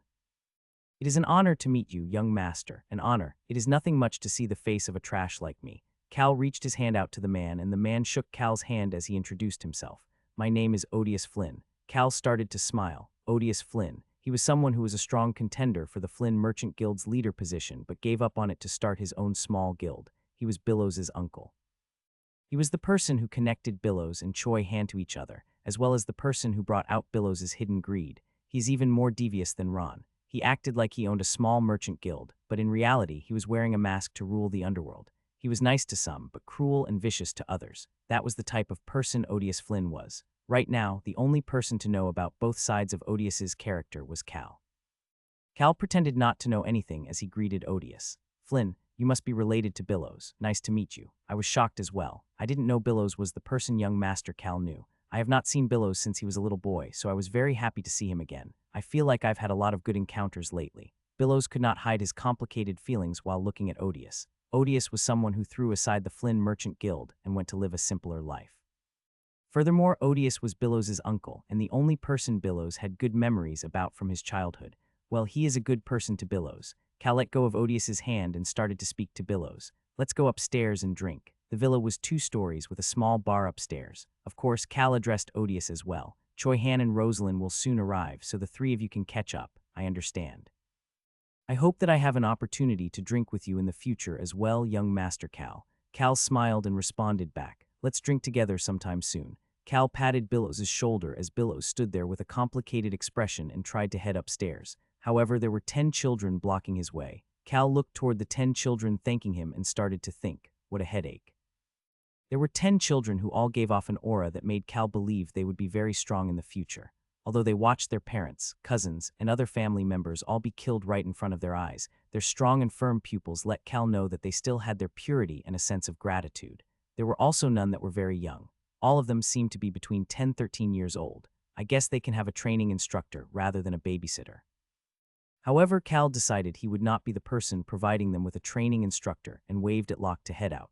He then turned back around and headed upstairs. Although he did not respond and ignored them, Cal could still hear the wolf children thanking him from behind. That made Cal have the chills once again. Billows came up to the 2nd floor and immediately asked Cal a question. "Young Master Cal, just what have you been doing?" Cal responded to that question without any hesitation. "Doing what I can for a peaceful future." Billows had an expression of disbelief on his face as he brought out some alcohol and glasses from the cabinet. He then sat across from Cal and filled his own cup. "Do you not see me in front of you?" "I'm sorry, young master. I have a lot on my mind." Billows drank about half the bottle before looking toward Cal. No, he was observing Cal, this person who said that he could not live as trash any longer. However, Billows had never expected in his wildest dreams that he would meet his uncle while coming to meet Cal. Cal stopped Billows as he tried to pour another drink and took the bottle from Billows before filling Billows' cup. "I don't know what's bugging you, but you can't just keep drinking by yourself like that." "Young Master Cal." Cal filled Billows' cup before responding. "What? Odious Nim is my uncle by blood." Odious Nim. For Billows, who was not allowed to use the Flynn last name, he could not even call his uncle his uncle. However, Odious was the only adult who was warm to Billows during his childhood. In the novel, this was what Odious had said to Billows. "I consider you as my nephew and my family. You have the qualifications for that." That sentence became a starting point and a turning point for Billows. After being introduced to Choi Han in the novel through Odious, Billows was in awe of Choi Han's strength and decided to follow Choi Han. He also decided to put himself in contention for the Flynn Merchant Guild's leader position. "Young Master Cal, aren't you curious as to why Odious Nim runs a small merchant guild, even though he has the Flynn last name?" "Not curious. I already know about it." Odious was someone who was in full control of the Northwest and Central underworlds. Cal filled his glass and casually responded, "Am I supposed to be curious about the Flynn name?" He then drank the alcohol in his cup and saw that Billows was smiling. "I see. I guess the Flynn name is not that grand of a name. Indeed, whether it is you or Odious, it is the same. You are a Flynn as well." "I am just a bastard son." Cal snorted and responded to Billows. "The fact that you are a bastard does not mean that you are not a Flynn. Everybody else just considers you a Flynn. Although the family may not have given Billows the Flynn family name, everybody else considered Billows to be a Flynn. That was why there was nobody who ignored Billows, even though he was a bastard. The Flynn name, as one of the 3 greatest merchant guilds in this world, was a pretty big name. That was the truth. Billows observed Cal before taking the bottle back from Cal and filling Cal's cup.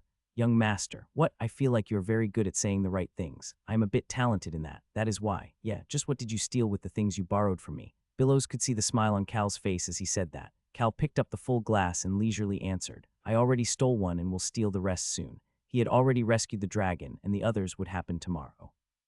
The corner of Billows' lips started to twitch. There were probably no nobles who would say that they were going to steal something, but such a person was in front of his eyes right now. Can I help as well? Cal shook his head at Billows's question. Unfortunately. Clack. Cal put the glass down on the table and continued. All the spots are full already. The list of humans and beast people to use was already in Cal's head. Ha ha ha. Billows laughed for a bit before picking up the full glass, drinking it the whole glass in one breath and putting the glass back down on the table. I guess I should steal something else then. Billows had already decided what he was going to steal. The position of the successor of the Flynn Merchant Guild. He was going to make that position his. It only made sense since his greed was larger and deeper than anybody else. Cal started to speak as Billows was thinking, do whatever you want. Billows laughed once more after hearing Cal's statement. Cal did not care whether Billows laughed or not. The fact that Billows met Odious today meant that his goal for today has been accomplished, letting Cal drink in peace. Of course, Cal only enjoyed himself for a bit and returned to the residence on his own to prepare for tomorrow. He needed to start moving in the middle of the night, making him want to go to sleep early in the evening. Unfortunately, he was not able to do so. Ron. Ron bowed to Cal and greeted him. Young master, this Ron would like to make a request if possible. A request. Ron lifted his head up and started to speak. Please take care of my son. Son, you mean Beacrox? Yes. Why? Cal could see the benign smile disappear from Ron's face. This was the first time Cal had ever seen Ron wear a rude expression on his face. Ron started to speak with the assassin's expression on his face. I need to go hunt some foxes. Although he was old, Ron was still an assassin. Ron fixed his expression once more and started to speak. His expression was stoic, with only the corners of his lips being slightly elevated. Our young master knows that I am someone who kills people, right? Cal could feel the buzz from the alcohol instantly disappearing. He was getting the chills once again. Cal hid the chilly feeling and trembling and asked, so? Ron was about to resume the benign smile on his face after hearing his little puppy young master speak in his usual annoying and rude tone, but suppressed it and started to speak. So I'm going to kill people. Leaving your son behind? Yes, sir. Is the fox a person? Cal knew how the assassin Ron smiled. It was a very faint smile, with just the corners of his lips raised a tiny bit. It was one that made the person looking at Ron think that it would be better if he did not smile at all. Ron replied quite pleased. That's right, I have to go kill a group of foxes. But his voice was cold. Rip them into pieces. It would either be Ron's body being ripped into pieces or his target's bodies being ripped into pieces. It could only be one of those two scenarios. Cal got goosebumps at the phrase, rip them into pieces. He then started to contemplate. Ron could see that Cal stood there without saying anything for a while. His puppy young master finally started to speak after sighing numerous times. Go and come back. The smile disappeared from Ron's face. Cal, who was already in his pajamas, laid down on the bed and continued to speak. I'll tell Hans that you are taking a leave of absence. Report to me every so often. You can receive money from the Flynn Merchant Guild with your ID plaque. And why would you leave Beacrox to a trash like me? He is an adult. He will figure out what to do with his own life. Cal decided to think easily. There was no need for Ron to be with Choi Han right now. Now that Locke was able to transform into a controlled berserk state, Choi Han would be fine without Ron or Beacrox's strength. But for Choi Han, and more importantly, for a peaceful northeastern region of the Roan Kingdom, Ron was needed 1 year later. However, the duration of your break is only 1 year. Cal leaned against his pillow and continued, enjoy your break, since I have work for you to do in a year. Don't get hurt while you are out there. Cal stretched out his 2 legs, thinking he had reserved wonderful dreams for the next year. He then looked toward Ron and flinched. The old man, who had been quiet, was actually quietly laughing. That vicious sight made Cal cower underneath the blanket. What is going on? Cal's expression stiffened. Ron continued to silently laugh without watching Cal. I thought this little punk was a son of a bitch, but Ron Mullen is the one who is a son of a bitch, like a dog that looks at his master. Ron thought that he was like a dog and responded, young master is reporting to you once a month enough. Yes, do as you please. Like an assassin, Ron opened the door and left the room without making a single noise. He then said one last thing before closing the door. I will see you in a year, young master. Without waiting Cal's answer, Ron closed the door. Cal quickly fell asleep, relieved that he was free from Ron for a year. Dawn arrived, and 6 people were standing in front of Cal. There were some that he had personally called, and some that he gathered through Choi Han. Cal looked toward Rosalind and started to speak. Miss Rosalind, the brown hair looks good on you. Rosalind was not aware of exactly what will happen today, but understood the severity after hearing the words magic bomb and decided to help. Cal had also promised her something in return for her help. Right, I thought it will make it easier for me to run wild. Rosalind had dyed her hair and pupils brown with magic. An and Hong were standing next to her. Locke, you should be able to use the physical strength of a wolf without transforming, right? Yes, sir, it is possible. Locke was standing there nervously as well. Next to him were the Black Dragon and Choi Han. Cal divided them into 2 teams. The black orb was already positioned by Choi Han yesterday, so the 2 teams each needed to locate and take care of the 4 bombs. Miss Rosalind and Locke will be 1 team. Choi Han Dragon On and Hong will be the other team. Rosalind had a confused expression on her face after hearing how Cal divided up the teams. Locke had the same expression on his face as well. What about you, young Master Cal? Choi Han the Black Dragon On and Hong all responded to the question. Cal Nim is a bit his physical strength is weak. We don't need him. He is useless. Ah, Rosalind let out a gasp and looked toward Cal. Locke seemed to be quite surprised as well. However, Cal handed the items he borrowed from Billows to Choi Han and confidently answered, I am weak and will only be baggage. I also need to prepare for the celebration as soon as the sun comes up, so it will be difficult for me to go with you. They were going to use the short opening when the guards for the night shift switched with the day shift to enter the areas where the bombs were located and start to dismantle them. After that, while the black orb activates and causes a mana disturbance, they will all need to wait at their determined stations to observe the secret organization's members and the situation at the plaza. The birthday celebration was set to start at 9 a.m. Cal looked at his watch before speaking to the 6 of them again. All right then, please head to work. He then added on, don't forget to bring back the dismantled magic bombs. Rosalind smiled and responded to Cal's statement. You promised to give me one of them. Of course, should be enough to pay for my services. It was definitely enough. Cal looked toward the terrace that was now being used more as a door than as a terrace and opened the window. A cool night breeze filled the room as the 6 individuals quickly rushed out of Cal's room through the terrace. Some left with invisibility magic, while others left with very fast speed.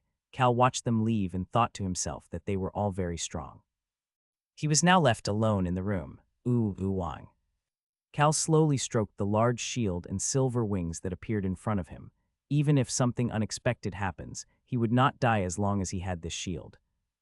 I'll use a tiny bit of its strength if I need to do so. Cal patted the shield, that looked even more holy after having the heart crest engraved in it, and decided to use it without being noticed if there came the need to do so. Cal sat down on the couch and practiced using just a small amount of the shield's power before noticing his reflection in the mirror. It should be fine. The blood-crazed mage. It was said that this person went into a frenzy by the color red. That was why in the novel, the mage went crazy after seeing Rosalind for the first time, saying that they needed to cut Rosalind's head off to take her red hair and pupils. Cal brushed back his hair, that was an even brighter red than Rosalind's hair, and started to think, what are the chances that I'll be in close proximity to that lunatic? Even if something like that happened, he just had to tell Choi Han to kill. Cal was not worried that his own head would get cut off.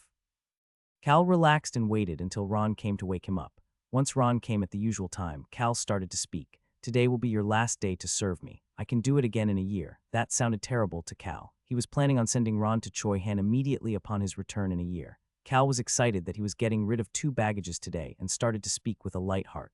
Let's get ready. Cal made all the preparations and headed for the palace.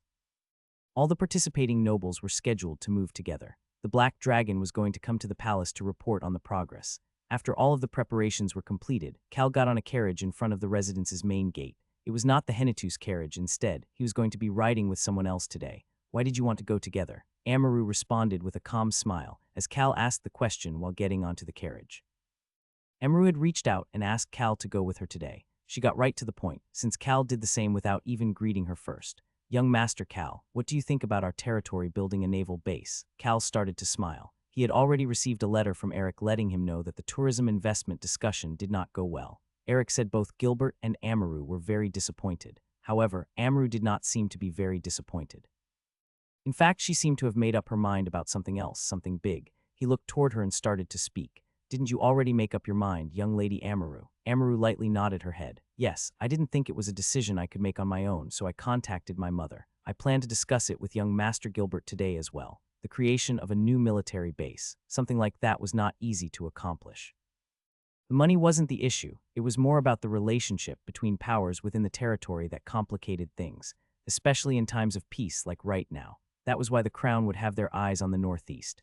The east was the only side with access to the ocean, but most importantly, there was a balance of power in the east. It would also be difficult for the high-ranking nobles in the other regions to influence such a base as well. Then young Lady Amaru's concern is that the crown's influence in your territory will get stronger because of this. Yes, Amaru gave a short answer before continuing on. That is why I asked for this time with you today. It meant that she had something to discuss with him. Cal leaned on the back of the seat and asked while in a comfortable position, as if he was in his own carriage. I'm curious to know what your question is, but I think I need to tell you something first. He knew why Amaru was here. Any decision regarding the funds of the Hennetus family is made solely by my father. A trash like me has no decision-making powers. The royal family would grant permission to build a naval base and invest huge sums of money. Naturally, the ownership of that naval base would then be passed on to the royal family. When building a military base in a territory that is outside the capital, there are a lot of different contracts between the crown and the nobility for ownership and other logistics involving the military base. There was a significant difference in manpower and funds between using the location as a military base than using the cliffs and the ocean for just tourism. Amaru and Gilbert's families were, honestly speaking, just average in wealth, lacking both the funds and the manpower to complete such a project. That was what Amaru wanted to prevent. That meant that there was only one method: borrowing money from someone with a lot of money. Is that really the case? Amaru's smile seemed very intelligent. She had entered the crown prince's room during the wine party with Eric and Gilbert once Cal had left. It was then that she learned that the crown prince was interested in the shoreline, even though he was not interested in tourism. When she returned to her residence that night, she thought about Cal's words and figured out his intentions. His Highness the Crown Prince was wary of the Whipper Kingdom and the kingdoms to the north. I could tell based on our conversation with him, so I sought out some information from the Information Guild. I knew it. Cal could tell from Amaru's words that the Crown Prince and the royal family were aware of the fact that the Whipper Kingdom would soon face a civil war and that the north was gathering their forces. But this was unexpected. Amaru's decision-making was on point. Amaru's family was not doing very well right now, relying a lot on Eric Wheelsman's family for help. It would have cost a lot to get information on foreign kingdoms through the Information Guild, but her willingness to spend that money to verify a single piece of information showed her personality. Amaru looked toward Cal, who was quietly listening, before continuing. I heard the Hennetus territory is currently fortifying its walls. I believe the Hennetus family will be interested in the military, since it is a territory that does not allow any kind of invasions.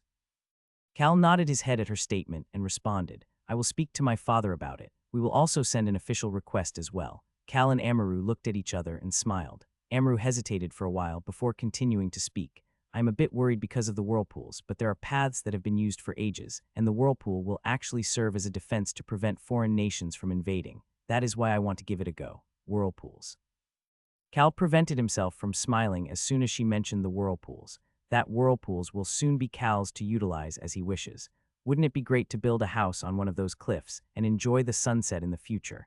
It would be difficult for him to stay in the Hennetus estate once he hands control to Basin.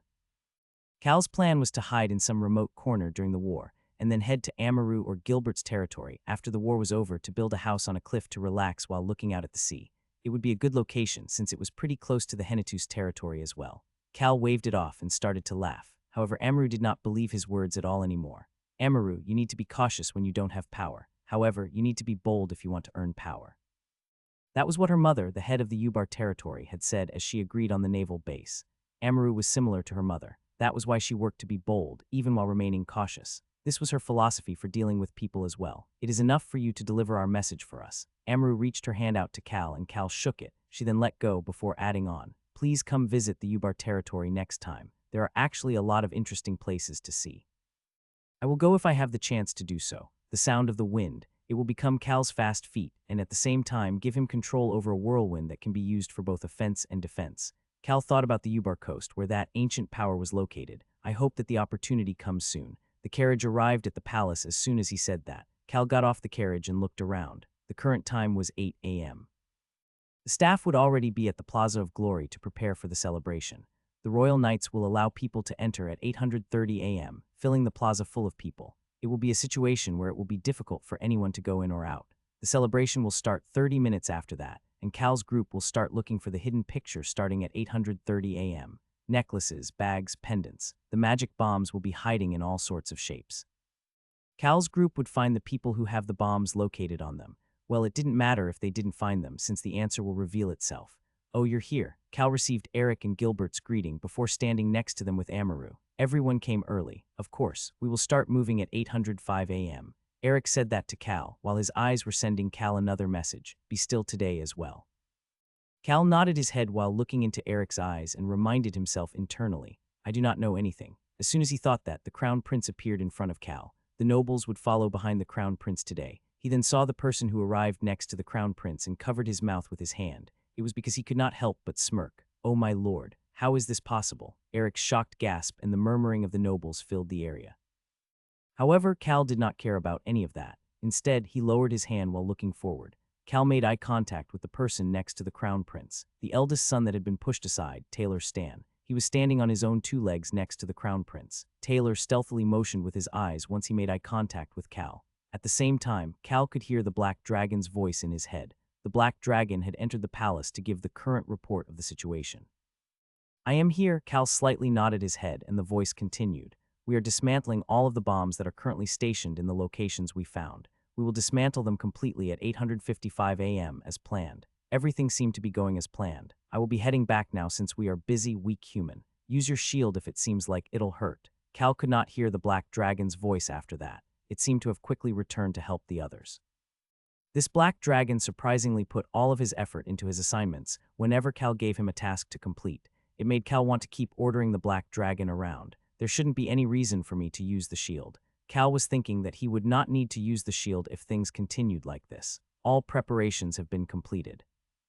One of the knights shouted out loud, and the crown prince got on the royal parade carriage and spoke to the nobles getting on the royal carriages behind him. Let's go. Cal also got onto a royal carriage. The carriage soon started to move, and Cal sat there with his arms crossed while having a stiff expression on his face. Nice to meet you all again. The wheelchair-less Taylor greeted them. Nice to meet you. I am Amaru Yubar. Nice to meet you. Taylor Stan, young lady Amaru, and Venian's lackey Neotals ended up in the same carriage as them. Cal was wondering whether the crown prince purposely put them together in the same carriage. It was Cal's turn to introduce himself, but Cal just quietly sat there and looked out the carriage window. A trash was allowed to be this rude. He sat there with his arms crossed and looked toward the Plaza of Glory. The chaos was not far away. However, the inside of the carriage was already chaotic. Cal looked toward Neo, whose legs were shaking, and internally clicked his tongue. Neo seemed to be frantic and full of concern. The majority of the nobles looked chaotic. Venian's face was a mess too. Cal recalled Venian Stan's face that he peeked at before getting on the carriage. Venian was full of rage. Who would have ever expected this? Taylor Stan, the eldest son of the Stan family that was pushed aside, was walking on his own 2 feet without a wheelchair. Furthermore, a person from the Stan family was standing next to the crown prince, Albaru. Nobody could have expected such development. He managed to trade for the healing star. Cal was curious about what Taylor and Cage traded with the crown prince for the healing star, but he did not look toward Taylor. Neotals was sitting there shaking his leg, without even looking at Taylor. At that moment, Amaru started to speak. Young Master Taylor, have your legs completely healed? The cautiously stated question directly asked the question that everyone was thinking about. Taylor started to smile as he responded. It was a blessing from heaven. It is completely healed. Congratulations. Neotals let out some fake coughs before looking back and forth between Taylor's face and Taylor's legs. He then cautiously started to speak. Young Master Taylor, will you be returning to the Marquis's estate now that your legs have healed? The biggest reason Taylor was pushed aside was because his legs became paralyzed. Neo and the other nobles were probably curious as to whether or not Taylor would return to the estate to fight for the successor position once again, especially since Neo was one of Venian's lackeys. Taylor looked toward Neo and started to speak. Return. It was a gentle voice, but there was firmness and coldness toward Neo hidden within Taylor's voice. That has always been my home. Isn't it obvious that I belong there? Neo shriveled up even more at the coldness in Taylor's voice. However, Cal chose not to even look at them. Cal could see Taylor's reflection through the window every so often. Of course, Taylor didn't make it obvious to the others, making it look like he was just looking out the window like Cal as well. Cal could read the message Taylor was trying to send him when their eyes met. Young Master Cal, I want to tell you everything. It is a very interesting story. Cal was still stoic after seeing Taylor's sparkling gaze. Cal just hoped for Taylor to take over the Marquis position and prevent any harm from happening within his territory. That was why he did not want to talk to Taylor. However, an opportunity soon appeared for Taylor and Cal to chat. Then I will step out now. As soon as the carriage arrived outside the Plaza of Glory, Neotals rushed out of the carriage to get away from them. Since he made it very obvious that he worked for Venian, this was a really awkward place for him to be. He probably also wanted to report Taylor's current situation to Venian right away. Young Master Cal, I will come back with young Master Eric. Amaru was worried that Cal might start something if he ran into the other northeastern nobles, who happened to be in a carriage with Eric and Gilbert, and left alone to bring Eric and Gilbert over. Nothing should happen since young Master Taylor and young Master Cal don't have any relationship. Based on young Master Cal's personality, he will not start a conversation with anyone. That was what Amaru was thinking as she quickly moved to find Eric and Gilbert.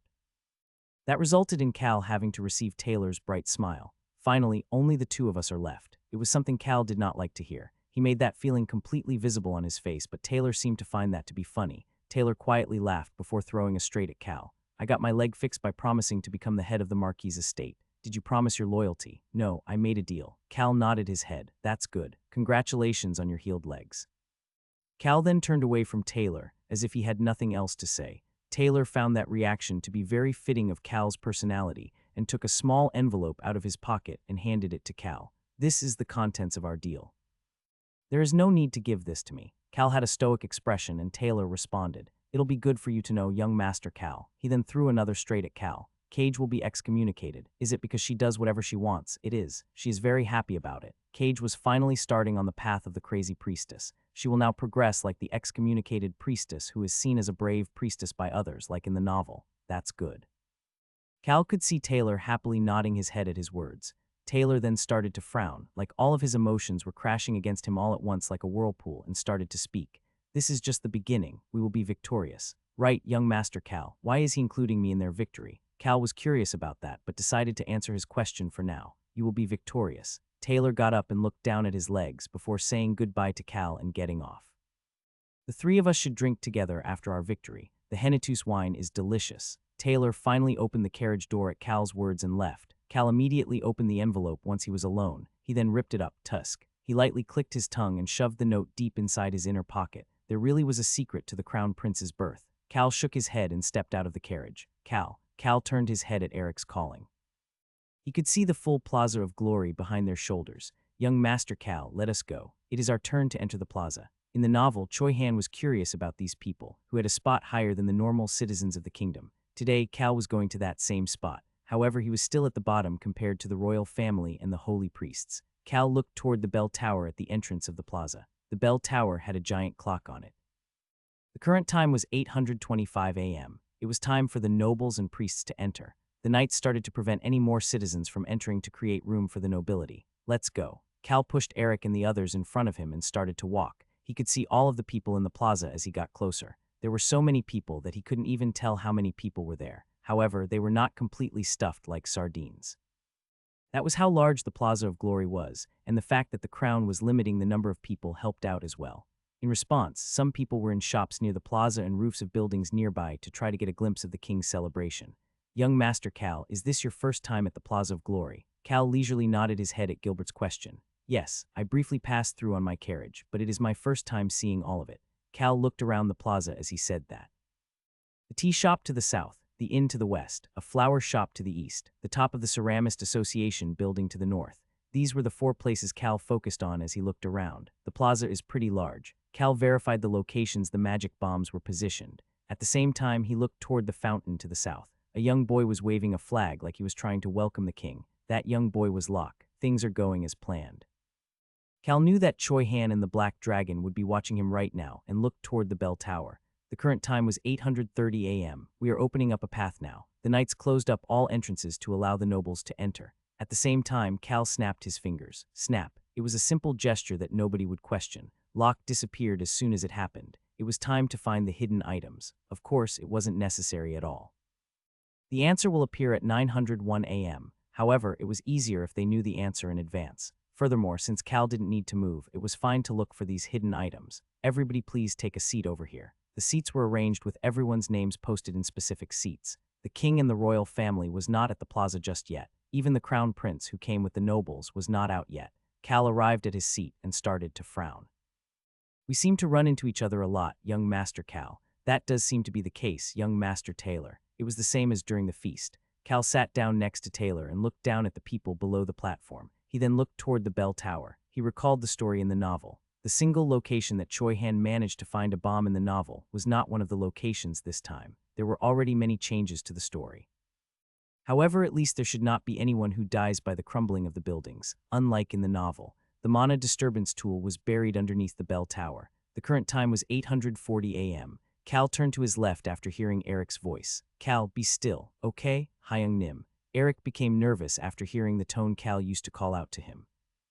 Cal, who used to enjoy wearing fancy clothes and showing off until just 2 years ago, was suddenly only wearing dark clothes and had a completely different demeanor about him.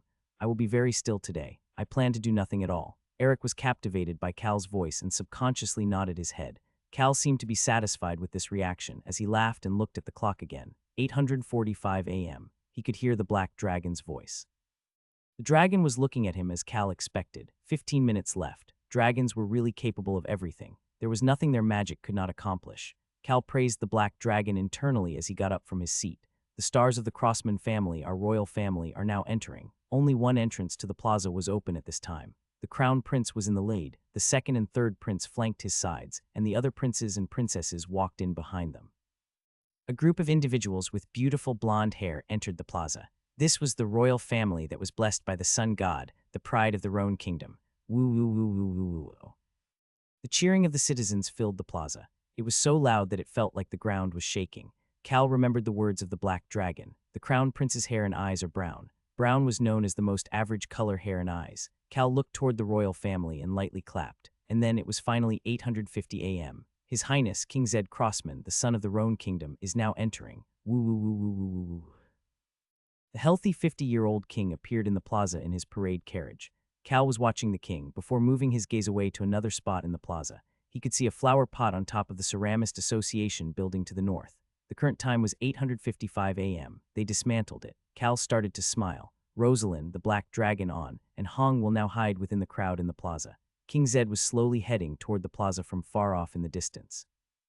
Zed Crossman had risen to the position of king at the age of 20 after the former king's sudden death.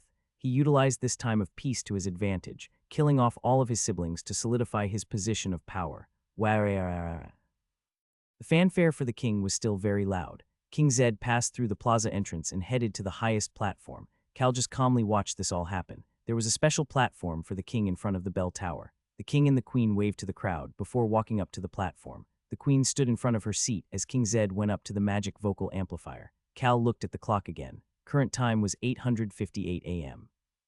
King lifted up his hand and the cheers slowly died down. Finally, once the plaza was completely quiet, the king started to speak. It has already been 30 years since this king has received the blessing of the sun to rule over this kingdom. The king seemed very happy. Unfortunately, it was now 9 a.m. Cal could hear Eric's confused voice. What is that? Cal then heard Taylor's anxious voice. Cal leisurely raised his head to look at the top of the bell tower. What? Who is that? What is going on? The mumblings of the crowd started to get louder. King Zed looked behind him and then moved his gaze up the bell tower.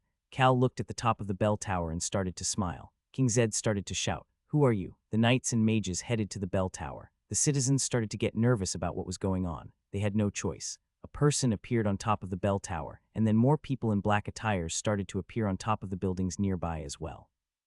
"Get down this instant. Everybody, head up to the top of the buildings now." Cal heard the voices of the knights nearby and looked toward the man standing on top of the bell tower with black attire and a mask. It was the blood-crazy mage, Radika.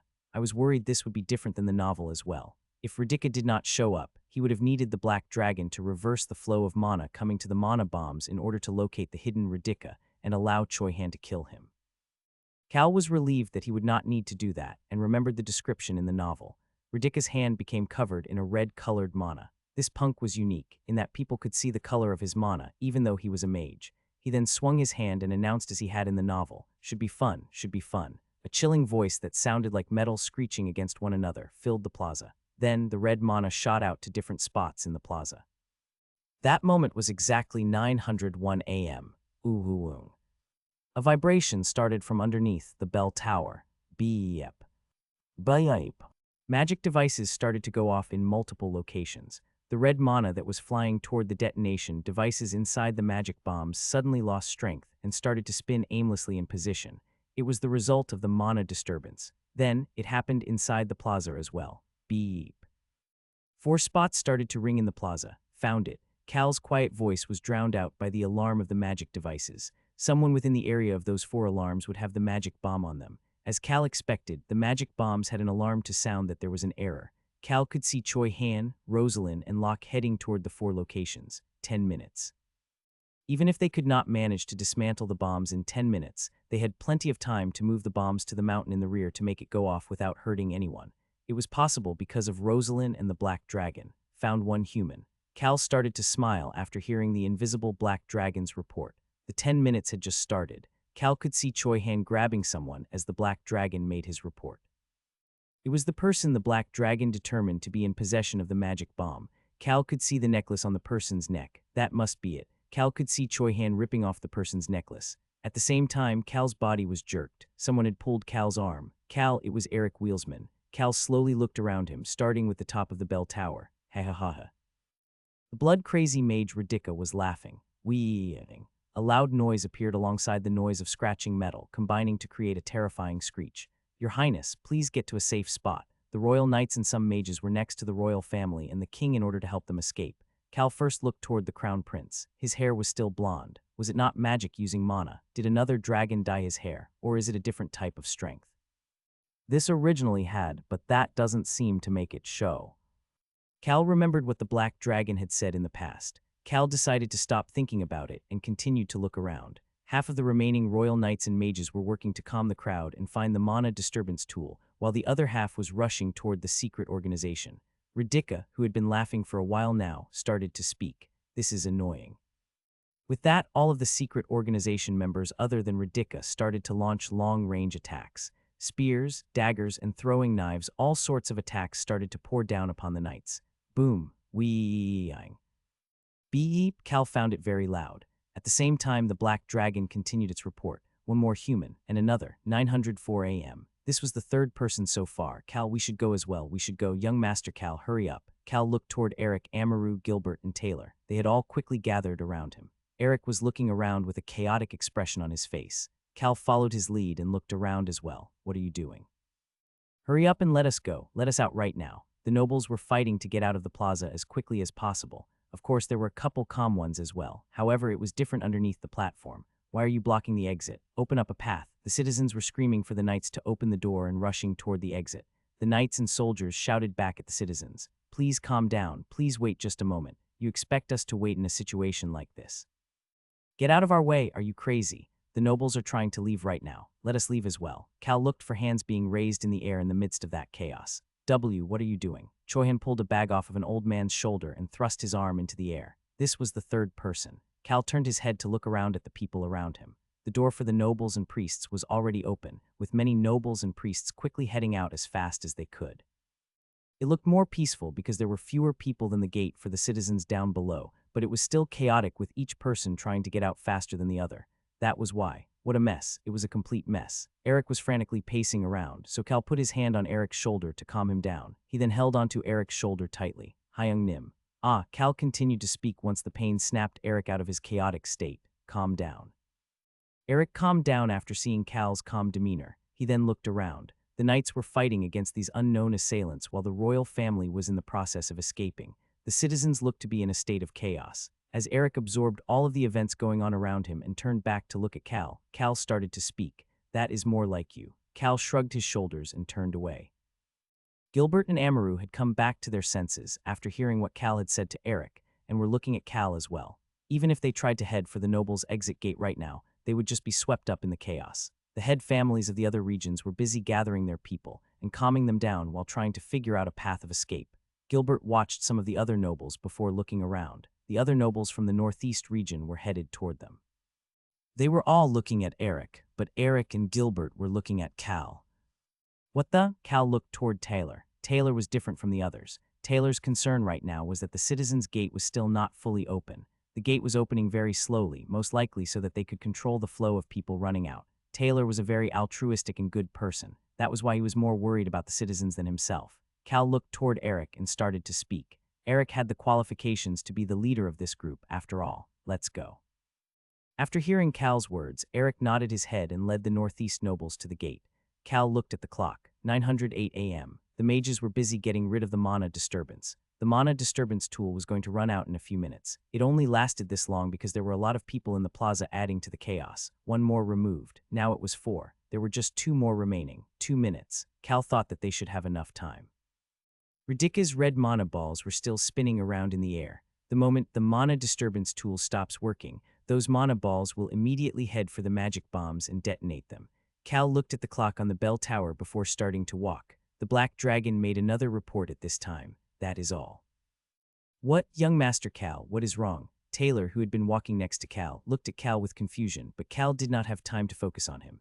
There are only 4. Cal remembered that there were a total of 10 bombs in the novel. Had it changed? Cal stopped walking and looked around. The mana disturbance tool had a range of a large mountain. If the magic bombs were buried elsewhere, the alarm would have gone off at that location. But the alarms for the high-grade devices only went off inside the plaza. Did the number of bombs change because the story has changed? 909 came and went, and only a few seconds were left until 910 a.m. One of the mage's amplified voice rang out in the plaza. Activate mana stability magic. As soon as he said that, mages from 8 different directions chanted a spell at the same time. 8 magic balls of light shot up into the sky. Boom. They blew up in the air and started to spread like a thin tent, and then, finally, weeing. The noise started to quiet down. Mana was starting to become stable once again. 909 and 55 seconds. Cal could see 4 items being shot up into the sky at that time. It was Rosalind and the Black Dragon using their magic. Those 4 items followed the stabilized flow of mana and flew toward the mountains to the south of the capital. For these two, who were extremely sensitive to mana, something like this was a breeze. The citizens blankly watched as these 4 items flew like shooting stars toward the mountain with harsh terrain that prevented people from traversing through. Mana stability complete. 910 in 5 seconds. The mage shouted out loud, and Radika's red mana balls started to chase behind the items flying toward the mountain. As the red mana balls finally came into contact with the 4 items, boom, a large explosion occurred in the sky. It was so bright that it temporarily blinded everyone who was looking at it. A large pillar of black smoke soon followed and rushed up into the sky. Even though the mountain was far to the south of the plaza, a large gust of wind rushed toward the crowd in the plaza. The plaza instantly became silent. The mage's expressions turned completely pale. It was because they realized the identity and purpose of the red mana balls that started to fly as soon as they stabilized the mana. Those were magic bombs. Taylor Stan muttered those words in shock. Any noble who had the slightest knowledge of magic would know that only one item was capable of having such a destructive force, a magic bomb. Even the king and some of the princes who were retreating stopped moving. Everybody could not help but think about how those items had shot up from within the crowd before starting to fly toward the mountain. Cal brushed his hair that was a mess from the gust of wind. I guess there were only 4 bombs. Nobody had died, we saved them all. Cal could hear the black dragon's voice in his head. Cal just quietly listened to the dragon. The once chaotic plaza was now very calm. No, it was almost depressing now. The people were probably thinking about the terrible scene that could have happened in the plaza. They were probably swept up in their emotions of both relief and fear. I saved them. The black dragon sounded very happy and excited. This was the first time that this young black dragon, who had been wishing for its own death after living a life of despair, had saved something with its own strength. Cal thought about the black dragon's emotions as he moved his gaze to the location the magic bombs had shot up into the air. The knights and mages were heading to that location. However, Cal's group had already left the scene. They then used the invisibility magic device Cal had borrowed from Billows to hide in the farthest corner of the plaza. Then Choi Han will chase after the mage to kill him. Cal looked toward the top of the bell tower. Eric and the rest had already stopped moving. They were able to figure out from what the mages were saying that the magic bombs were supposed to explode in the plaza, but ended up exploding in the mountain far away to the south. How could they not? Radika said it himself from the top of the bell tower. Unfortunately, nobody died. Why did they go off over there? Radika continued to speak in that metal, screeching voice. Guess this one was a failure. The king started to shout toward Radika. What are you doing? Who are you? Do you think you will be fine after attempting to commit such a deed? King Zed's response changed after realizing that it was not just an attack that was planned. The fact that they were trying to detonate magic bombs directly next to the royal family and nobles was no different than declaring war against this kingdom. But Cal had a different thought regarding Radika's statement. This one was a failure. Cal's expression stiffened, worried that there was something else as well. His changed expression made Taylor, who was approaching Cal to speak thinking that things were now okay, stop moving. He then looked toward the top of the bell tower like Cal was doing. Oh well then. The metal screeching voice rang throughout the plaza. Radika shouted toward the king and the knights without caring about the fact that the mages used levitation magic to approach him. Snap. He snapped his fingers and 2 people appeared next to him. These 2 were just wearing black attires without the red star and white star symbol on their chest. They were each wearing a backpack. Cal started to frown. Those are the remaining bombs. Those 2 people were most likely members of the assassin team of the secret organization. They were people whose lives did not matter. Cal now understood the location of the remaining 2 bombs. The 2 of them each took out 3 scrolls and ripped them at the same time. Shield, acceleration, and combustion. Go. Radika gave the order and the 2 people, whose bodies were now burning, rushed toward the citizens below the bell tower. Radika shot out 2 balls of red mana toward the 2 people. Stopped them. Magic bombs were guaranteed to go off if they were not dismantled. Unfortunately, Radika was closer to these 2 people than anybody else. The red mana reached the backpacks of the 2 suicide bombers. The bombs were going to detonate soon. The 2 people who had used acceleration magic were rushing toward the plaza at a fast speed. One of the 2 rushed toward the royal family while the other, He's coming this way. Rushed toward the nobles. All of this happened in less than 10 seconds. I'm coming. Cal raised his hand as he heard the dragon's voice. Run away, dodge. It was too late to dodge. You were not going to get out of the bomb's range simply by running for a few seconds. See, Cal, let's go. Young Master Cal, hurry. Eric, Taylor, Gilbert, and Amaru did not run away right away like the others. They were trying to save Cal as well. However, it was all too late. Cal was extremely annoyed. If he started to run and the bomb went off, he would probably lose an arm. However, the vitality of the heart would help him recover his arm. However, the people who were trying to protect him would lose at least a limb no matter how fast they ran. They would also not be able to recover from their injuries as he could. Rather than allowing something like that to happen, Cal let out a deep sigh and opened his palm up into the air. It was time to change plans. At that moment, Rosalind, who was teleported through the black dragon's magic, created a 2-layer shield around herself and Cal. At the same time, explode, Radhika shouted out with joy. Rosalind had a blank expression as she stared at what was going on in front of her. The suicide bomber who was headed their way was surrounded by large wings. A silver shield shot up to the sky as if it was protecting the people in the plaza, and the wings of the shield surrounded the bomber. It looked like the shield and the wings were completely swallowing up the bomber. And a strong shield that was not very visible because of the silver light surrounded the silver shield. I will block it as well. The black dragon announced in Cal's head. A holy-looking person with a silver shield was standing underneath the sun. A strand of silver light connected the red-haired man with the shield in the sky. Cal started to curse as his hair fluttered from the gust of wind. And then the bomb went off. 2 explosions that could not be compared to the one from earlier simultaneously went off in the plaza. Everybody crouched down and covered their heads with their hands. My arm. Ugh, the screams of people getting injured or killed filled the plaza. And then, swish. A gust that sounded like rain brushed by over the heads of the people. The people at the center of the plaza got covered by the dust from the ground, while the people by the fountains got drenched by the fountain water before they all slowly raised their heads. The first thing they saw was something going toward the north. None of the royal family was hurt because a shield was created to protect them, but the people around them were hurt. These were the people who arrived at the plaza earlier than anybody else to wait for the king. In addition, there were the servants, the lower-ranking officials, the lower-tiered knights, and the mages who did not have enough time to launch their shields. Some of them were injured while others were dead. The black smoke made it impossible to see the royal family's blonde hair. The people still alive all raised their heads up. They then looked toward where the nobles and the citizens had been standing. Clang. The silver shield started to slowly break like pieces of glass. The silver wings crumbled down as well. As they started to crumble, black smoke started to come out of the encirclement. There definitely was a person inside, however nothing, not even a piece of flesh or even a drop of blood, could be seen. Everybody looking felt chills going down their body. This helped them understand the strength of the explosion. Their gazes naturally turned toward a single location. It was the end of that silver strand of light. Young Master Cal. Of course, Rosalind knew that the black dragon's shield had absorbed the majority of the explosion, but it was still true that Cal's silver shield had done something amazing. That meant that the recoil from it would be severe as well. Rosalind grabbed onto Cal's arm to keep him up and called out to him. Cal was standing there with his head down. Young Master Cal, are you okay? Young Master Cal. He then started to think, damn, it hurts. Even a small amount of pain was still painful. He tried to raise his head back up. Cal Nim, young master. Cal could hear the voices calling out to him getting closer. He then raised his head. Cal, are you okay? I'm okay, cough. Be blood. Eric's face turned pale and he almost fell backward. However, Cal started to feel better after coughing up that small amount of blood. The vitality of the heart really is good.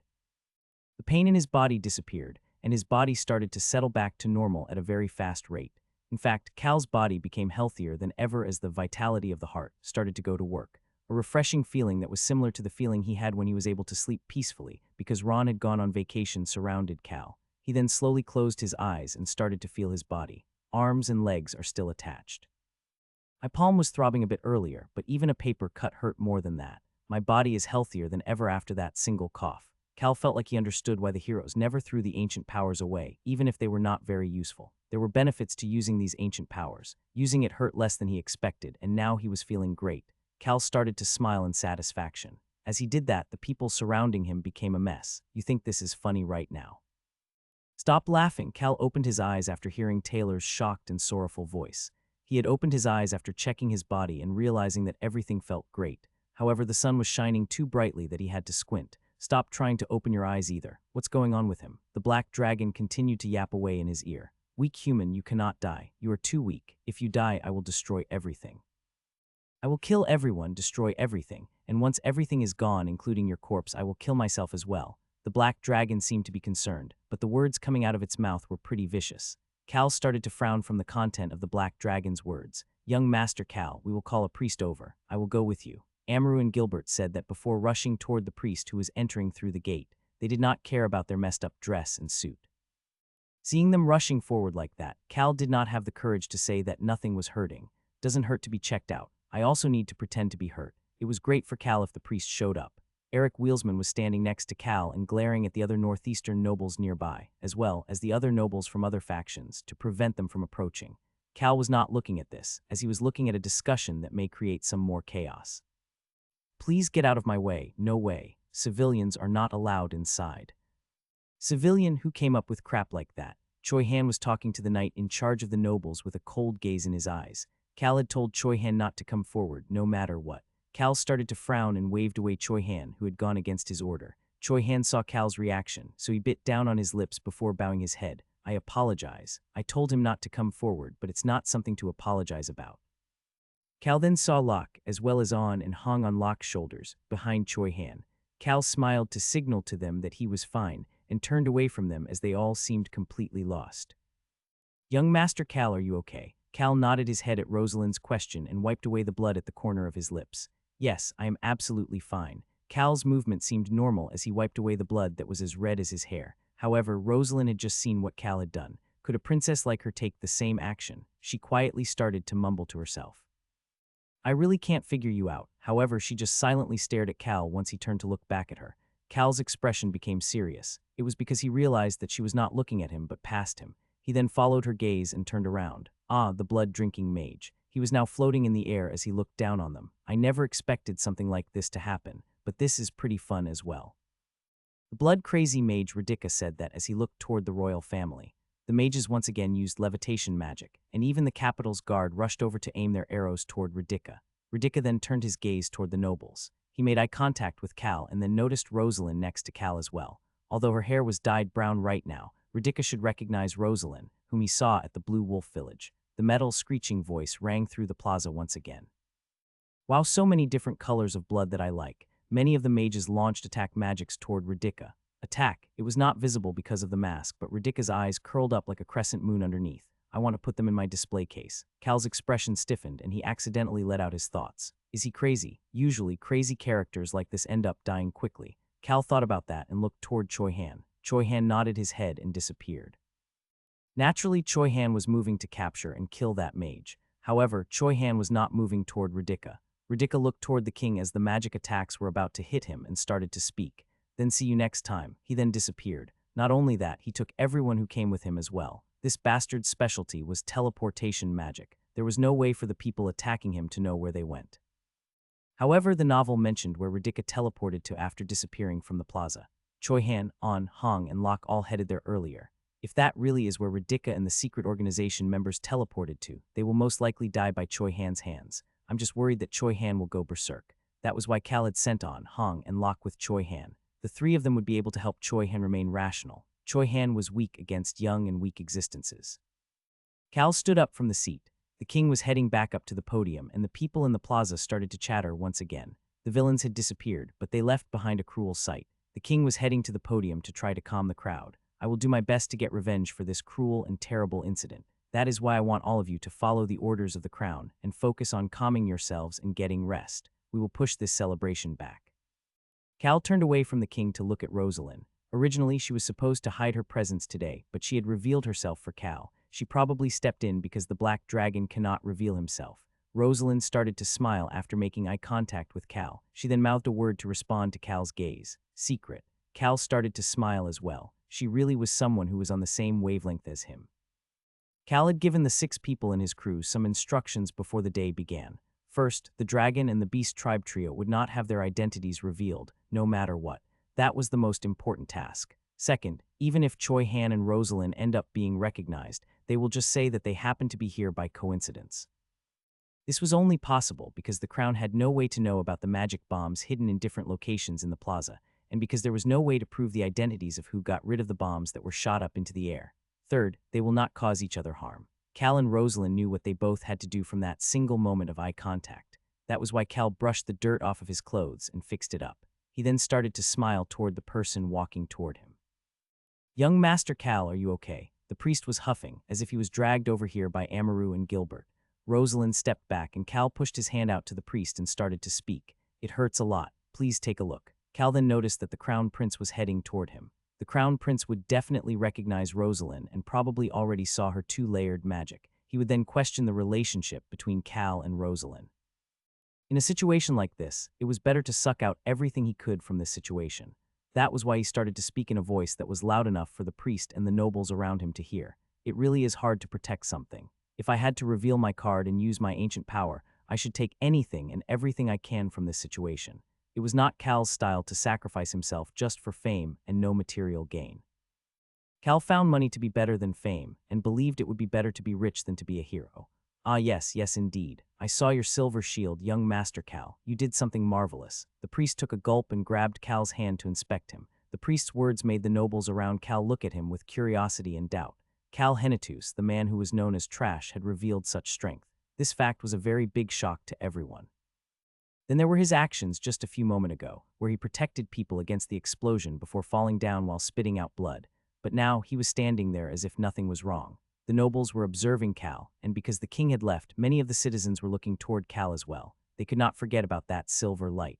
Cal briefly looked around at the faces of the curious nobles. Each time he made eye contact with one of them, they all showed different reactions. Some continued to show their curiosity, others avoided his gaze, and some just smiled at him. Cal looked back at the priest after looking around at all the nobles and responded to his statement. Cal's voice was still nonchalant and calm.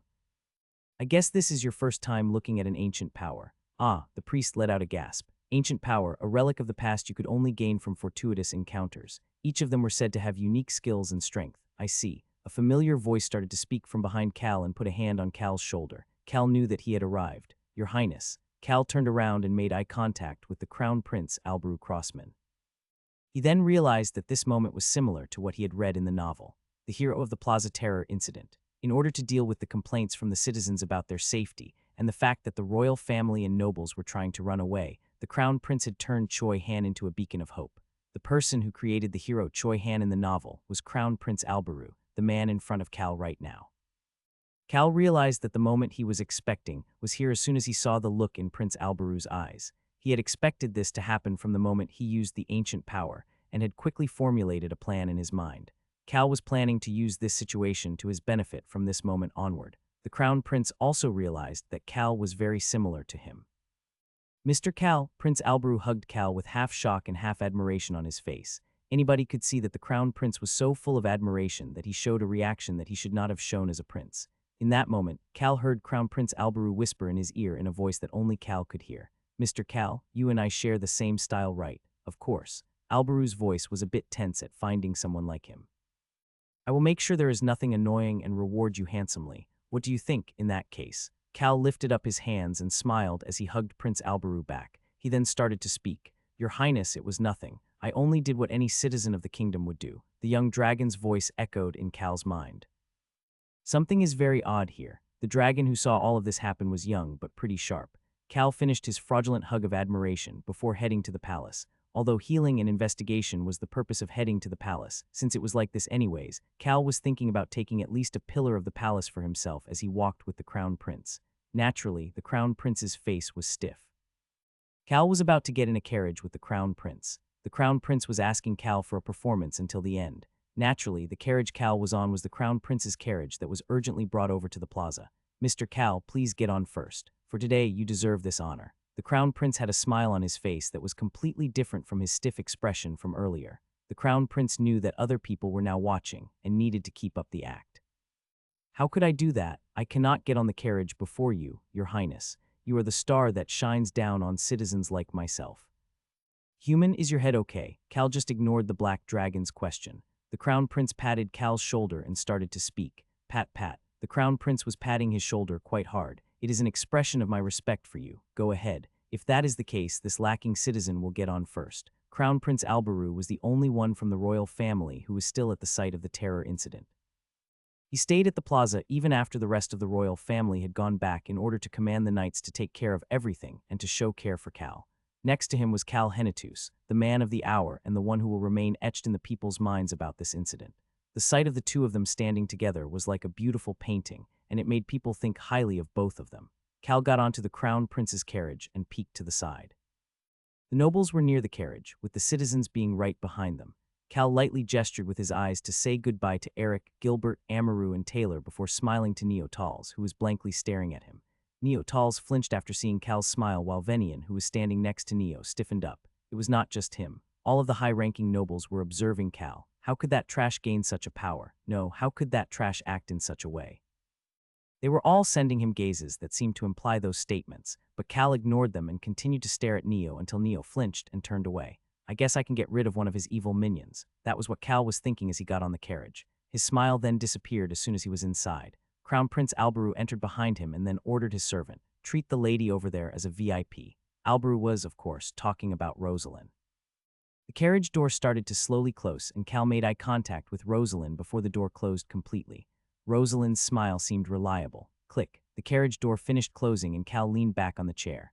The royal carriage really is a different quality. Where do they get such leather for their seats? Cal felt the comfort of the seat before turning to look at Alberu, who had also gotten rid of that fake smile from earlier and now had a stoic expression, just like Cal. "Do you need any healing?" Cal bluntly responded back. "My body is healthy, but shouldn't I get the best doctors and priests to take a look? I want to just lay around for about 3 or 4 days. Ha." The crown prince's laugh sounded like a sigh. However, he then nodded his head. "You're right, that will be good. The noble who saved everyone is hurt, and the crown is giving him the best treatment possible to nurse him back to health. Very nice." The crown prince did not keep up his act now that he knew he and Cal were of the same type of people. That was why he got right to the point. "Mr. Cal, are you involved with them?" Alberu was talking about the people who appeared at the plaza today. Cal made eye contact with Alberu as he thought about how the black dragon was probably following him right now in his invisible state. This was what the black dragon had said as Cal got into the carriage earlier. Why did the crown prince not do anything when the other humans were dying? He is strong. The crown prince was hiding his strength. He did not do anything, even when one of his servants died and a young knight lost his arms and legs. He just pretended to be weak and hid. I thought he was a good person, even if he had a tendency to use people. But that was not the case. That was why Cal comfortably responded. He had a bright smile on his face. "Your Highness, why would I do something so annoying?" Indeed, the crown prince immediately agreed. There was no way someone who was hiding as a trash would do such a thing. Furthermore, Alberu could tell that Cal only stepped in because there really were no other alternatives. "The crown may try to uselessly investigate you. You will protect me, right, Your Highness? Why are you asking such an obvious question?" Alberu was going to protect him. Alberu opened the curtains in order to see the crowd of citizens outside. He put his smile back on and continued to speak. "Let's finish our conversation when I visit you later to check on how you are doing." The crown prince was going to go visit a healing noble and wanted to talk. There was quite a lot to talk about. Cal thought about Rosalind, the ancient power, and his reward as he started to speak. "Your Highness, yes. If it is for a conversation with the star of our nation, this Cal is always available." The corner of Alberu's smile started to turn into a frown. "I don't want my actions to be exaggerated when you package it up for the public. I will only package it up a bit. I just need enough for people to not complain about the crown." The crown prince continued to speak while casually saying the next part. It sounded a bit glib, but it was the truth. It was difficult to tell whether Crown Prince Alberu was a good person or bad person. No, Cal didn't even know if he was human. However, Cal did not care about any of that and just said what he needed to say. "I look forward to my reward." Ha! The crown prince shook his head but did not say anything like, "Don't look forward to a reward." It meant that he will make sure Cal was rewarded handsomely for his efforts. That was how Cal entered the palace once again while receiving a much different treatment than previously. The fanciest and most luxurious room in the palace, that was reserved for foreign royal visitors, was provided for Cal. Choi Han's group stayed here in the novel too. Cal laid down on the extremely luxurious bed that was worlds softer than his own bed and started to eat grapes one by one. Another person who was staying in the palace came to visit at this time, young Master Cal. It was Rosalind, and as expected she was not alone. Cal Nim, Choi Han was with her. An Hong and Locke were standing behind Choi Han with pale expressions on their faces. However, Cal started to frown after looking at the last person behind all of them. Why, young Master. It was Deputy Butler Hans. Hans looked like he wanted to cry. Hans, Choi Han, and Locke were able to enter the palace as Cal's servant and guards. Cal put his hand up toward Hans, who looked like he was going to rush toward him. "Stop." That made Hans stop moving, which gave Cal time to get up from the bed and start to speak to the others. "Come on in." He was very relaxed, as if he was the owner of this palace. Cal had a conversation with Hans first. Hans checked Cal's condition before reporting like normal, as if the teary face from moments before had never existed in the first place. I have contacted Master Nim back home. I thought it would be better if we contacted them before the Crown did, so I hired a mage to open a communication port. In doing so, I ended up spending a lot of money. Good job, and Hans peeked toward Rosalind. Of course he knows. The corner of Cal's lips went up just slightly. Hans was a great butler candidate and knew more about the nobles than Cal did. There was no way such a person would not have other information as well. Continue. Hans reported after getting Cal's permission. I told everyone in the residence to remain quiet about Rosalind Nim for now. You did well. Rosalind and Cal praised Hans. Since they have not had any time to discuss, it was better for Rosalind and Cal that they remained quiet about her for now. Excuse me, young master. What? I did give a report, but I think you should contact home via communication port in the near future. If you don't, I believe Master Nim will personally travel up here. His father, Count Daruth, would definitely do that. Cal was busy thinking about how he could take care of this situation without jeopardizing Basin's position as the successor, so he just nodded his head. Hans got up after seeing Cal nod. He was a sharp one. He knew that he needed to leave for Cal to speak with Rosalind, Choi Han, and Locke. Then I will go look for the caretaker of this palace to discuss a few things. Sure. Hans had left the room, so the black dragon finally revealed himself. He then headed to Cal's bed and started to eat the fruits located there as he started his report. There are no video or audio recording devices in here. He really did a good job with whatever Cal told him to do, even if he did not look like he would do so. That was what Cal was thinking as he looked around this room that he was staying in. It was a room for foreign royalty. Doing something like placing recording devices in such a room would easily be a cause for war. That was why the royalty in all of the different nations worked to hide video and audio recording devices in hidden locations around common areas like the dining room. This meant that they could say anything they wanted to in this room. However, Rosalind still cast a noise cancellation spell. It's better to be safe. Miss Rosalind, that side of you is wonderful. Cal agreed with Rosalind's decision and then looked toward Choi Han. Choi Han has had his head down since he entered the room. Cal had a pretty good idea about what happened after seeing Choi Han like this. He did not manage to kill Radhika. Tell me. Choi Han lifted his head up. That mage appeared in the location you told me. I tried to kill him, but his subordinates rushed toward me. I'm sure they were ready to die. Yes, the secret organization valued Radhika quite a bit for some reason, so they escaped. Yes, Choi Han lowered his head again as he continued to speak. I only managed to cut off his left arm. I then burned the arm up in case he came back for his arm to put it back together.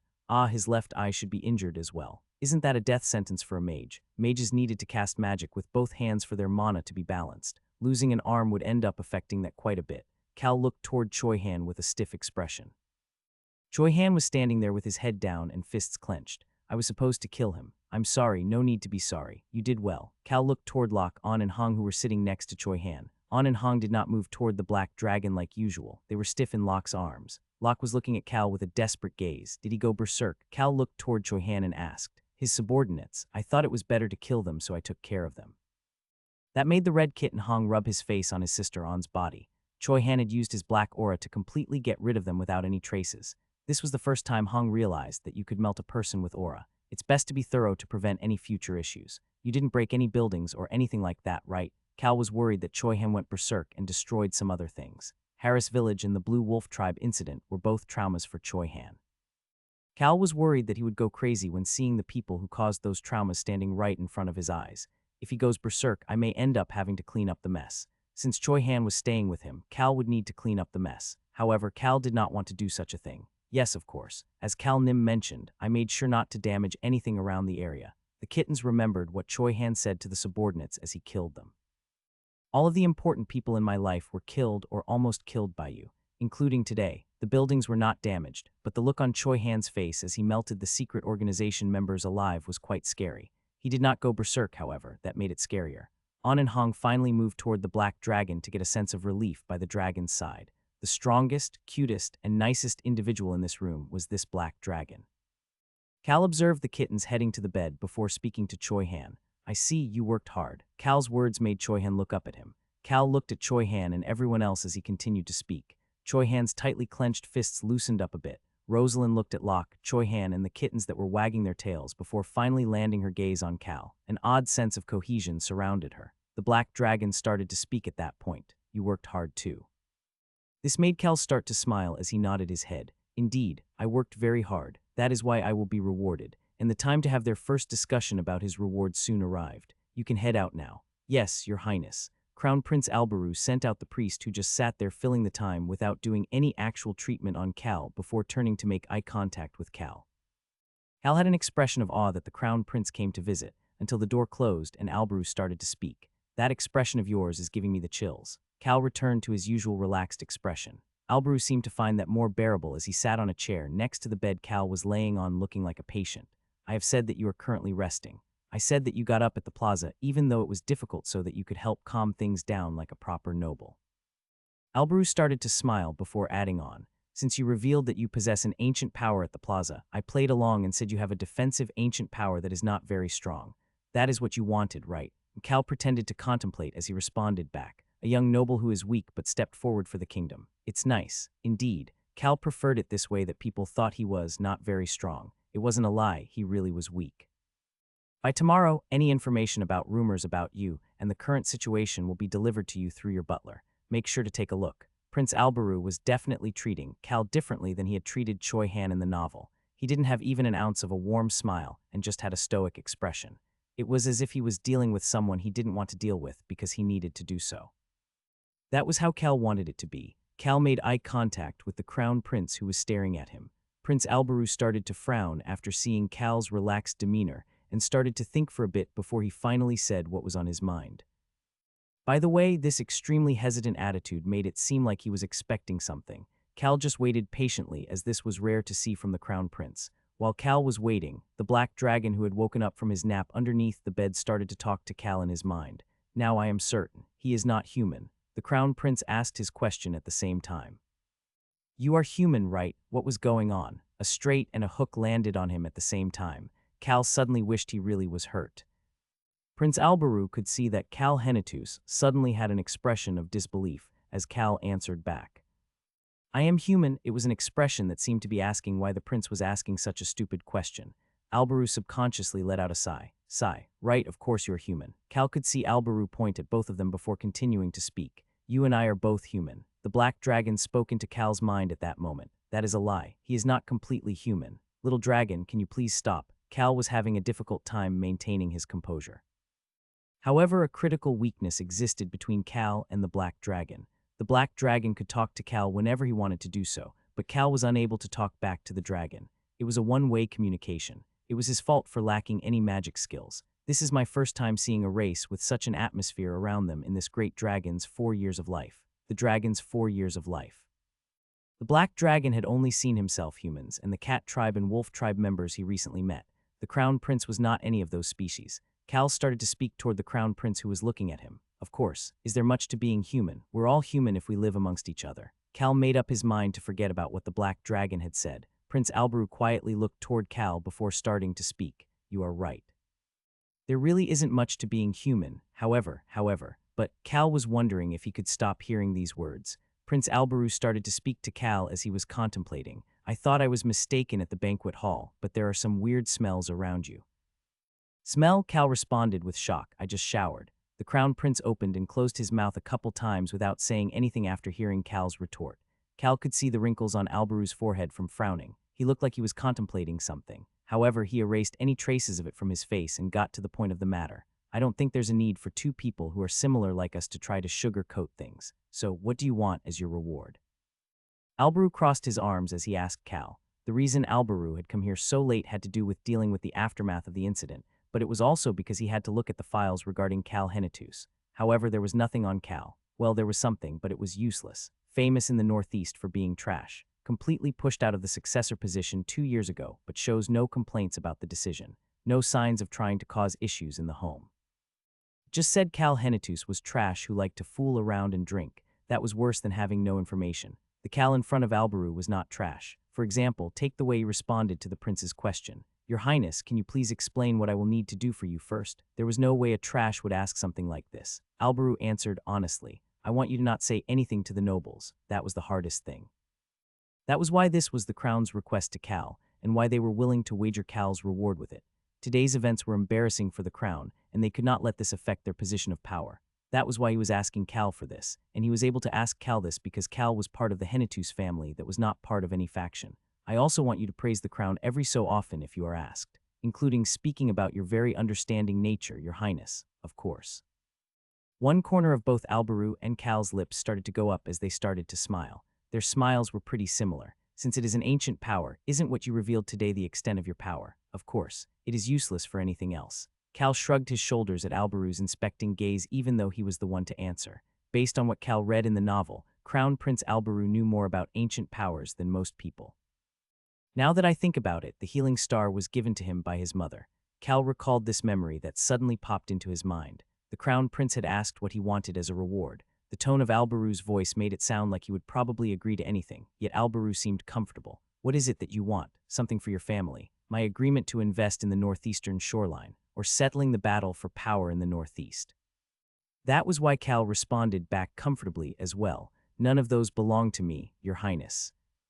It doesn't belong to you, Cal pointed to himself as Alberu stared at him. Please give it to me. What Cal wanted was something he needed for himself. Alberu, who was silent for a moment, let out a snort. He had figured out what this trash wanted from him. Although Cal had lived as trash, humans, no, all living existences, wished to aim for greater heights and take control of everything. In the end, Cal was the most important to himself, more than his family or the people around him. Then what is it you want? A higher title? A medal? Do you want to have your own faction in the capital? Alberu's expression turned odd as he asked. Contrary to Alberu's expectations, Cal shook his head no at Alberu's suggestions. It meant that none of them were correct. He then said a single word: money. What? Cal accurately laid it out for Alberu. For someone like Cal whose greatest desire was to live a peaceful life, this was what mattered most to him. Please give me money. I don't want a medal or a higher title. Cold hard cash was always the best. What would a title or medal do for him when a war was about to break out? It was much smarter to take cash and use it to buy food, land, or other material things. The final ancient power Cal was aiming to get after the sound of the wind was one that became stronger the more money he used. Cal could see Alberu put his hand to his forehead. He then lowered his hand as he asked Cal a question. To buy alcohol. Cal responded right back. How did you know? Alberu smiled and accepted Cal's request. He then got up and informed Cal about the details. Once you receive the report tomorrow, take a look and then let me know how much you want. Will you come visit me again? Why, you don't like it? Cal responded with an extremely fake expression on his face. It would be the highest honor to see you again, Your Highness. Alberu felt chills on the back of his neck from Cal's response and told Cal to rest before immediately heading out of the room and disappearing. Cal just quietly observed the door the Crown Prince closed behind him. But what kind of power allows him to dye his hair other than mana? Human, answer me. I am curious. Cal ignored the Black Dragon's question and immediately went to bed. He was a patient from this moment on. However, he was not a patient who could rest peacefully. Hans handed Cal a letter from Ron first thing in the morning. Mr. Ron has left as scheduled. Cal nodded his head and opened the letter. Young master, I will report to you once a month. I didn't know that you were hiding such a power, young master. Choi Han told me about how that mage looks like. I will remember it. I have also informed Beacrox about it as well. Sounded like Radika would die if Ron saw him as well. That was what Cal was thinking as he looked toward the people who came to visit him after Hans. I heard you were seriously injured, Eric Wheelsman. Cal had never seen Eric looking so worried. However, Cal did not say he was okay. He needed to be loyal and play his part. I have no strength in my body. But Cal had no strength in his body because he had slept all day. My stomach feels weird as well. This was because Cal just laid around eating when he wasn't sleeping. He was so full that there was no room for anything else. Eric looked concerned. Gilbert had a stiff expression on his face, and Amaru looked like she had made up her mind about something. The kittens who had been looking back and forth at the three visitors and Cal started to shake their heads. Let me know if you need anything. Yes, please do. We will get you whatever it is. Cal just nodded his head and asked. Sounds like you are not just here to check in on me. Eric, Amaru, and Gilbert exchanged glances after hearing Cal's question. After seeing Amaru and Gilbert nod their heads, Eric took a document out of his pocket and handed it to Cal. This is the updated request for the Northeastern Shoreline Tourism Investment. We brought it with us since we were heading to the palace to see you. Cal turned the first page of the document. The first word on the next page was Navy. Gilbert also seemed to have made up his mind. Cal peeked toward Amaru, who smiled at him. Based on Eric's actions, it looked like Amaru kept it a secret like Cal had asked. The news will soon reach the Hennetus territory along with our proposal. I see. Then will you be meeting with the Crown Prince? Yes, we are scheduled to meet him tonight. We can only start moving if he shows any interest in it. Cal looked toward Amaru and Gilbert and casually started to speak. I'm sure it will work out. His voice was full of confidence. It was because he was sure. Eric and the others felt a sense of relief after hearing Cal's statement. Cal waved the document in front of the three of them and started to speak. You can send such documents like this via a servant in the future. I know it is difficult for you to come visit, so you do not need to come. No, we will continue to come. You need to know about it as well. Cal just casually nodded his head at Eric, Gilbert, and Amaru and then sent them out. It was difficult to greet people while leaning on his bed wearing a patient robe. That was why Cal kicked the blanket away and comfortably welcomed the next group. He started to speak to Choi Han, who was standing there like a sinner. Go. Rosalind bit down on her lips. She had removed her magic and was standing there with her original red eyes and red hair. She also got rid of her robe and was in formal attire. I'm sorry, young Master Cal, but I need Choi Han and Locke. Now that Rosalind revealed herself in the palace, she needed to return to the Breck Kingdom as fast as possible. Since it was revealed that she was still alive, the people who attempted to kill her may start to hide the evidence, but she could not go back on her own. This incident revealed that she was a very skilled mage, which meant that the enemy will make sure to have stronger forces when attacking her. That was why she needed strong allies. Locke was standing by the door just fidgeting without approaching Cal. Cal looked at Choi Han and Locke before speaking as if it was only natural. What are you sorry about? Miss Rosalind, you helped us out with a very difficult situation. Then we should help you out as well. Rosalind could see that Cal was smiling. Miss Rosalind is Locke's Nuna and Choi Han's friend. Rosalind may have been close to death because of the assassination attempt, but she was certain that this was going to be her turning point. Cal took a step forward and looked at Choi Han. Cal Nim, I have to protect you. Choi Han. Choi Han needed to go in order for Cal to rest in peace and prepare to hide during the war. Choi Han could see Cal's uniquely relaxed smile. I will not die. I plan on making a ton of money and getting just strong enough to run away as needed to live peacefully.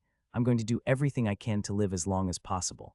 Cal was also thinking that with the Black Dragon by his side, there was no reason for Choi Han to protect him. In fact, in front of the Black Dragon, Choi Han himself was just baggage. I see. I worried for no reason. Cal turned away from Choi Han, who looked a bit better, and looked toward Locke. He then flicked his finger to call Locke over to him. Locke flinched at Cal's motion before slowly approaching. Why was this coward so scared? However, Cal had no plan to give any thought to such reaction. Locke, I will take care of your younger siblings. Go and come back to the Hennetus territory in 3 months.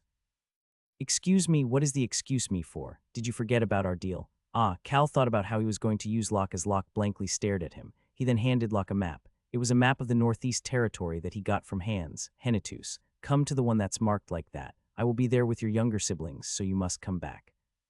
Somewhere to return to. Cal didn't care for the mumbling Locke and clenched Locke's shoulder as he started to speak. Locke needed to come back for Cal's life to be easier. Yes, somewhere to return to. Remember, you must return within 3 months. Yes, sir. I will definitely come back within 3 months. After taking care of Locke's issue to the point that Locke vigorously nodded his head, Cal felt a sense of relief. The story from the novel was twisted quite a bit already, but at least the major point was flowing as it was supposed to. This was good because he would know more about the future the more the story followed the novel. Cal was disappointed that he could not send Beecrox with the Moswell, but he could always send Beecrox with Ron after Ron came back from his time off.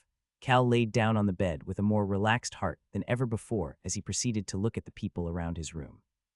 He then turned to look at Hans, who had opened the door and entered. Hans looked at Choi Han, who was protecting the door like a knight, then at Locke, who was playing with the kittens, then at Rosalind, who was leisurely reading a book about magic, and finally Cal, who was relaxing on the bed. He then quietly approached Cal and whispered, "There's a rumor going around that His Majesty wants to bestow a medal to you, young master." Everybody in the room stopped moving after hearing what Hans had to say. Hans then quietly handed Cal a document. It was a document that contained the rumors going on about the Plaza Terror incident. Cal had just one reaction after reading the first line. Cal Hennetus, the noble who showed the pride of the Hennetus family that protects the kingdom from the Forest of Darkness. It was a deep sigh. He had expected it, but it was still so very annoying. A week later, Cal got off the carriage. The carriage that he got off from had the Hennetus golden turtle on it. It has been a while. Cal agreed with what the Black Dragon said inside his head. Cal was currently at the Plaza of Glory. A large fence was around the northern part of the plaza that was destroyed from the explosion. Cal just walked forward, only looking toward his seat. The Hennetus family's Knight Brigade, led by their vice-captain, walked with Cal in the center of their formation in order to protect him. As Cal was walking, he heard someone say something that gave him the chills. "Oh, young Master Silverlight." Cal immediately started to frown. Ahem. Cal could see the smirk on the vice-captain's face as he let out some fake coughs and started to frown some more. The vice-captain lowered his body a bit to whisper in Cal's ear. "Young Master, I guess they call you, young Master Silverlight, now. Cool people like you are bound to get awesome nicknames." Shit, Cal held back the rough words in his mind. Young Master Silverlight, young Master Shield, he didn't want to hear such cheesy and embarrassing things. However, Cal knew that it would have been much worse if it wasn't for the Crown Prince subduing the rumors, and so he could not say anything about it. All he could do was stoically speak to the vice captain, who was shrugging his shoulder. I'm sure they'll stop if I drink and act like I usually do, right? Ahem. The vice captain could not say anything and just turned away. That made Cal start to smile, but that smile immediately disappeared. It was because of what the vice captain said next. I think it would be best if you avoided alcohol, since you are still recovering. Cal was still officially recovering and not 100%. The official story was that he was injured because he used his ancient power past its intended limits so that he could protect the crowd, causing a miracle to happen that prevented the explosion.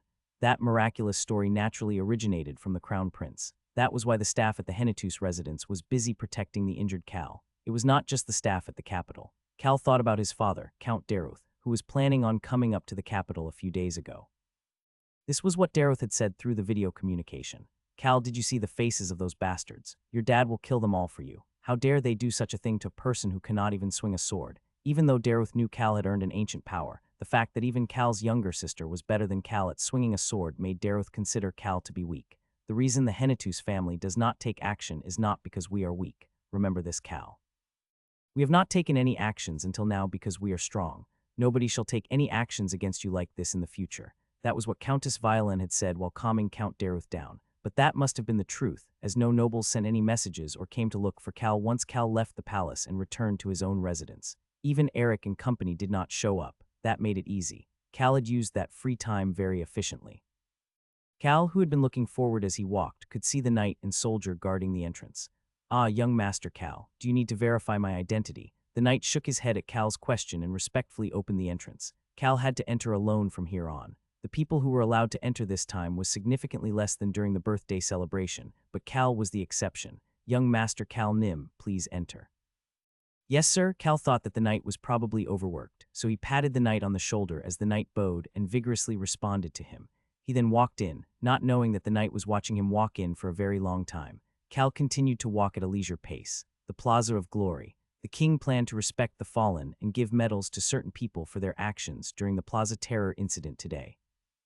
Recipients were given the qualifications to stand at the second highest platform, right underneath the king in the plaza today. Cal was wearing a more luxurious black outfit than usual as he arrived at his spot. Cal, Hyung Nim, you got here early. Cal smiled at Eric Wheelsman, who had called out to him before standing at his spot. This was the spot for the nobles. Cal was standing here. But why? Eric Wheelsman, Amaru, Gilbert, and all of the other nobles could only watch Cal in silence. It was because they had all heard some news regarding Cal. Cal Hennetus has declined to accept the Medal of Honor and has yielded the medal to someone else. In addition, he dragged his still injured body to participate in the ceremony. Amaru Yubar looked toward Cal, who was looking up at the sky. It is a beautiful day today, probably because we are here to respect the fallen. Cal's red hair fluttered in the wind and created a stark comparison to his black outfit. Amaru had a curious smile after seeing Cal as his usual confident self.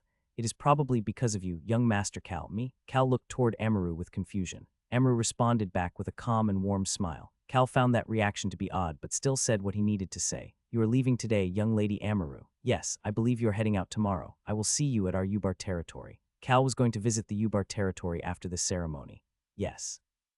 I want to see the ocean, I heard. It is for your recovery. Yes, it will be nice to get some fresh air. Recovery my ass. I am completely healthy and will be going there to get even stronger. However, Cal agreed with Amaru and nodded his head before adding on. Of course, that is not the only reason. Ah, of course. Amaru, as well as Gilbert and Eric who were listening, all started to smile. It was a similar smile to Cal's. After today, the nobles will all hear about what is going on. The development and investment for a military base at the northeastern coastline. That was why Amaru and Gilbert were hurrying out of the capital tonight. It was to prevent any false information from leaking out, as well as because the crown wanted things to progress as quickly as possible. Of course, this was only possible because the Hennetus family agreed to loan a significant amount of money to Amaru and Gilbert's territories. That was the other reason why Cal needed to visit Amaru and Gilbert's territories. Cal, we are planning to send someone as well, but if you're going to go there anyways, take a look while you are there. Father, wouldn't it better for an expert to go? Having more pairs of eyes is always better. Cal agreed to do as Count Daruth asked. We are in your care. We are in your care, young Master Cal. Cal waved at Amaru and Gilbert to say not to worry about it as he looked back to the front.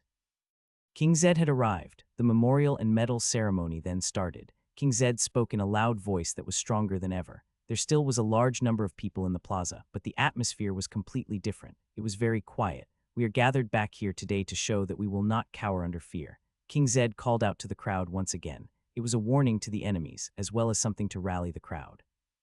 King Zed looked down to the plaza from the highest platform as he continued to speak.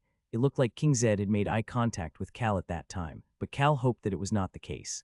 Cal stealthily turned away in order to look past the king toward the sky behind him. He then thought about what the black dragon had said. Blessing of the sun god. I do not feel the power of any god from those weak humans. The only special one is the crown prince. There was no truth to the belief that the Crossman family was blessed by the sun god. Cal, who had learned another useless truth, decided to pretend that he did not know anything, as usual. The black dragon seemed to get excited at the fact that Cal told him to keep that a secret between the two of them, and happily agreed.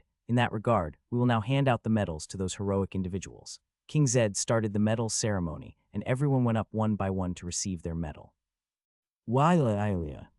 Cheering filled the plaza as if it had never been silent from the start. The black dragon's voice filled Cal's head once again. Humans are interesting. Cal could hear the black dragon's voice, as well as the cheering of the crowd for a knight who had just received a medal. Cal felt like he could guess what the black dragon found to be interesting. However, because Cal was human, he understood the feelings of the people who were still alive better than the black dragon. There were times to be sad and times to be excited. Clap, clap, clap. That was why he clapped for the medal recipients as well. The atmosphere was much better now. People all enjoyed the medal ceremony as if it was a festival. This jovial environment made it possible for anybody to approach Cal right now. Young Master Cal. Cal turned toward the quiet voice calling out to him. There were quite a lot of nobles who headed back home, thinking that the capital was a dangerous place because of the terror incident. That was why the number of nobles here was less than before, but one of those nobles approached Cal and called out to him. What is it, young Master Venian? Venian Stan was still here. In addition, the heads of each region were still here as well. I heard that you declined a medal. Will you not regret it? The gazes of the nobles who had been looking up at the platform all turned toward Venian and Cal. Cal did not know why Venian was smiling so gently and asking him that question. I want to kill him. Cal was just worried that Venian's body would blow up right here. Cal hoped that the black dragon would calm down as he thought about the medal. Cal had rejected a medal. The reason for it was simple. He did not want to get recorded. There is a record of all of the past kings of the kingdom in the highest floor of the royal library. The floor underneath that holds the record of all of the heroes who have received different medals of honor throughout the history of the kingdom. The crown used the fact that they needed to continue to provide these heroes with their reward money to locate and keep track of these heroes. That might sound like fame and honor to others, but it just sounds like chains to me. Cal did not want to be recorded anywhere. It was easier to forget someone who was not recorded. Who would remember the incidents at this plaza in the future when war was going to break out soon? Even if they recalled this incident, they would remember other things first.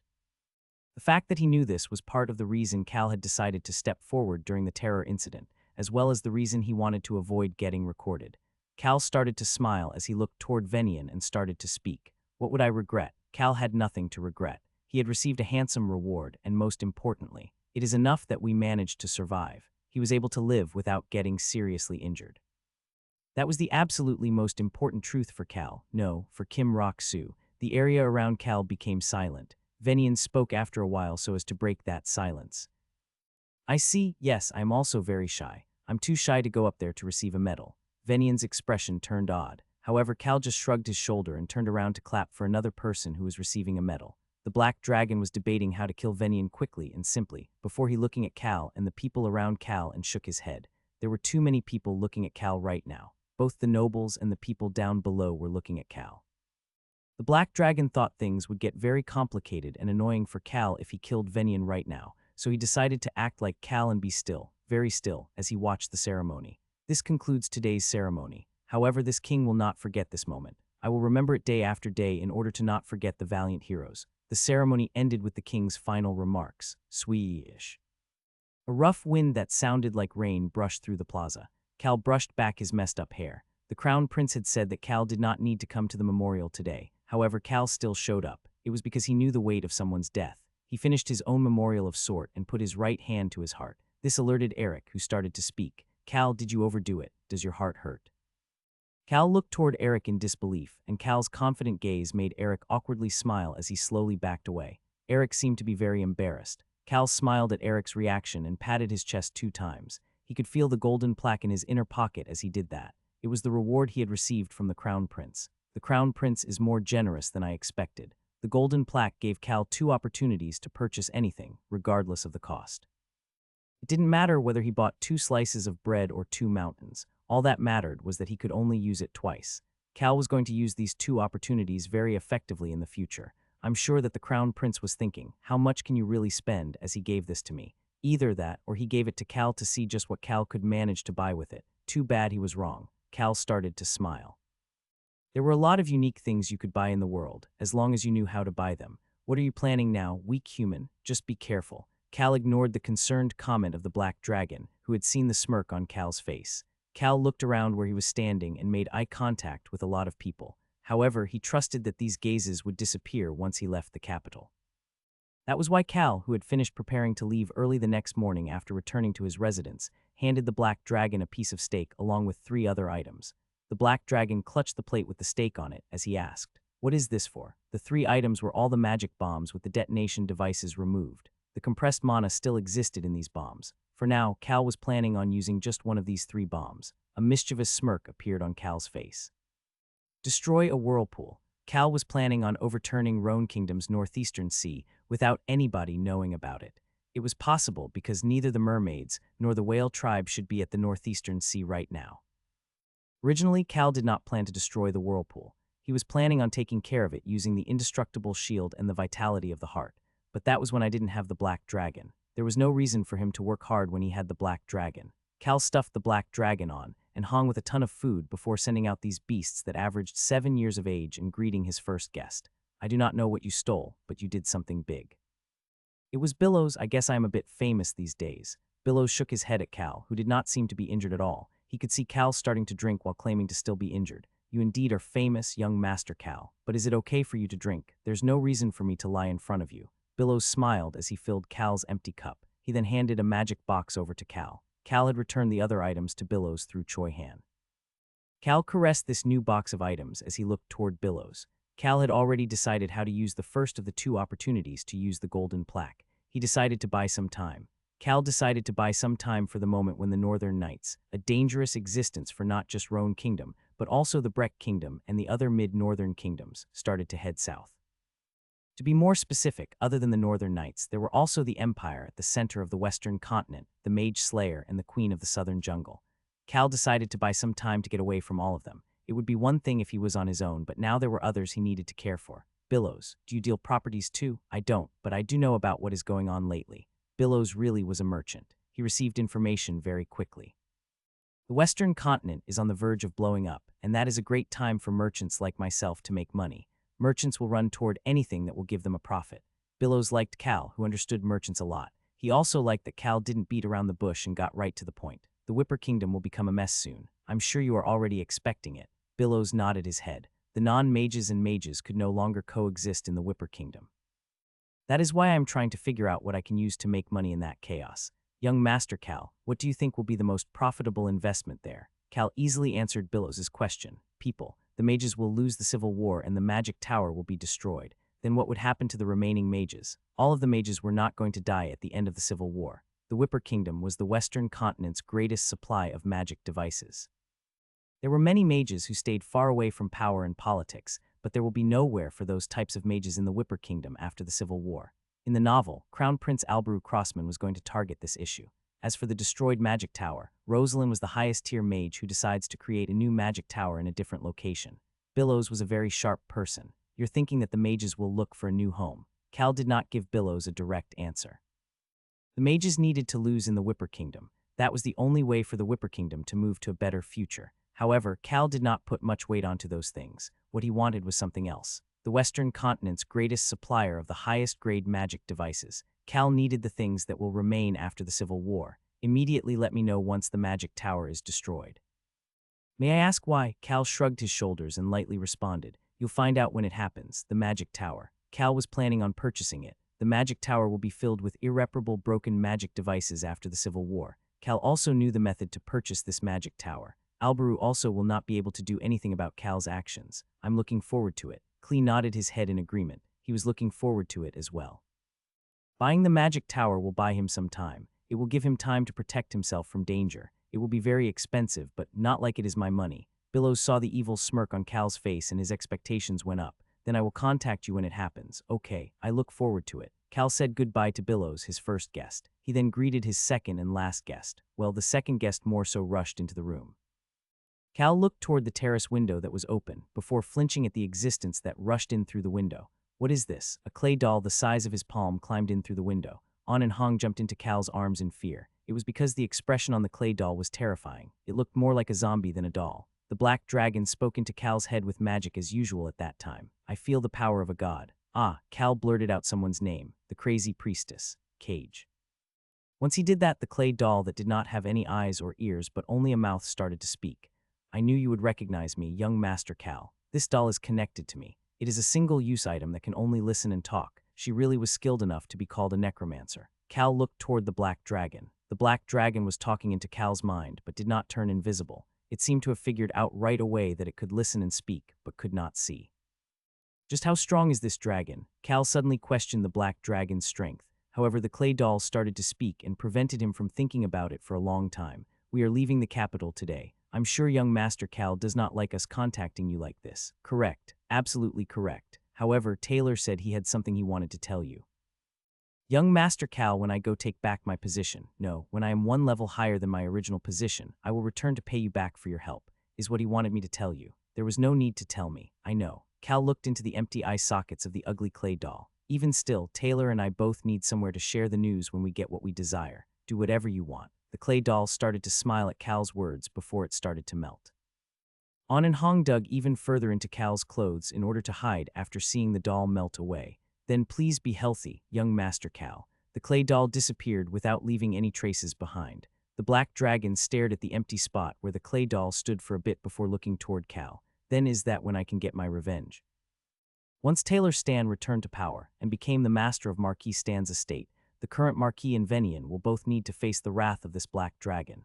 Yes, you can do as you want at that time. Great. The black dragon made up his mind about when to get his revenge after hearing about Marquis Stan's estate's current situation from Cal. The black dragon was going to strike Venian and the Marquis when they were at their lowest point. He was going to show them despair and make them suffer.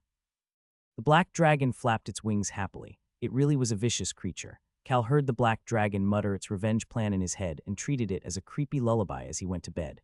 Naturally, those vicious comments did not make it easy to sleep. The next morning, Cal was standing in front of the carriage early in the morning. Rosalind, Choi Han, and Locke saw them off. Cal looked at the three of them with a stoic expression.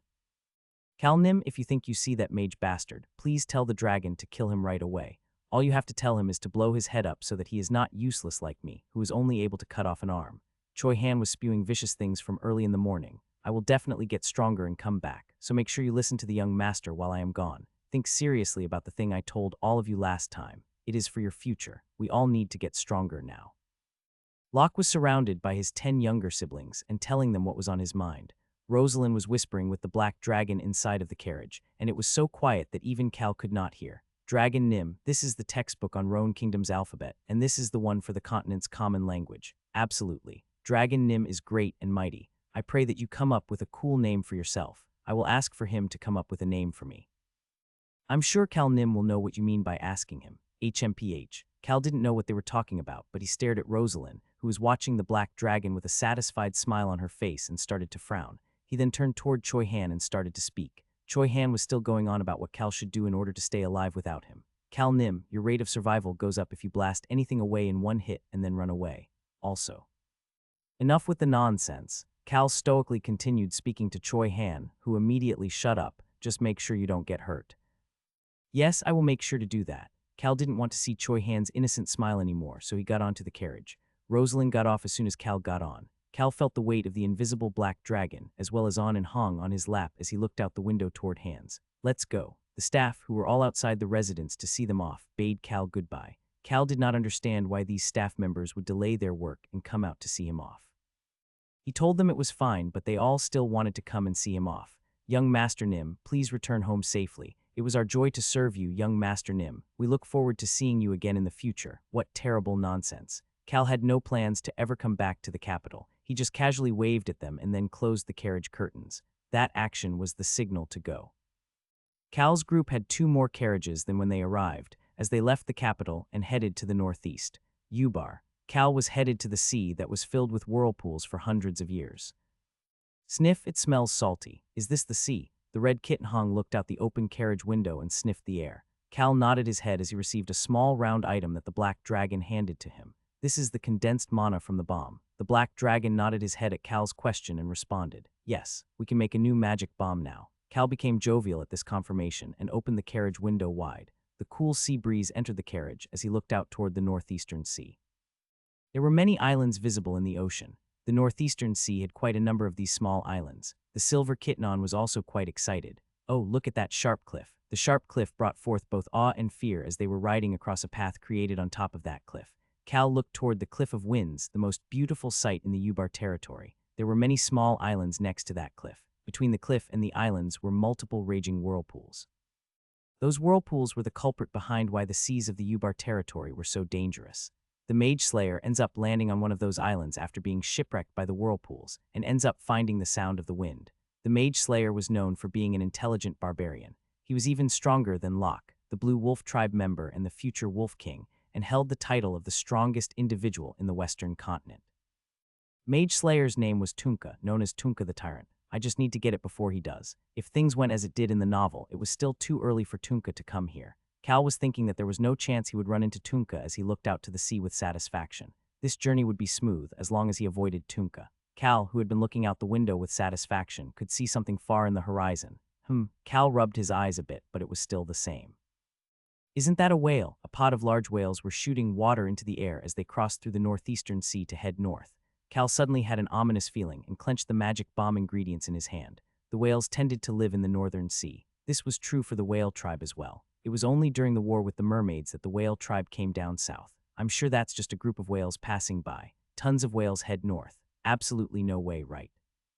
The black dragon's voice echoed inside Cal's ear. I feel a strong presence. That echo stabbed right into Cal's brain. That was why Cal was frowning when they arrived at a small village just outside the Cliff of Winds. Young master, did you get sick on the way? Cal shook his head at Hans's question. No, I just have a bad feeling. Ah, it is scary because of the cliffs. However, our driver is a veteran, so you have nothing to worry about. Cal ignored the useless comments from Hans and reached his hand out to the person approaching him.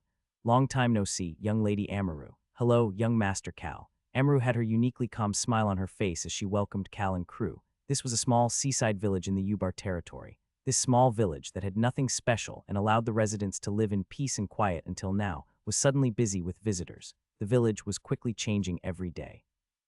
However, they would soon face an opportunity that will allow their village to change incomparably in the near future. Tomorrow night would be that moment. Tomorrow night, Cal was planning on blowing up a magic bomb deep inside the ocean. However, something that, in Cal's point of view, should have never happened had happened. This terrible situation began when one of Amaru's knights came to report to Amaru. The knight urgently approached Amaru and quietly reported. My lady, the person we rescued has regained consciousness. Oh, is that so? Rescue. That word made Cal think of a single person. As Cal started to frown with doubt on his mind, Amaru noticed Cal's expression and started to explain. We were inspecting the shoreline and nearby islands for the new naval base when we rescued a shipwrecked person. It seems that he has regained consciousness. I have a bad feeling about this. We were debating what to do when we saw him unconscious and being dragged into the whirlpool, but I remembered what you did at the plaza and decided we needed to save him. Amaru continued to speak to Cal. Because a person's life is precious, right, young Master Cal? Cal answered that question after a long moment of silence. Of course, I knew young Master Cal would answer like that. Cal could not even think about Amaru's smiling face right now. All that was on his mind right now were the details regarding how the novel described Tunka's situation. Amaru, who had no way of knowing what Cal was thinking about, thought the serious expression on Cal's face was because of how caring of a person he was. She then continued to speak.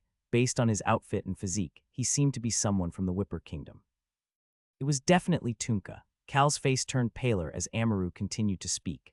The non-mage faction that was fighting against the mages in the Whipper Kingdom were ignored as barbarians by the mages. However, there were no barbarians in this world. All humans had the same brain. It was just that, as time went on and history was created, they all grew and developed in the way that was most suitable for them. The non-mages of the Whipper Kingdom were all strong individuals who managed to take control of the Whipper Kingdom's harsh mountains and shores without using any magic. They were people who focused on strengthening the human body rather than relying on other factors, such as magic.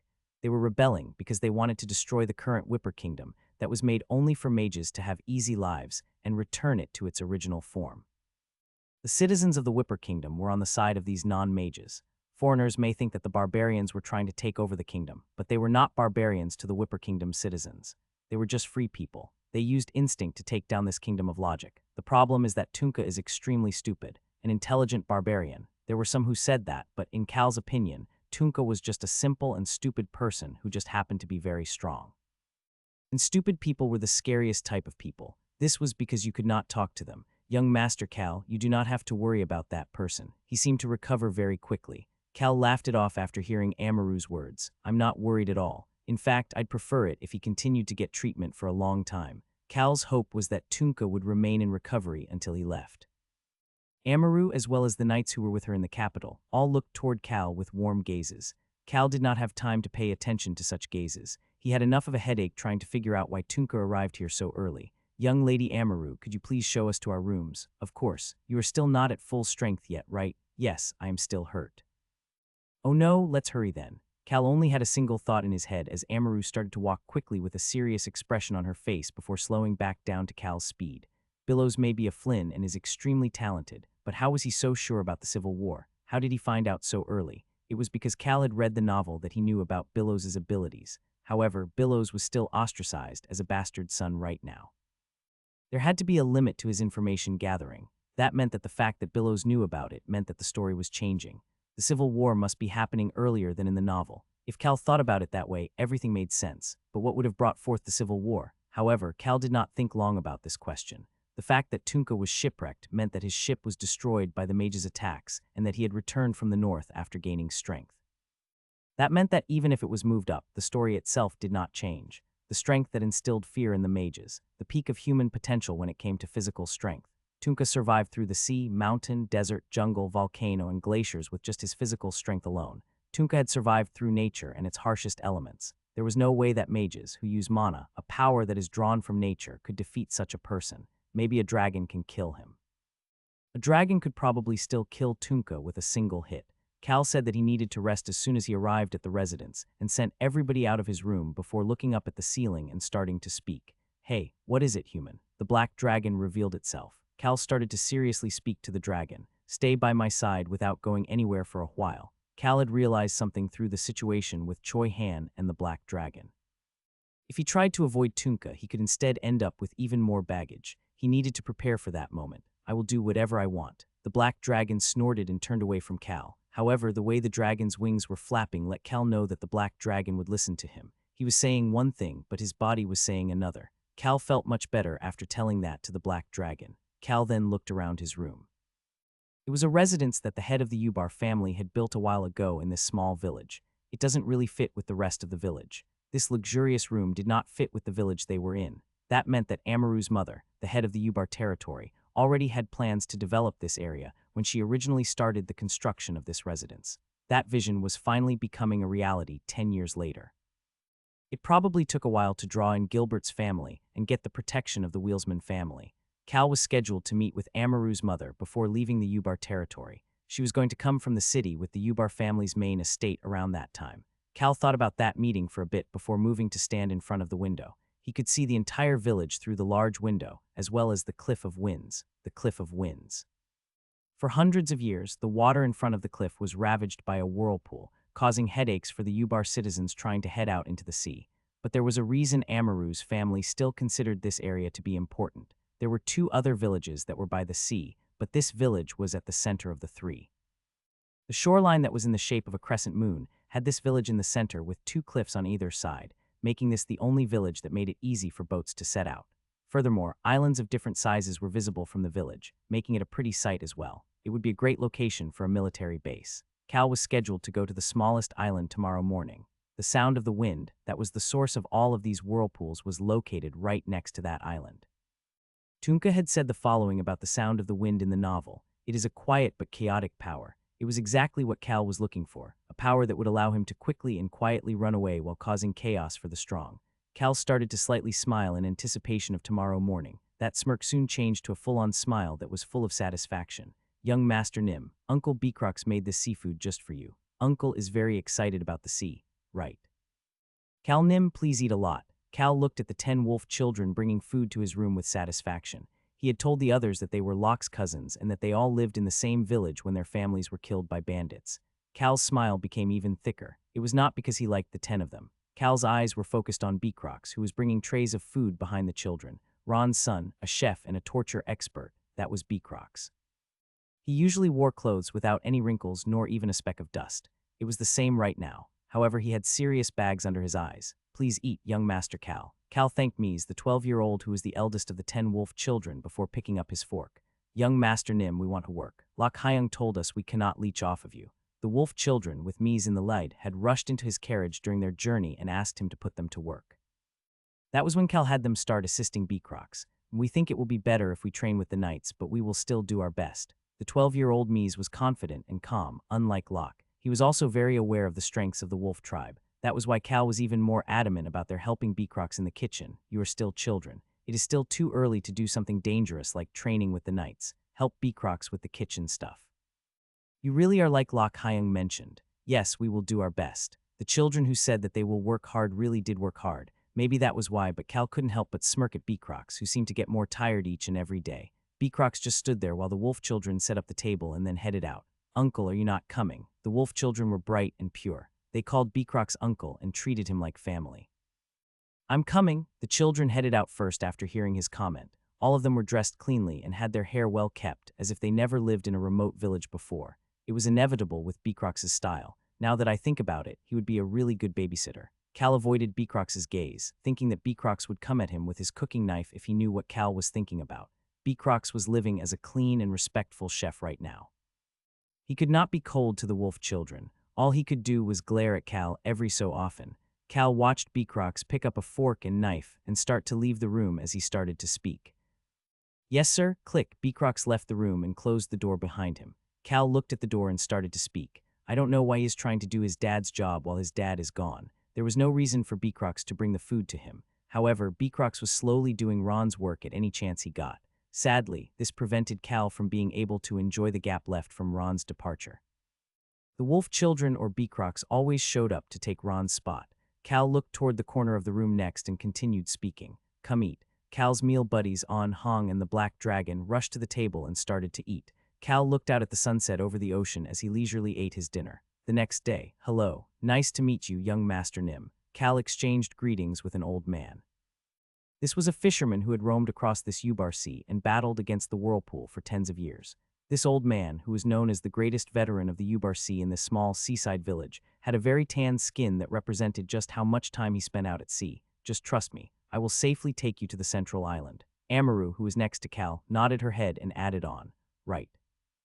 He is an amazing individual, so you will be able to get to anywhere in the Ubar Sea as long as he is with you. I'm sorry I cannot go with you even though I'm supposed to show you around. I have some work to do. That is okay. It is enough that you have introduced me to an expert fisherman. It would be complicated if Amaru went with him. Cal had already determined the people who would go with him today. The fisherman asked, is it just the three of you? Yes, let us go. Yes, sir. Please get on. Cal got on the small but sturdy boat. The vice captain got on behind him. Since the vice captain will be with him, Cal did not need to take any other knights with him. It really shouldn't be a problem though, since the islands were uninhabited. Please be safe, young master. Got it. Deputy Butler Hands had On and Hong in his arms as he watched Cal off. The kittens On and Hong were flailing around, trying to get away from Hands, who was getting closer to the water. Although they liked the smell of the sea, On and Hong did not like water. I will be flying. Naturally, the Black Dragon was planning on following them while remaining invisible. Cal joked with the last person getting on the boat. Beacrox, apparently the nets near the island tend to catch a lot of rare seafood. It will be great to broaden your palate. Beacrox, who ended up going with them at Cal's order, got onto the boat with a stiff expression. Cal ordered the fisherman once everybody was on board.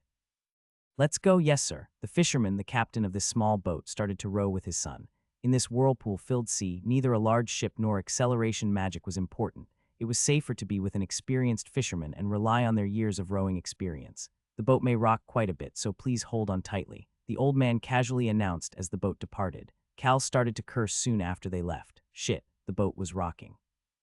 Boat was just barely avoiding the whirlpool that seemed like it would suck everything in. The force of the whirlwind was rocking the boat a lot. Splash, rash. All sorts of water-smashing sounds rang in Cal's ears as the old fisherman shouted, "Ha ha ha, young Master Nim, isn't the whirlpool grand?" The fisherman was a very courageous man. Cal pushed away the hand of the vice captain who was grabbing onto his clothes with a pale expression. He was feeling seasick. Cal looked out through the small window on the boat.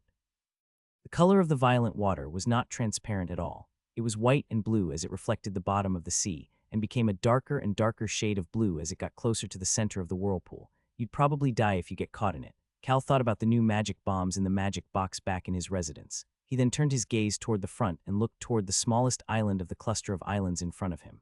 Young Master Nim, it is that island over there. The whirlpool in front of that island is the worst. You'll need to say goodbye to this world immediately if you get caught in that one. Ha ha ha, the fisherman was really gutsy. He didn't even see the vice captain's face turn paler as he continued to speak. Cal held back the feeling of needing to vomit and paid attention to the fisherman's words. There is a legend that says that the whirlpool appeared because of a thief who stole something from a god, but Aya, the boat leaned to one side. Cal gulped after seeing the water crash against the boat's window. Agu, the boat almost tipped over. Hey punk, row properly. Sorry dad, the fishing dad and son do really were gutsy. That is why young Master Nim. Hey, in the end, Cal raised his hand to stop the old man and sternly started to speak. Let's talk after making it to that island first. That is what Lady Amaru said as well. We are almost there. The old man skillfully started to row. The boat that was moving as he continued to row somehow twisted and turned to avoid all of the whirlpools. Cal observed each and every one of the whirlpools they passed. The marks of the wind vomited out by the sound of the wind. The ancient power called the sound of the wind created wind tops and spun them as strong as it could. And as time went on, those tops created new tops, leading to the numerous whirlpools visible today. Why, young master, I'm supposed to be protecting you. Cal ignored the vice captain's words as he clenched onto the boat's handles. He did not want to drown to death. Finally, the boat arrived at an island, and Cal could once again feel the ground underneath his feet. We have arrived. It was easier than usual. The fisherman's son nodded at his father's words. Cal looked past the two of them to see the vice captain leaning over. Bah. The vice captain was suffering from such severe seasickness that Cal wondered if he may end up dying. Cal tapped Beecrox's arm as Beecrox walked by him and pointed to the vice captain. Beecrox frowned before taking out a pair of white gloves from his pocket and putting them on as he headed over to the vice captain. Cal flinched a bit once he saw the white gloves. Aren't those the gloves that he uses for torture to keep himself clean? Beecrox seemed to have an endless supply of those white gloves. After observing the existence of these white gloves for the first time, Cal stopped looking at Beecrox and the vice captain and looked around the island. There was no sand on this island. Instead, it was surrounded by rocks. If you looked a bit farther in from the shoreline, you could see a small forest as well. Well, it is probably more accurate to call it a garden than a forest, since they said you should be able to walk all around it in less than an hour. Old man. Yes, young Master Nim. Continue your story from earlier, the one about the thief. The old man stopped watching his son anchor the boat and pointed to the path they took to get here. He was pointing at the large whirlpool in front of this island. A long time ago, there was a thief who was faster than anybody else. The thief's steps were so light and cautious that, supposedly, he could walk on water without causing the smallest of ripples. It really was the sound of the wind. Of course, walking on water was a bit of an exaggeration. Anyways, the thief supposedly stole something that belonged to a god. The legend says that the thief jumped off the cliff of winds with the items. You know which cliff that is, right? That was how the divine item and the thief disappeared from this world, as well as how the whirlpools came to exist. The old man smiled as gently as the tanned wrinkles on his arms. That is why there used to be sacrifices in the past for the divine item. Not anymore. If it really was a divine item, why would that god bother us humans instead of taking back his item? Cal agreed with the old man. It was not a divine item. It was a human's power. That was why a god could not take it. Then I will look around the island now. Yes, sir. I will be waiting for you here. The old man headed toward his son as the vice captain jumped up. Young Master Nim, me too, us. He then curled back down. Cal clicked his tongue and motioned for Beecrox to come over. Once Beecrox arrived, Cal whispered in Beecrox's ear. Since you are Ron's son, I'm sure you are also not normal. And Cal patted the not even slightly nervous Beecrox's shoulder and continued to speak. You hold the vice captain here. Will you be okay on your own? What could be dangerous over here? I also have my shield. Please be safe. Beecrox agreed to follow Cal's order without much issue. This was why Cal had brought Beecrox with him. He needed someone around him for the time being, someone who was strong but did not feel extremely determined to protect him. It also had to be someone he could boss around. That was why Beecrox was perfect. I'll be back soon. Cal headed to the forest at the center of the island. Please shoot your shield up into the air if you are in danger. Young Master Nim, I will be right behind. Cal just half listened to Beecrox and the vice captain as he walked into the forest. He then quietly spoke as soon as he was away from the others. What do you think? The black dragon answered back. As you mentioned, there is something underneath that whirlpool in front of this island. It was similar to the power from that cave from last time. The black dragon was talking about when Cal earned the vitality of the heart. Cal leisurely entered into the forest. There was no reason to look inside. He really just came here to look at the whirlpool. I do need to know a bit about the terrain since we will be flying back here at night. Cal asked one more thing. There's nobody here, right? None. There was nobody else other than Cal's group on the island. Cal could finally sigh in relief. He had been worried about the pod of whales from yesterday.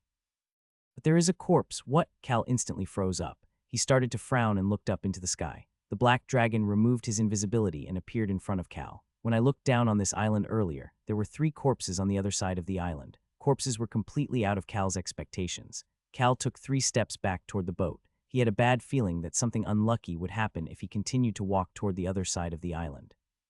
However, the black dragon continued to speak, but the corpses were not human corpses. Cal lifted his hands up to cover his eyes. If it was not human, that meant that they had a distinct feature. However, they also did not resemble animals, so they are similar to humans but not the same. Then there was only one answer left. Were their hands and feet weird? The black dragon energetically nodded his head. That's right, the hand and feet were weird. They looked like fins. That was the symbol of the mermaids, a pod of whales and mermaids. Cal was worried and full of doubt. The whales and mermaids were not supposed to show up just yet. No, Cal quickly fixed his train of thought. The battle between the whale tribe and the mermaids had a history that was even longer than the oldest human wars. However, the moment when this was revealed in the novel was when Choihan became involved with the whale tribe. Cal called toward the black dragon. Hey, you. Do not call me you. Then what should I call you? You will soon find out. What the hell is he talking about? Cal just thought that the black dragon who had been studying the human language lately would pick a name for himself, so he simply pointed toward the other side of the island with his chin. Are you sure there is nobody there? There are no living presence. It is the same in the water. Then lead the way. He had to go check out the mermaid corpses, just to verify and keep himself out of danger. You have to be in front of me. Cal pushed the black dragon in front of him as they headed toward the other side of the island. He then started to frown as soon as he came out of the other side of the forest and saw the corpses. I was right, as expected, they were mermaid corpses. To be specific, there were 3 corpses, all with their necks broken.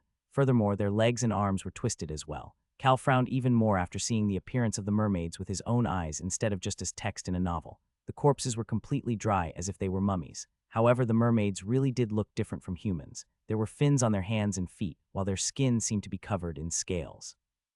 They also had gills instead of ears. Why are you not getting closer? The black dragon curiously asked Cal, who was observing from a distance. Cal easily answered back to the black dragon, it's scary. Right, I forgot that you are a weak human. The black dragon nodded and headed toward the mermaid corpses.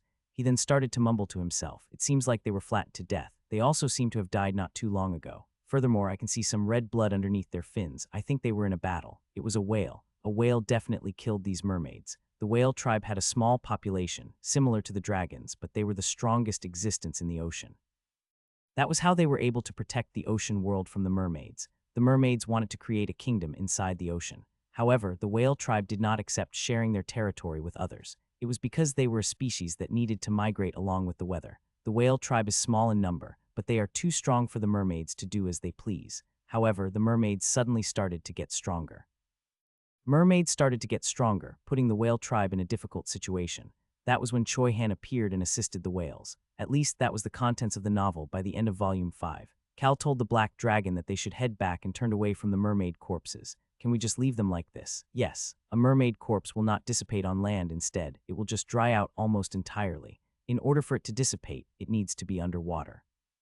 Once that happens, the smell is spread throughout the ocean, signaling other mermaids to come to get the corpses. That was why the whale tribe left them on land like this on purpose. I need to quickly take care of things and leave too. There was probably only one member of the whale tribe who fought these mermaids. If there were 2 of them, they wouldn't have left these corpses on land. They would have thrown them into the water in order to draw even more mermaids over and battle it out. They chose to act like this because they were alone. Cal headed back to the boat and talked to the others. Let's go back, there's not much to see. The vice captain, who was finally starting to recover from his seasickness, turned pale again, but Beacroc seemed to have bought a lot of fish from the fisherman, as he happily responded. Young Master Cal, we will have roasted fish for dinner. Sounds good. After returning to the residence, Cal was waiting for the time to pass with a stomach full of roasted fish. Once darkness finally descended on the small village, he took out some scuba gear from the magic box he got from Billows. Cal stood on the windowsill facing the cliff of winds in the northeastern sea as he started to talk to An and Hong. Keep a good watch at home. We won't let anybody in. Have a safe trip. Cal just nodded his head to respond to the baby kittens before looking toward the black dragon. The black dragon looked toward Cal with confidence and casually called out a spell. Flight. At that moment, Cal's body floated up into the air. Let's go. The black dragon took the lead and Cal followed behind him. Cal was carrying a magic bomb as they flew high in the air in order to avoid getting noticed. Cal's plan today was to hit the whirlpool accurately before running. By the time people came out in shock, Cal would have already disappeared like the soundless wind. This black dragon's version of the magic bomb was scheduled to go off 10 minutes later.